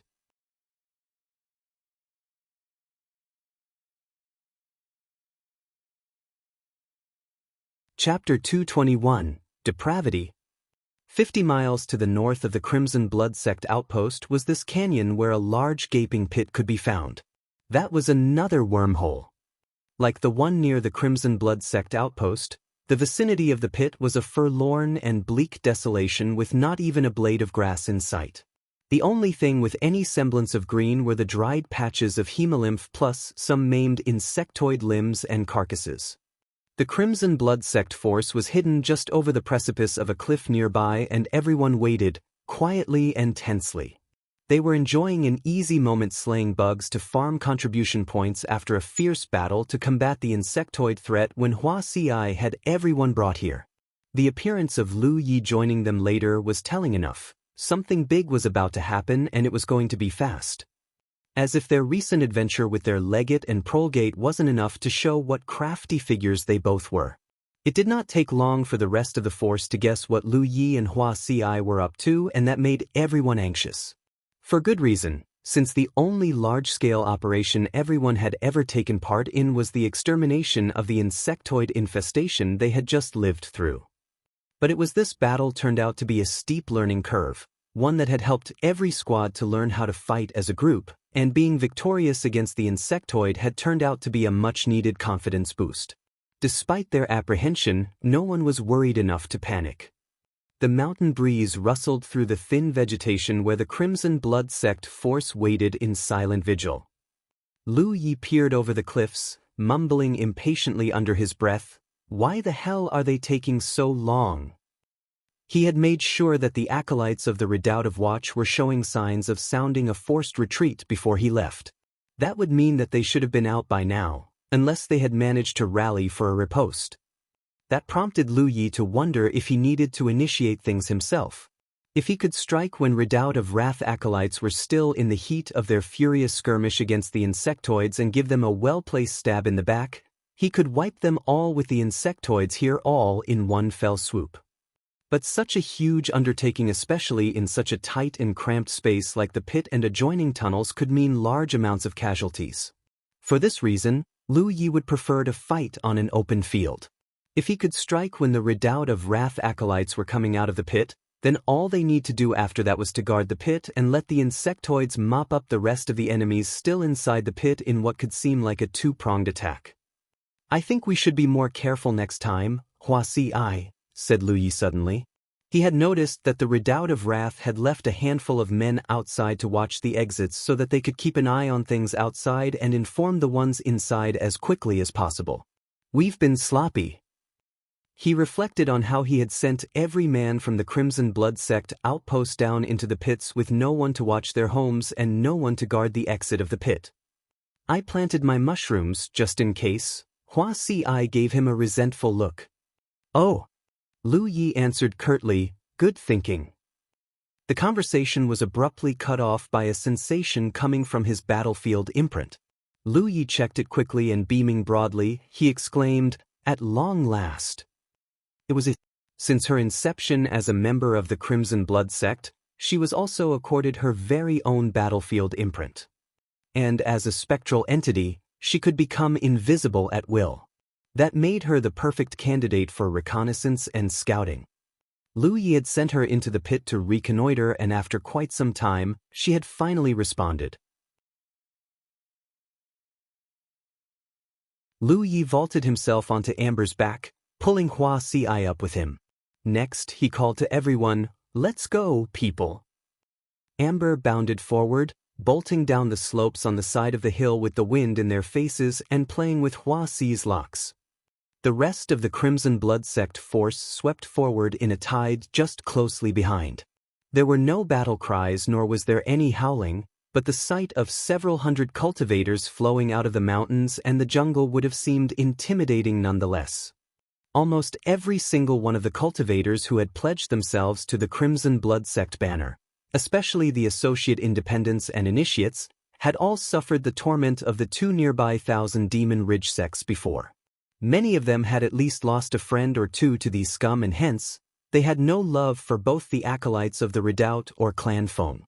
But even without the long-repressed sentiments of resentment, hate, and frustration, knowing that they were the enemies was reason enough for every single Crimson Blood Sect cultivator to swing their weapons at them.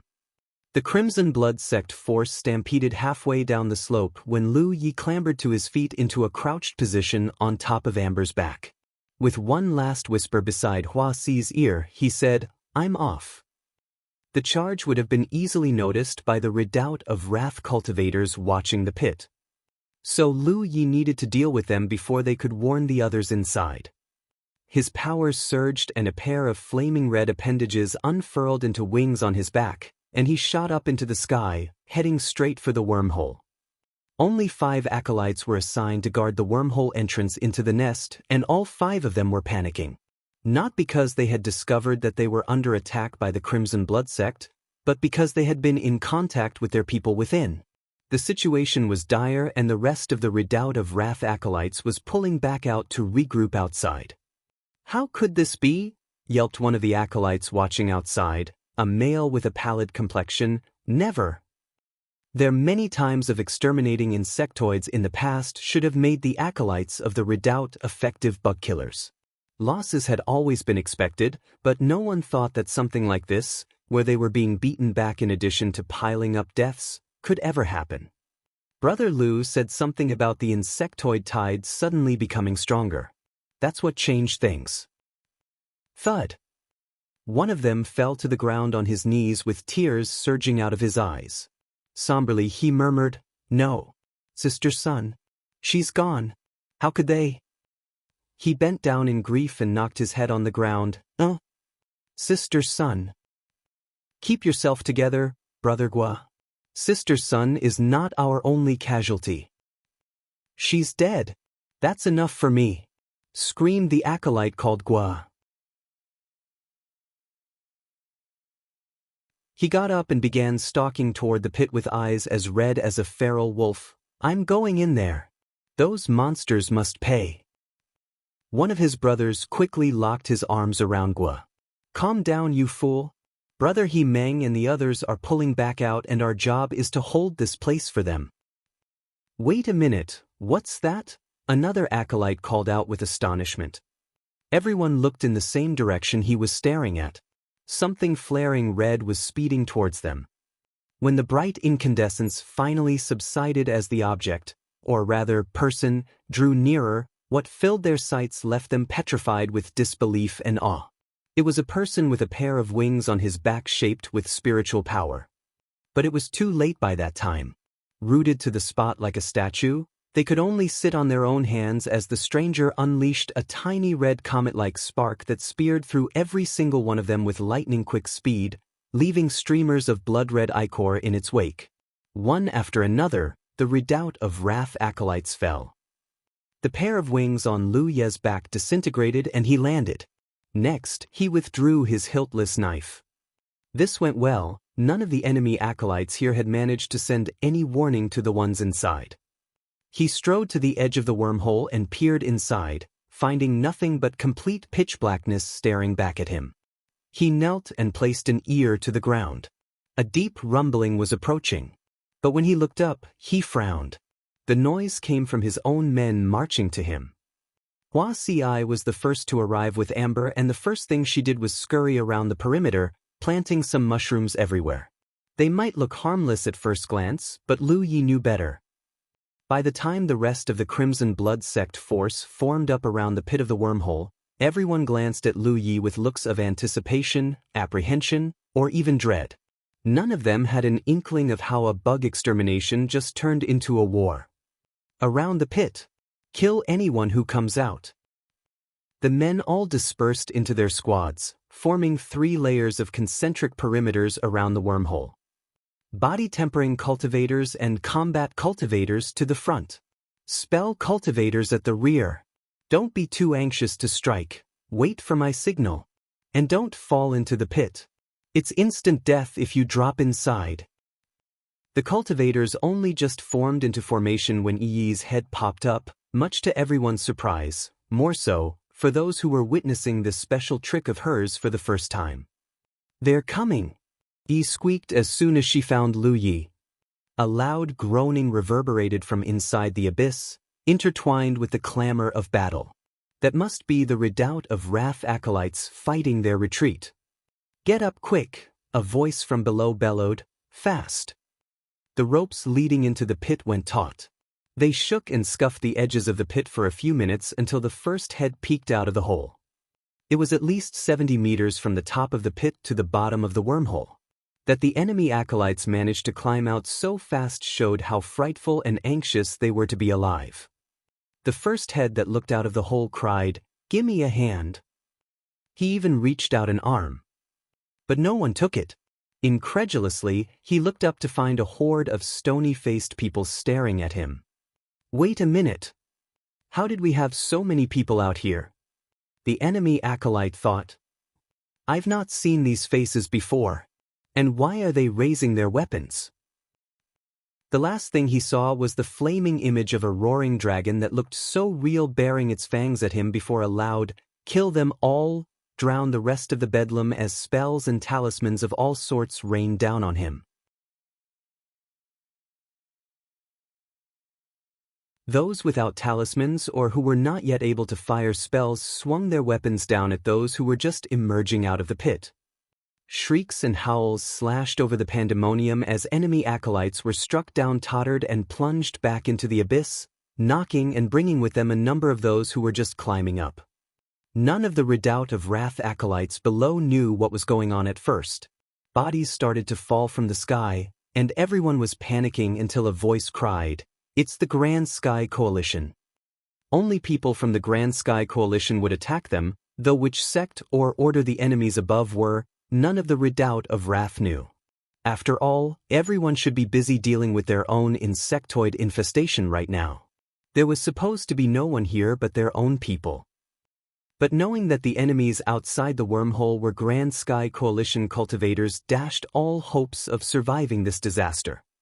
Caught between the hammer and the anvil, which were the Grand Sky Coalition cultivators and a horde of raging insectoids, none of them could ever hope to survive such odds. Down below the wormhole, near the entrance to the tunnels where the insectoids were pouring from, a combat cultivator was swinging his polearm in deadly circles, lashing down one insectoid after another in his bloody attempt to keep as many as his brethren alive. This was Meng, legate of the Redoubt of Wrath outpost in the battlefield and a 7th Order cultivator with more than 130 spiritual points unlocked. The sudden increase in the strength of the insectoid horde had caught them all unawares, disrupting the Redoubt of Wrath's original plans of the extermination. Beset by the string of failures that had cost several of his men their lives, Meng was forced to order a retreat. At least that way, he might be able to salvage what forces he still had, and they could lick their wounds while they made new plans. As a veteran of many insectoid attacks, he was sure that his men would ultimately prevail. But when he sensed waves of spiritual power and heard screaming and shrieks coming from behind, he knew something was wrong. He quickly demanded to know what was going on, and the reply came swift and speedily enough. "The Grand Sky Coalition ambushing us from above." Who on earth could that be? What depravity is this? Don't they need to contend with their own infestation? Even so, Meng immediately realized what dire straits he and his men were in. How were they going to survive this?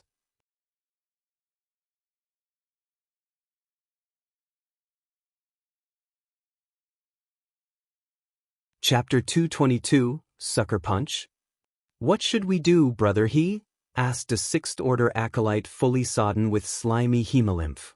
"How about we send word to Brother Chung to call for help?" suggested another. Unlike the Crimson Blood sect, it was standard practice for legates and prolegates to leave part of their force in the outpost to watch it while the rest headed out to deal with the insectoid threat. Outposts were a sect or order's main presence and symbol of power in the Spirit Creek battlefield, and the security of an outpost should never be taken lightly. In this case, the Redoubt of Wrath had almost 100 men watching the outpost while more than 500 were here inside the wormhole. Among the 100 watching the outpost was Cheng Bo, prolegate of the Redoubt and a cultivator fresh into the 7th Order. But with the outcome of this expedition now taking a terrible and disastrous turn, with the insectoids mowing them down and Grand Sky Coalition cultivators cutting off their exit, calling Cheng Bo for help really seemed like the best course of action. "He won't make it in time," Meng shook his head. The outpost was only just 10 miles away, but Cheng Bo would still need time to consolidate the needed resources for a reinforcement party, and that would be too late by then. "Fight with me," Meng growled, a hint of defiance and ferocity gleaming in his stare. He might not know who his enemies were, but he was a 7th Order and a veteran of many gritting battles. There was no way he would be daunted by the situation, and fighting their way out was the only way for any of them to survive, since the alternative was sitting on their own hands before they end up as bug food. Whatever had gone wrong, the insectoids had suddenly grown stronger, and the acolytes of the Redoubt of Wrath would have triumphed in this extermination if not for it. With no time to lose, Meng entrusted the fight to his men while he quickly selected a handful of 6th Orders to come with him. They reached the bottom of the pit more than 10 seconds later. A handful of fifth-order cultivators were there, half-crouched with their hands on their knees. One of them called, "Let's do this." At more than 50 meters away, Meng and the sixth orders bolted. As soon as they reached the fifth orders, the ladders cupped their hands around the feet of the runners and gave them a boost. "Geo!" The fifth orders grunted strenuously as one, pushing with all the might and spiritual power they could call upon. That gave Meng and the sixth orders the propulsion they needed to fly up and out of the pit. Meng immediately channeled his power. Reaching the top of the wormhole in mere seconds, the rancorous legate of the Redoubt of Wrath outpost was shocked to find faces staring down at him as he neared the opening of the pit. By the time he rose high enough to get a full view of the force that already had the wormhole surrounded, he spied a force of at least 600 to 700 men. What? So many? Meng was informed that Grand Sky Coalition members were waiting to ambush anyone getting out of the pit, but he was under the impression that the number of ambushers wasn't many since most other sects and orders, at this time, should be busy with dealing with their own insectoid infestation. That was why he expected to see just a minor drove of enemies, not an army of cultivators. Clearly, his assumption was misplaced. The 600 to 700 men that now had the opening of the pit surrounded were enough to make up the full complement of an outpost's force of cultivators. What the hell? Don't they have to defend their own outpost from insectoid attacks? Before he could even answer his own question, a pair of streaking lights shot straight at him, followed by a volley of spells and talismanic bolts. Shrieks and screams cascaded all around him. The sixth orders who came up with him weren't ready for the assault by the enemies that caught them by surprise, and all Meng could do was watch as his men fell back into the pit, one after another, like flies.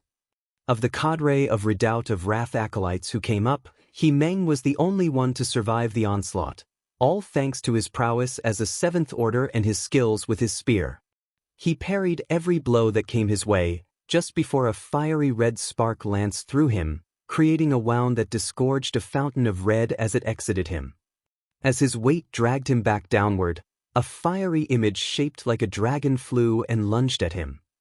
In the meantime, Lu Yi, who had been just beside the pit, mused aloud wryly, "That's a rather nice trick, these fellows." He could almost guess how these enemy acolytes managed to get out of the pit and what they were thinking of doing. But clearly, they had underestimated the number of people here. That was why they came up only to serve themselves up on a silver platter. Down below the pit, the fifth orders who gave Meng and his squad vanguard of sixth orders a boost watched as they rose up and came back down without even a second of stopping to fight at the top. In fact, Meng came back down with company, a fiery energy bolt shaped like a dragon snapping its jaw at him while it gave chase. Bodies tumbled to the ground in a series of heavy thuds, each of them crackling and burning in flame, causing the bottom of the pit to be filled with the odor of roasted flesh. But these were not all. Several more of those who were climbing up with ropes were singed by the flames and asphyxiated by the fumes, fell amid wails of despair and crashed down as well. "Brother one of the fifth orders cried, rushing over to help snuff out the flames. Any man weaker than Meng would have been killed already. He had just taken a hit from Lu Ye's hiltless knife before the fire dragon spell hit him. His hand shot up and seized the fifth order by the collar, and he hissed bitterly, "The Crimson Blood Sect. It's the Crimson Blood Sect." He had spied a snowy white tiger and a young man just beside it when he was falling back into the pit. Any legate worth his salt would have instantly recognized who it was. With that, his head hung limply between his shoulders. And so died Meng, legate of the Redoubt of Wrath outpost in the battlefield. The fifth order burst into tears. But there was no time for grief. With the Crimson Blood Sect sealing off their exit, the Redoubt of Wrath acolytes down here, without Meng and the sixth orders who had perished in their ill-fated attempt to secure their survival, were about to find themselves neck-deep in insectoids at any moment. Harrowing screams coming from those at the front told him as much. With no more sixth or seventh orders to keep the insectoids at bay, The remaining redoubt of Wrath acolytes down here could never prevent the fate of becoming bug food. Driven into manic delirium, a few of them began clambering up the ropes, clawing their way as desperately as their limbs would carry them. They would rather just die at the hands of the Crimson Blood Sect. The Fifth Order got to his feet. He tapped on his battlefield imprint and delivered a message. Next, he grimly took up his weapon and charged at the Insectoids. If he must die, then he would rather die at the hands of the Insectoids instead. Many followed in his footsteps. Terrible and heart-wrenching howls came from the bottom of the wormhole as the Insectoids feasted on the poor men and women stranded down below. More than 10 miles away, the message that had just arrived drained all color off the face of Chengbo, the prolgate of the redoubt of Wrath outpost. Caught between the Crimson Blood Sect and the unstoppable Insectoid tide, Meng had lost his life in the course of his duty, and the remaining redoubt of Wrath acolytes were facing certain death. He checked his battlefield imprint. To his horror, he saw with his own eyes how the names of the acolytes in his battlefield imprint vanished piecemeal. Chengbo crashed into his own chair with despair. The rest of the acolytes still manning the outpost began to realize what was going on as well. They swamped Chengbo with questions, but when they received not so much as a despondent and blank stare from him, they feared the worst. The expression on his face was enough to indicate that whatever they dreaded was indeed true. Crimson Blood Sect. Chengbo snarled, his teeth gnashing as blood filled his eyes in rage. As prolgate of the redoubt of Wrath outpost, Chengbo heard all about Lu Ye's exploits at the Battle of Golden Tip. In fact, Chengbo and Meng had discussed much about their new neighbor and had talked about how they should be prepared and wary of him. What an ungodly bunch of people, mused Chengbo at the time. 4 decades, they had not got any new acolytes. Then all of a sudden, when they had finally stumbled upon one, they found one who is obviously able to live up to that reputation. If that Lu Yi could defeat opponents well beyond his rank when he was only just a 5th Order, then there was no telling what incredible feats he would be capable of once he hit the 7th Order. To both of their amazement, Lu Yi turned out to be relatively quiet after his appointment as legate of the Crimson Blood Sect outpost. There was almost no development up until the Battle Royal of the Legates. If alone, they were confident that there was little to what Lu Yi could achieve. But what the redoubt of Wrath legate and prolgate did not know was this was only just the calm before the storm. Word about the Crimson Blood Sect that came in the aftermath of the Battle Royal of the Legates unsettled them both. Without warning, the Crimson Blood Sect had flung its doors open, receiving 100 initiates in one go, including 500 associate independents as retainers. That overnight maneuver instantly turned the Crimson Blood Sect into a force too formidable to ignore. Since that day, the redoubt of Wrath followed the Crimson Blood Sect's every movement with great interest, wary that they might attempt anything untoward. But the watchful vigil did not last long when both the legate and prolgate deemed that the Crimson Blood Sect's ambition did not stretch farther than just wanting to keep themselves to themselves. Never did they realize that this assessment could not have been any more disastrously erroneous. Just when the Crimson Blood Sect looked every bit the semblance of just a harmless group of people looking to live like recluses, they delivered a sucker punch out of nowhere, knocking the redoubt of Wrath dizzy. 493 cultivators, including their legate Meng, perished in barely 4 hours. Never had the redoubt of Wrath suffered such a devastating loss since its founding. I'll remember this, Lu Yi, and when the time comes, you'll pay. Chengbo's enraged howls rocked the whole outpost as the remaining 100 or so acolytes there mourned the demise of their brethren. In the meantime, the Crimson Blood Sect cultivators maintaining their watch of the wormhole were growing restless. Since that small skirmish, they had hardly seen any action, and all they could do was just sit by the edge of the pit while the screams and shrieks from down below slowly waned. And by doing absolutely nothing meant zero chance to farm more contribution points. Moments later, the cries were gone. Utterly gone. Next, came an endless litany of incessant buzzing. That must be the Insectoids. The Crimson Blood Sect force reeled with anticipation. They had been somewhat miffed and exasperated when he retrieved the nucleus of life from the nest of the insectoid infestation at their side, cutting short everyone's leisurely kill bugs to earn points frenzy. Now, the chance to do so again had arrived, by their own making, and everyone looked more than happy to start farming points again. "So, Brother Lu Yi," Qin Yu asked. The anticipation was almost written on his face. "Are we gonna fight our way down again like the first time?" The success of dealing with their first insectoid infestation had given the Crimson Blood Sect cultivators enough confidence to make another attempt. But to their dismay, Lu Yi shook his head. With a wave of his arm, he called, "We're retreating." Chen Yu could barely believe his ears. "Retreat?" "Yes, retreat." The 700-man-strong force rumbled away despite everyone's dubious incredulity. But be they acolytes, initiates, or associates, no one would dare to disobey Lu Ye's orders. The entire force withdrew back into the hills where they were waiting a few hours earlier, and Lu Yi returned to his perch at the top of the cliffs overlooking the rocky canyon. Retreat, he called it, even though they did not withdraw far enough. A quizzical Wuxia formed up to Lu Ye's side, asking, "What are you thinking of doing?" Lu Yi was surveying the growing mass of insectoids in the canyon. Quietly, he muttered, "We may have just, with our own hands, created horrors out of our deepest nightmares." "What do you mean?"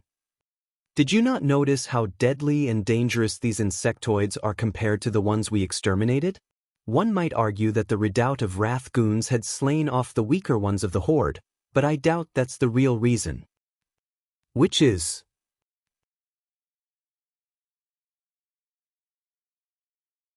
Brother Baxian had warned me about this. During the course of exterminating the insectoids, we must never, under whatever circumstances, allow the insectoids to get their hands on any human cultivator dead bodies. Obviously, I guess there are other reasons other than just the sheer amount of energy stored inside a cultivator's body. But the bottom line remains unchanged. Once the insectoids consume a human cultivator, they will become incredibly stronger.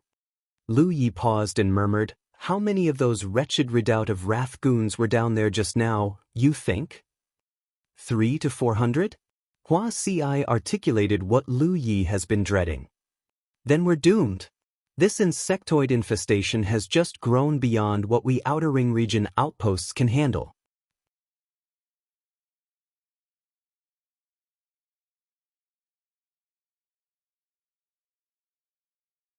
Chapter 223, Playing Both Ends Against the Middle. One look at the insectoids and one could imagine how dangerous these invertebrate monsters were. Those just the size of a man's fist were only as harmful as chickens, while those as large as a man's head, second and third order cultivators would still hold them back. But the kind almost as tall as a man would need more caution to deal with. These were 6th and 7th order insectoids. And so many of these 6th and 7th order kinds teemed among the growing swarm of insectoids that slowly crowded the whole canyon in just the span of a few hours since Lu Yi and the Crimson Blood Sect retreated into the hills. Everyone could only silently give thanks that they did not enter the wormhole. There was no dispute that these insectoids were much, much stronger and more dangerous than the ones the Crimson Blood Sect had just exterminated. An expedition into the wormhole would most definitely be a doomed one. And these were just the ones outside. Needless to say, the ones inside the nest and guarding the nexus must be even worse. For all everyone knew, there could be an army full of 8th order insectoids or even 9th order ones inside. Lu Yi gave Wuxia some quick instructions before he vaulted himself onto Amber's back. Everyone watched as he rode away, heading straight into the canyon.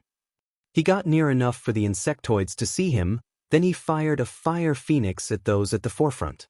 The fiery bolt shaped like a bird smashed into the insectoid mob, and several came rolling out of the conflagration, roasted and charred. Sensitive as ever to spiritual power, the insectoid swiveled at Lu Yi the moment he fired his first spell. The entire throng of insectoids swarmed straight for him like an unstoppable tide, their sickening susurration a constant indication of their insatiate appetite. Amber roared as it carried Lu Yi, bounding and scampering in circles around the mouth leading into the canyon to make sure that they were catching more attention from the insectoids while Lu Yi fired his spells again and again at the approaching horde. Naturally, more insectoids pullulated towards him with gigantic spider-like insectoids spewing threads of silk in their vain attempt to capture him. The rest of the Crimson Blood Sect force watched from their position, feeling apprehensive and concerned for his safety, being spectators who witnessed how Lu Yi had ridden down alone and the entire insectoid swarm surging towards him after he had done enough to catch their notice. What in the world was Lu Yi thinking of doing? No one knew. He made circles around the canyon, leading the insectoid swarm behind him, and the ruckus he caused attracted even those who initially did not give chase. Such was the peculiar bond the insectoids shared that they could communicate in ways that only their kind could fathom and understand. Hence, it was usual that if one was provoked, the rest would follow. The multitude of insectoids remained hot on Lu Ye's heels, following him northward as quickly as their legs could carry them, leaving the canyon bare and bleak as every new insectoid that popped out of the wormhole immediately joined the northbound throng. A bird's-eye view would have yielded the sight of a long serpentine parade of insectoids that was elongating all the way from Lu Yi to the pit. So it works, huh? Wuxia muttered under her breath, genuinely astounded. She was skeptical when Lu Yi told her about his plan.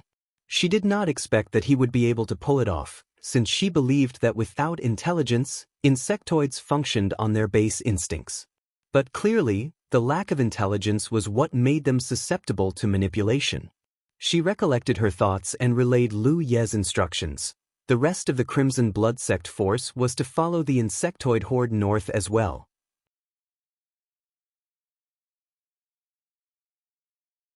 Their destination, the Redoubt of Wrath outpost more than 10 miles away.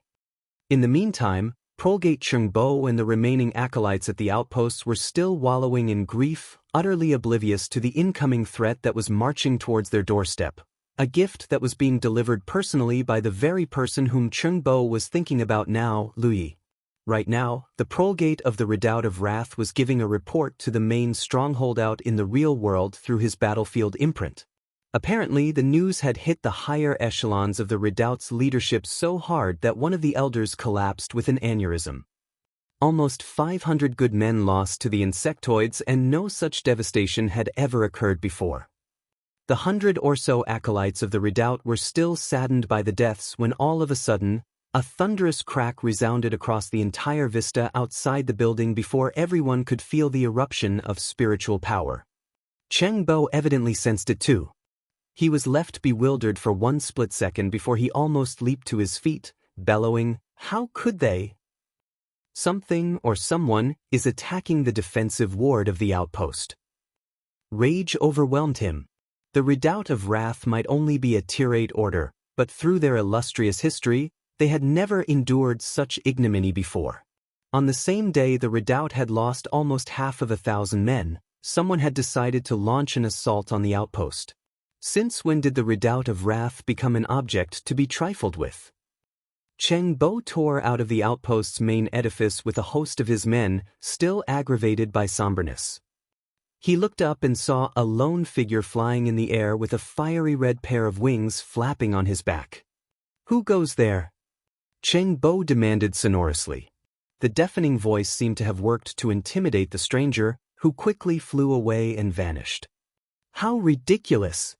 Chengbo cursed, still completely unaware of what was going on and what that stranger's motives were. "Be Brother Cheng!" cried a shaking voice behind him, the acolyte's face fraught with horror and disbelief. Those are insectoids. We're under an insectoid attack." Chengbo began to realize something was amiss. He gazed into the distance, and there it was, an endless jet-black trail of insectoids winding all the way from the direction of the canyon toward the outpost. His face went white as he finally grasped the severity of what had just fallen into his lap. For the insectoids, creatures driven only by an unquenchable hunger, to make such a purposeful beeline for the outpost was impossible. Like a disease, insectoids only moved further away from their nest in a concentric pattern. Without motivation or provocation, they would only look for the nearest source of sustenance. But what if they were being driven here like mules with a carrot? Crimson Blood Sect bastards. Chengbo roared, all that anger, resentment, and frustration swelling in his chest erupted in one tempestuous outburst. He would not have felt so disgusted if the Crimson Blood Sect had marched up to his doors themselves instead. There was no reason to grudge each other personally just because they belonged to opposing factions. But for the Crimson Blood Sect to cut off the exit of his people and cause the deaths of He Meng and the rest of the Redoubt of Wrath acolytes, before driving the entire Insectoid horde right to his doorstep was nothing short of despicable. Chengbo could confess that for all his life of cultivating his arcane skills and power, he had never, ever, encountered anyone so depraved and vile. Whoever was capable of something so heinous must have insides completely blackened with sin. What are we supposed to do now, Brother Cheng? The Redoubt of Wrath acolytes were on tenterhooks. The stranger who had landed a blow on the outpost's defensive ward earlier was gone, but the Insectoid horde remained persistent in its advance as the monsters began to crawl around the edges of the defensive ward, feeding off its energy. The magical energy channeling through the ward made it a real buffet of sustenance for the Insectoids. The present number of Insectoids feeding on the magic of the defensive ward was not nearly enough to fully deplete its power, yet. But the ward's defenses would eventually crumble if given enough time, with more and more Insectoids emerging from the endless stream leading straight from the nest. Those who are manning the defensive ward, make sure that it's holding. The rest of you, come with me. Chengbo barked his commands. With the rich spiritual qi in the atmosphere of the battlefield, the defensive wards of outposts rarely ceased, since the wards could consume spiritual qi from the air to maintain their operation. No further supply of spiritual power would be needed for the wards to run in a passive state. In fact, more complex defensive wards could even store additional amounts of spiritual power for future use. Hence, under most circumstances, a defensive ward operating passively would immediately activate during the event of an invasion, during which its operation would begin to consume spirit stones. Some outposts, especially the more affluent and powerful ones, had more than one defensive ward that linked up into a larger defensive arrangement. That way, the multiple wards would complement one another to maintain the integrity of the overall defenses during the event of a breach.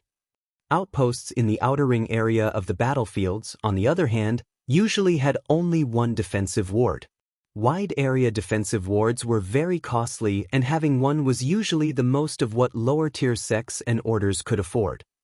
Especially since defensive wards can seem like glass hammers sometimes. Weaker and minor sects and orders situated in the outer ring areas of the battlefield were rarely under attack and did not actively seek to invade each other. Hence, when the Mystic sect launched attacks on the 9-star clan back then, the entire battlefield was shocked. As if an invasion was not bad enough, the Redoubt of Wrath outpost was finding itself facing imminent destruction and ruin at the hands, or rather, the claws, of an Insectoid horde now besieging the outpost. Nothing like this has ever happened before.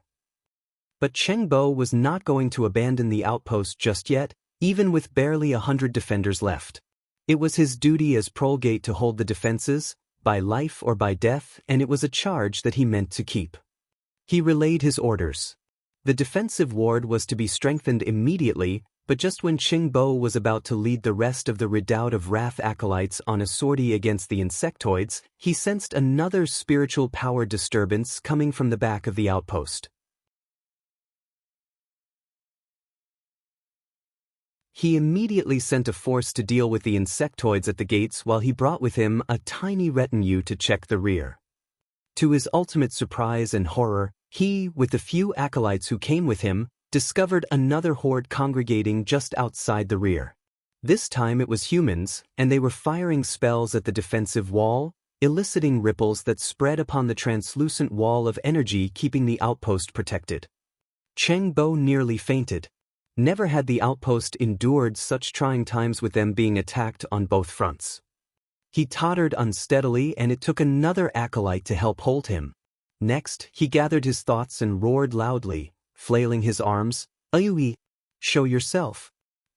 He could barely recognize any of the faces from the invading army of cultivators, but he was sure of one thing, that they must all be Crimson Blood sect.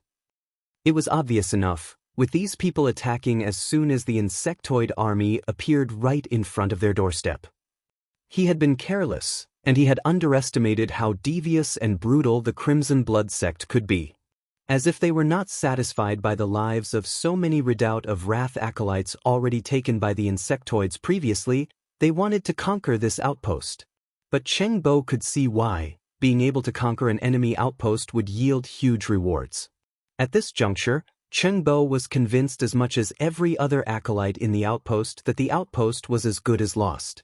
If it were just the Insectoids or just the Crimson Blood sect force, then there might still have been a way to save the outpost.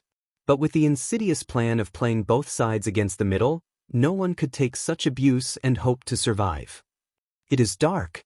Everything now seems dark, Cheng Bo mused in despair. How dare you do something so heinous, you Crimson Blood sect scoundrels? Are you not afraid of retribution? One of his acolytes howled belligerently. As if you have been kind and generous to us before.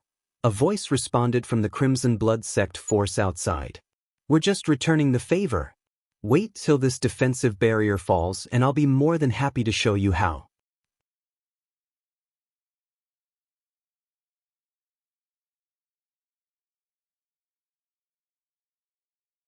Chapter 224, Successful Seizure.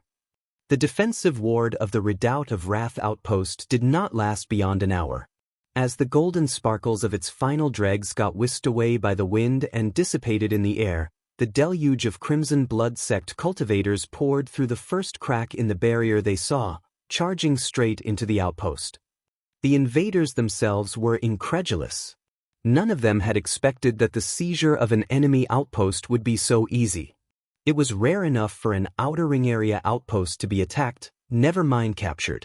Yet here they were, after barely an hour, and the enemy outpost was theirs for the taking. The defenders, Redoubt of Wrath Prolgate Cheng Bo and the remaining 100 or so acolytes, were nowhere to be seen. He had led his men in a retreat to the real world of Jianghu, preferring to risk his future prospects rather than jeopardize his own precious life. Never once a staunch believer of slogans such as, "to the death," and the like, Cheng Bo liked his life and he would not even need to waver between the choices of defending the outpost with his life and saving his own hide. Dying meant losing everything, at least that was what he always believed in. The Crimson Blood sect force captured an empty outpost save for the Insectoid horde which was beginning to overrun the place. And Lu Yi already had a plan set in place. Chen Yu was already at the forefront, leading a band of Third Orders and above to meet the Insectoids head-on. Those who were weaker immediately fanned out and dispersed, clearing every room and chamber they could find and sacking the outpost clean. Lu Yi and Hua Ci both veered somewhere else, the outpost's sanctum of providence. The latter placed a hand on the Divine Opportunity column and used her privileges as Prolgate of the Crimson Blood sect to strip away all the enhancements. Lu Yi was only there to make sure she was safe. He had known from Li Baxian that the process needed time and Hua Ci would be defenseless during that period, hence Lu Yi wanted to come along just in case. Hua Ci shut her eyes while she worked. In the meantime, Lu Yi strode and found a large chair that he sat on before he deposited a spirit pill into his mouth and began chewing. Next, he tapped on his battlefield imprint and started to look for something. He had kept the marks of all ally legates and prolgates that he had the chance to fight side by side with during the battle royal of the legates, and some of the outposts of these friendlies were nearby. Among them was a certain order known as the Athenaeum of Finality, whose outpost currently stood near the outpost of Clan Feng. As it turned out, the Athenaeum of Finality outpost was due east of the Clan Feng outpost, which was itself also due east of the Crimson Blood sect outpost. That would place the Clan Feng outpost right in between both Grand Sky Coalition orders. The scholarly-looking Ding Yushu had spoken to Lu Yi about a possible alliance during their encounter in the Battle Royal of Legates. But Lu Yi was too hard-pressed to commit to anything yet since he did not have enough manpower to raid a pantry, let alone invade the Clan Feng outpost. But now that the chance had presented itself, Lu Yi decided that it was time for him to hold the Athenaeum of Finality legate to his promise. The seizure of the Redoubt of Wrath outpost had been surprisingly easy, and that prompted Lu Yi to conceive the notion of taking down Clan Feng too, vanquishing both opposing factions in one fell swoop. His power has been seeing improvements by leaps and bounds. It would not be long before he would have to travel to the inner ring areas of the battlefield if he wanted to progress further. Hence, if he could eliminate the threat posed by Clan Feng prior to his departure, then he could rest easy knowing that the outpost would be safe even in his absence. Even so, whether his plan would work would first depend on the Athenaeum. Clan Feng might be a Tier 9 order, but capturing its outpost wouldn't be as easy as seizing the Redoubt of Wraths. The bulk of the latter's force had perished due to the Insectoids, whereas Clan Feng's strength was very much intact. The caveat was apparent. Lu Yi would first need to secure the Athenaeum's support before he could attempt an invasion on the Clan Feng outpost. That would mean that a no from Ding Yushu could immediately kill the idea in its crib. Lu Yi found Ding Yushu's mark and delivered a message. "How are things going, Ding?" A reply came speedily enough. "Everything's fine at my end. We're pressing steadily into the Insectoid nest as we speak. It won't be long before we're done here. Do you need help, Brother Yi? I can spare a few of my men." "It's all good. I'm contacting you because I have a proposal." "A proposal?" an incredulous Ding Yushu uttered when he saw Lu Ye's message. What proposal could Lu Yi have hatched when he should be busy dealing with his own insectoid infestation? Lu Yi ended his lengthy conversation with Ding Yushu with a pondering look on his expression. Outside the outpost, Qin Yu and his contingent of cultivators were maintaining a perimeter, holding off the insectoids from inundating the outpost. The insectoids at the front were just the tiny and weaker ones, plus a handful of stronger ones which Qin Yu and his men could still resist for now. But they could not be expected to hold out for long. The long trail of insectoids leading from the wormhole 10 miles away was hardly stopping, and it would take more than just several cultivators to fully mow them down. "I'm done here." Hua Xi's voice broke Lu Ye's train of thought. The look she was wearing indicated success. The extensive amounts of enhancements on the Divine Opportunity column of the Redoubt of Wrath outpost showed just how glorious and historic it had been, despite being just a Tier 8 sect. Just the affluence of spiritual qi in the atmosphere alone was thicker than that of the Crimson Blood sect outpost. Lu Yi and Hua Xi might have reaped enough bounties from their participation in the battle royal of the legates to improve things at their outpost, but it still didn't come close to competing with the boon of this place. That made coming here to strip away the enhancements one of the prime objectives of capturing this fort. Even so, the process of stripping away enhancements from a Divine Opportunity column was bound to incur unwanted collateral damage. Nevertheless, the gains were still huge indeed. Lu Yi paced towards Hua Xi and told her the new devilry he had just come up with. Hua Xi stared at him. "Are you sure about this?" As if taking down the Redoubt of Wrath wasn't enough, now Lu Yi has set his sights on Clan Feng. "There's no harm in trying," he shrugged. "Might as well give it a go." "That was what you said before. No harm in trying. Now look at what happened to the Redoubt of Wrath." Hua Xi mused sardonically. That was exactly what he said before when he was trying to downplay his motives, and the Redoubt of Wrath really took the brunt of his shrewd design. Hua Xi began to feel somewhat sorry for the Clan Feng outpost for the calamity they were about to face. The 2,000 Demon Ridge outposts could only blame their luck for building their outposts so close to the Crimson Blood sect.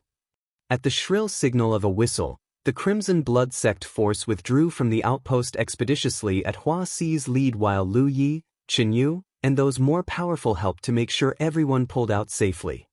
Within moments, Qin Yu and the others found a chance to slip away too, leaving Lu Yi to face the insectoids alone.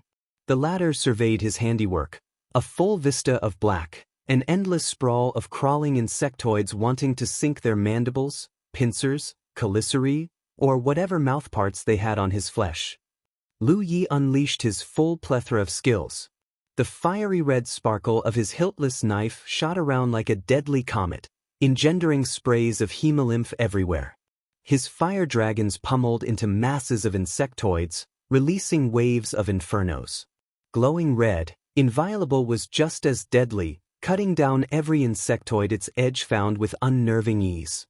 Everything Lu Yi was doing, he was certainly making sure that the insectoids could see him and only him. Satisfied that he had done enough, at last, he unfurled his wings, and he took to the air. He landed almost 100 meters away where Amber was already waiting. Lu Yi fired another fire dragon for good measure, and the resultant trace of spiritual power was enough to make every insectoid look his way. Lu Yi thrust an arm in a certain direction, and Amber began speeding that way. In the meantime, Lu Yi retrieved another flask of mystic fruit cider and gulped down everything to restore the spiritual power that he had expended. Qin Yu gazed at Lu Yi scampering off. Wait a minute, where is he going? That was not the direction of the outpost. Nope, not yet at any rate, replied Wuxia. Now, everybody, come with me. She got up on her wolf golem and led the Crimson Blood sect force onward. At the same time, inside another insectoid nest deep underground, the acolytes of the Athenaeum of Finality gave one final push, ending the infestation at their end with the slaughter of the remaining insectoid monsters. That would last another 2 hours until Ding Yushu finally walked up to the nexus and sliced it open to retrieve the nuclei of life inside.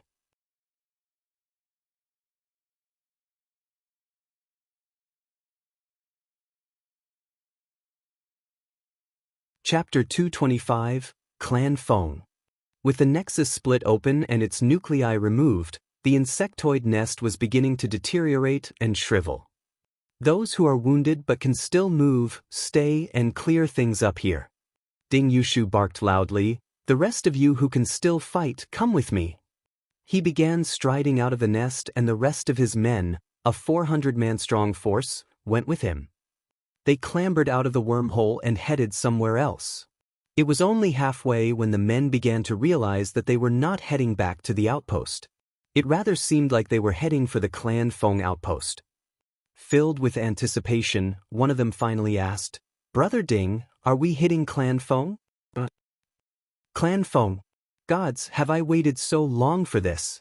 The last time Zhang and I fought with a bunch of Clan Feng goons, we killed one of theirs.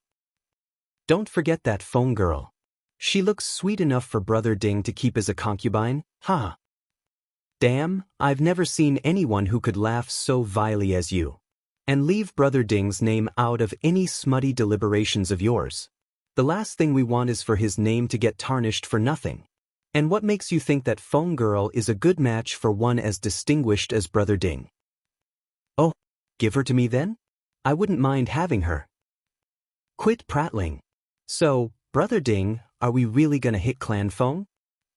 The notion of launching an assault on the Clan Feng outpost was like a jab of adrenaline to the battle-weary men who had just survived a gritting skirmish against the insectoids. Clearly, the beef between the Athenaeums and Clan Feng's acolytes must be more brutal and personal than just the simple enmity of being on opposing sides. As if fate had had a hand in this, every outpost in the Spirit Creek battlefield would always be near 2 or even 3 other outposts, and at least one belonged to an ally faction. Understandable, if fate or maybe even the heavens had a part in this, for outposts surrounded only by outposts owned by enemy sects and orders would never be able to allow any of its acolytes out for fear of being attacked. That would be detrimental to the growth of the order's future generations. Right now, Lu Yi was looking at his map, studying the positions of the nearby outposts, and noticing that if 2 ally outposts could join forces, they could form a force formidable enough to take down any enemy. Of the 3 outposts near the Clan Feng, 2 belonged to the Crimson Blood sect and the Athenaeum of Finality respectively, with the last formerly occupied by the Redoubt of Wrath. With the Crimson Blood sect outpost virtually empty in the past, Clan Feng could devote all of its resources to the Athenaeum of Finality. On the other hand, the Athenaeum could hardly boast the same luxury. Their hands were tied with having to handle the threats coming from not 1, but 2 enemy outposts. The usual fisticuffs were pretty much the most they could afford to incur, for if anything were to escalate into an all-out skirmish with either side, the other enemy faction would intervene to make life hell for the Athenaeum.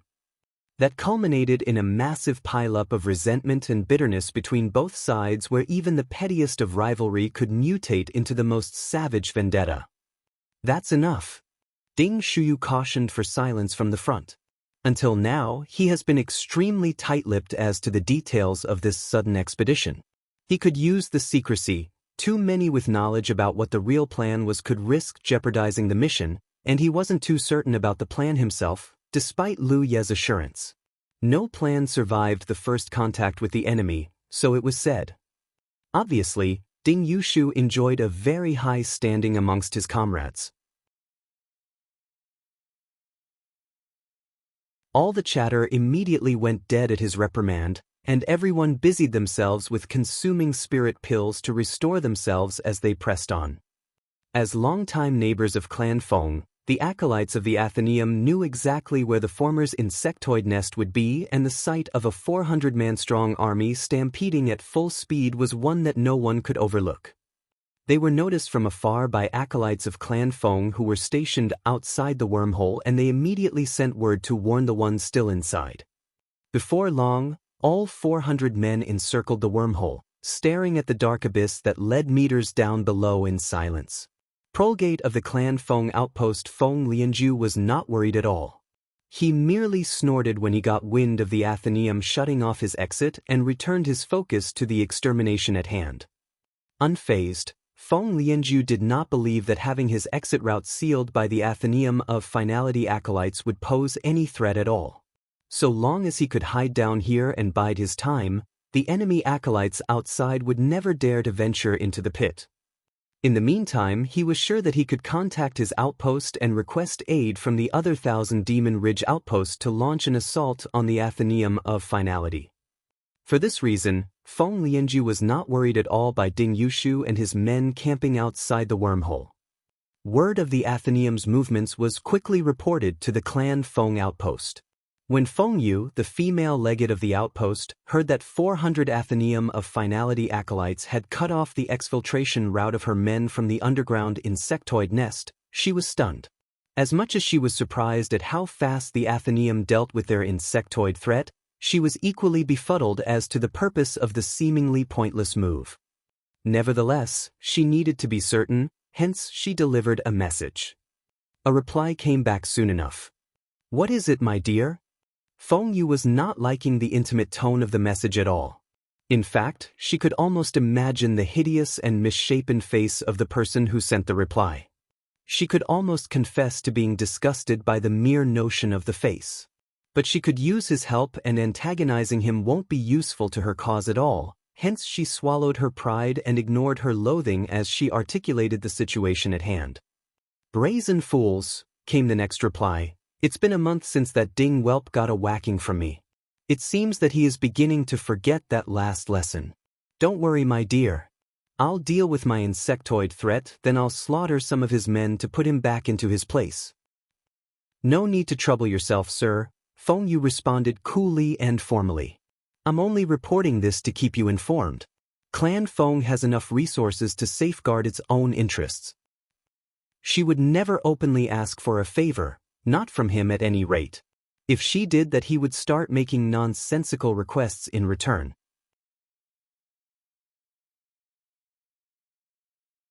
If his side were to suffer any losses in their skirmish against the Athenaeum, heavens knew that he might demand compensation from Clan Feng instead.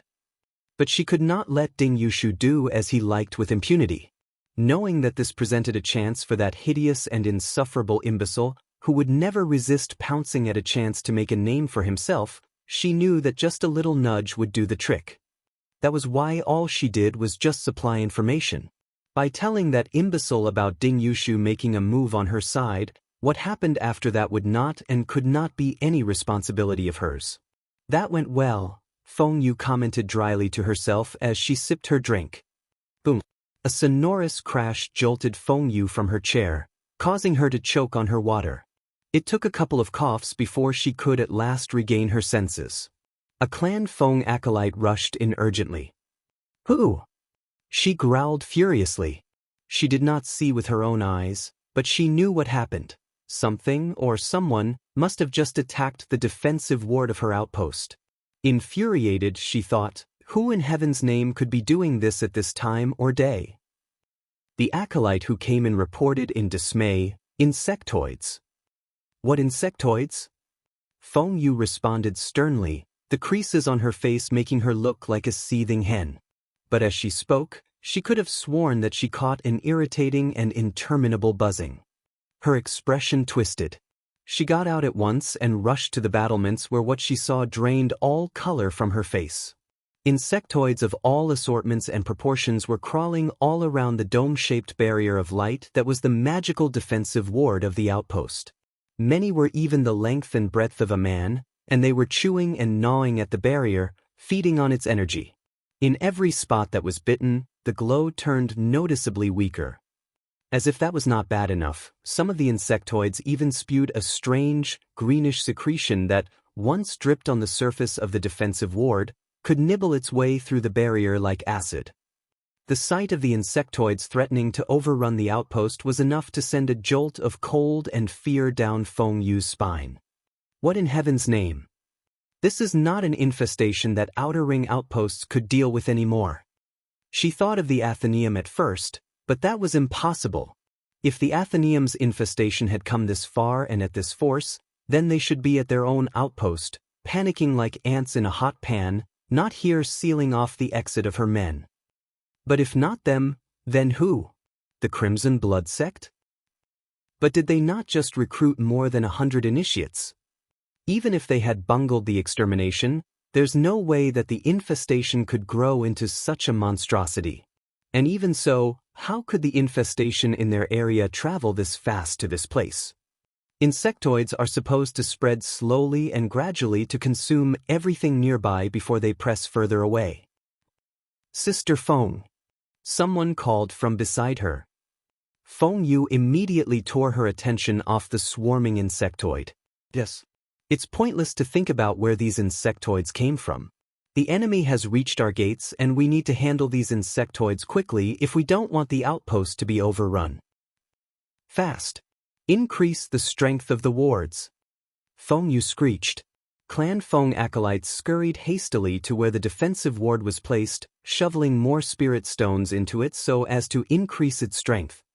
3 miles away from the rear of the Clan Feng outpost, the 700-man host of the Crimson Blood sect force waited quietly just below a descending slope. A group of such size would have easily been noticed under normal circumstances.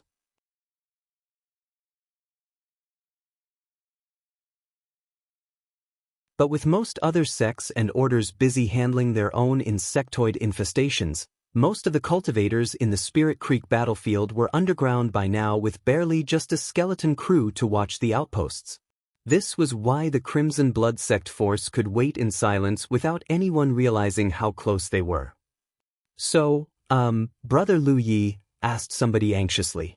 Capturing the Redoubt of Wrath outpost was thrilling enough, especially for those who had just tasted their first success.